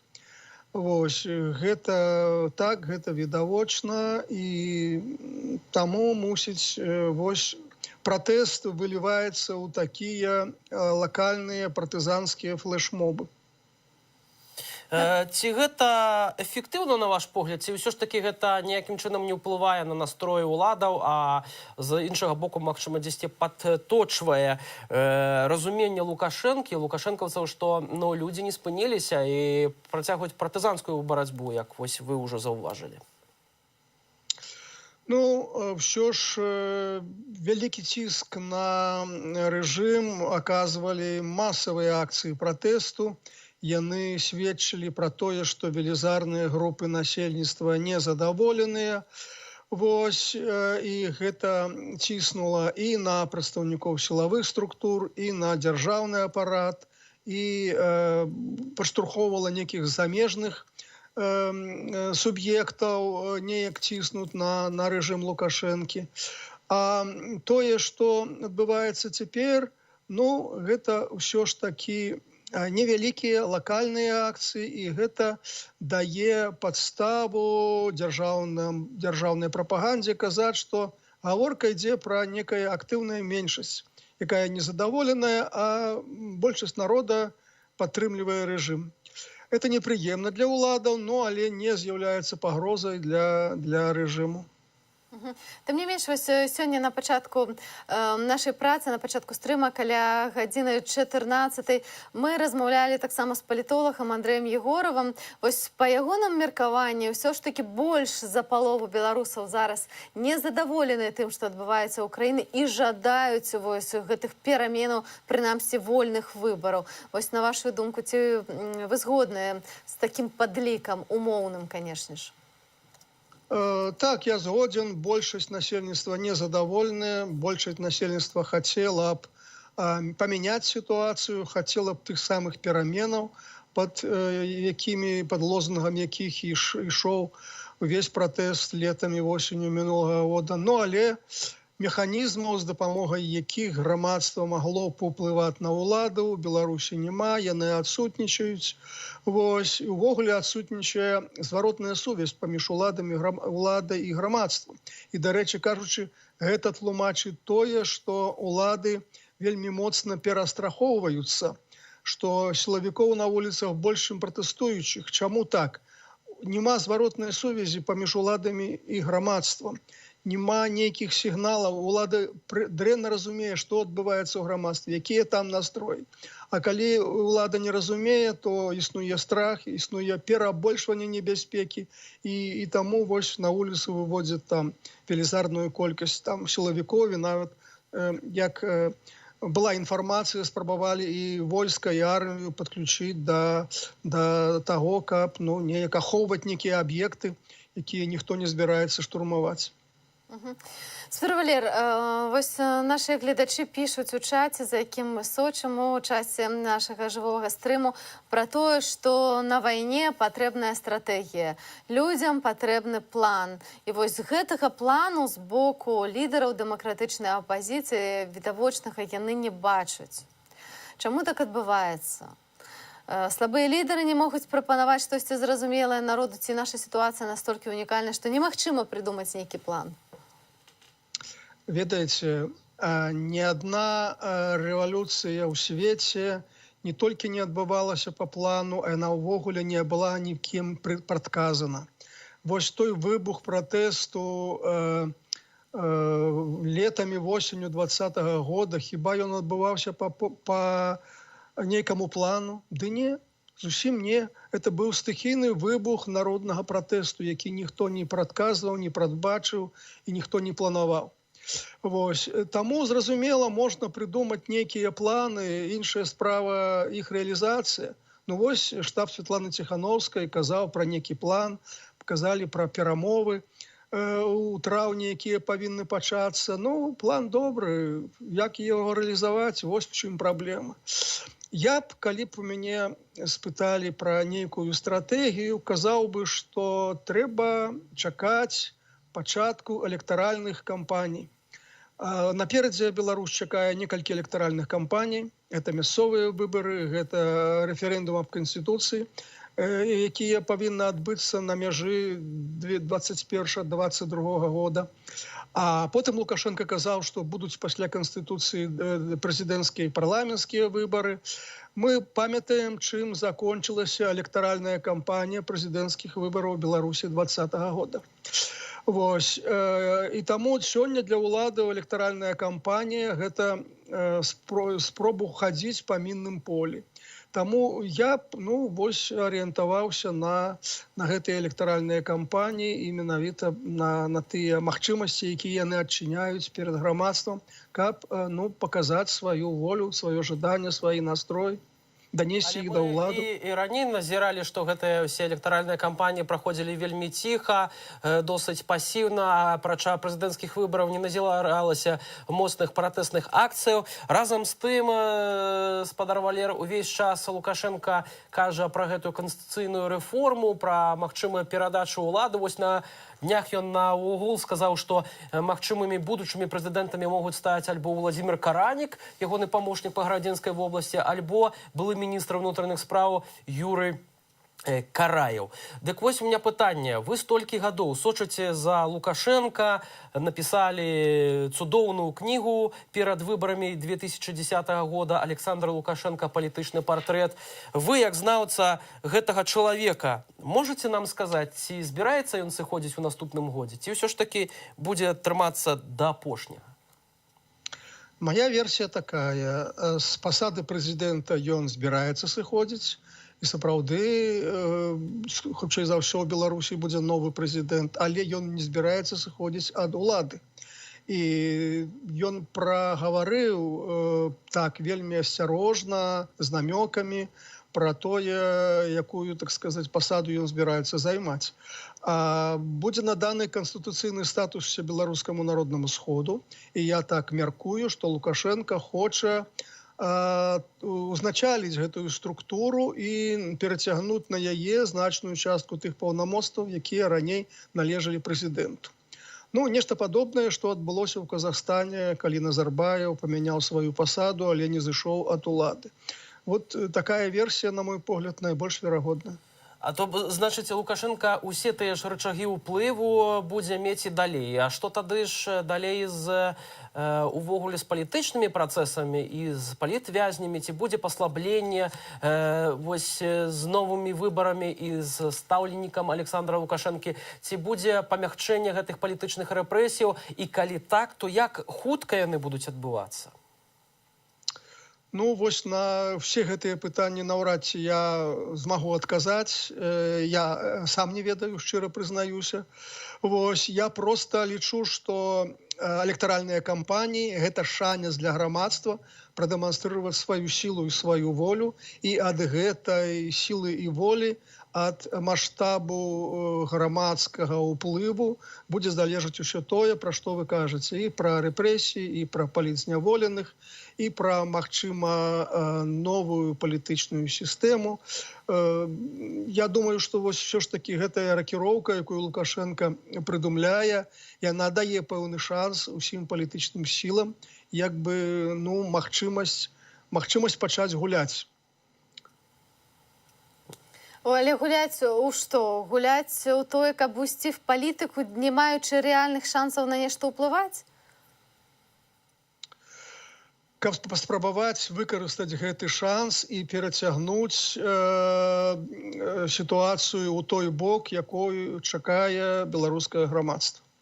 То бок мы бачым, што па спачатку гэтай палітычнай вясны, што пратэстуючае грамадства пакуль не ў стане навязаць свой парадак дня. І таму трэба выкарыстаць тыя магчымасці, якія спрабуе ладзіць улада, дзеля таго, каб паспрабаваць выкарыстаць, як гэта было выкарыстана мінулым годам падчас прэзідэнцкай кампаніі. Тады ж таксама старая апазіцыя, традыцыйная апазіцыя меркавала, што гэтыя выбары трэба байкатаваць. Памятаеце, гэта, так сказаць, гісторыя з праймерызам, з якога нічога не атрымалася, і ў выніку пачалі казаць, што ўсё будзем байкатаваць. Ну, а вось што атрымалася на самай справе. Таму я думаю, што выкарыстанне максімальнае электаральнай кампаніі на сваю карысць, вось стратэгія.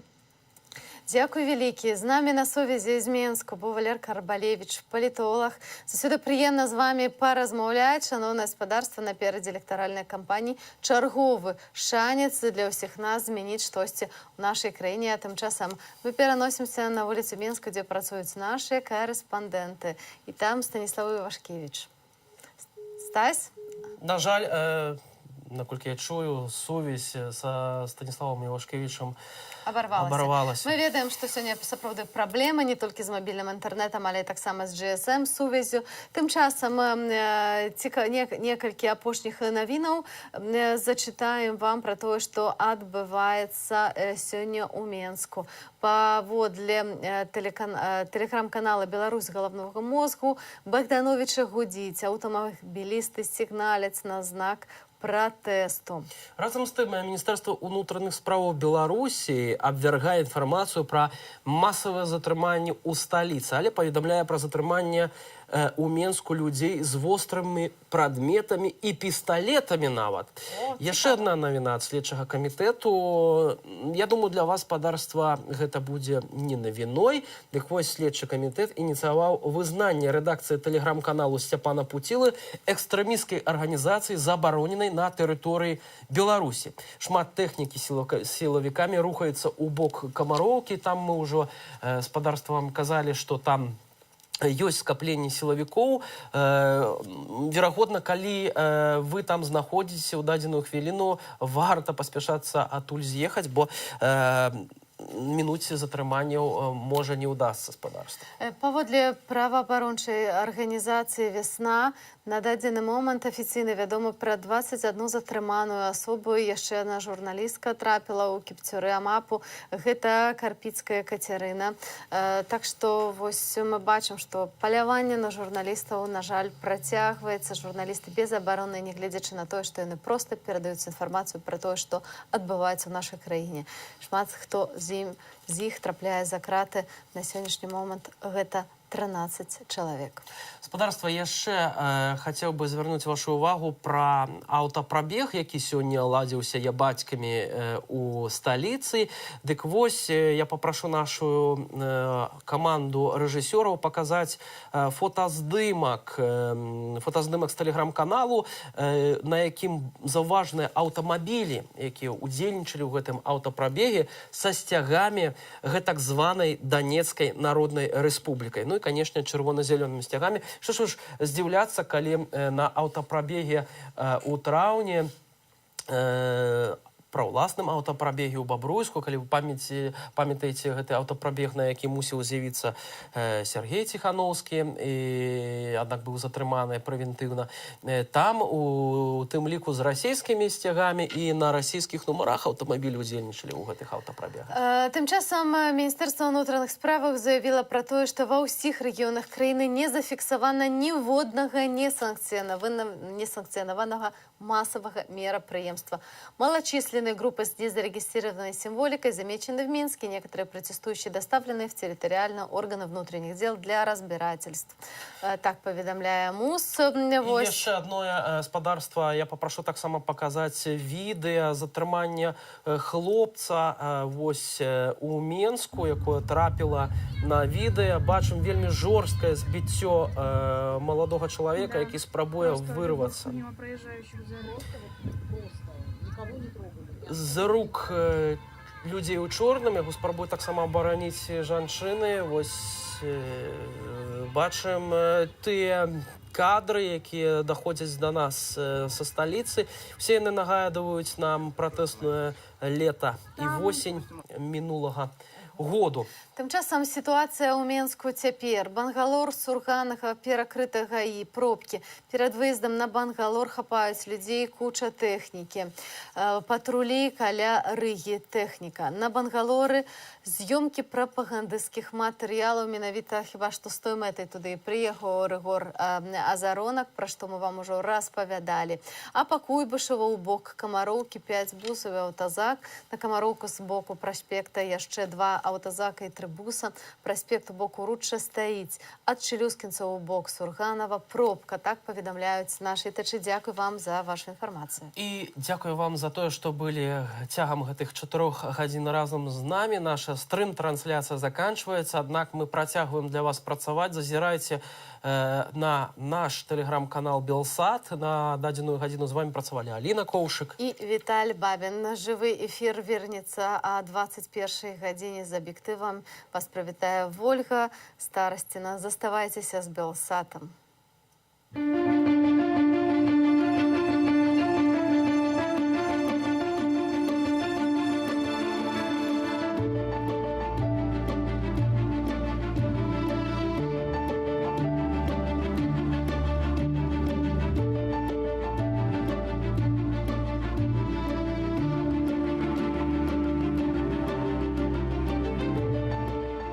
Минут 10 назад забрали человека в автозак, а уже с автозака вывели в скорую.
Сколько их много в машине. Вон колючую проволоку везут. Вот это менты. А, Соколицы, Павел.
разам пераможам. Жыве Беларусь!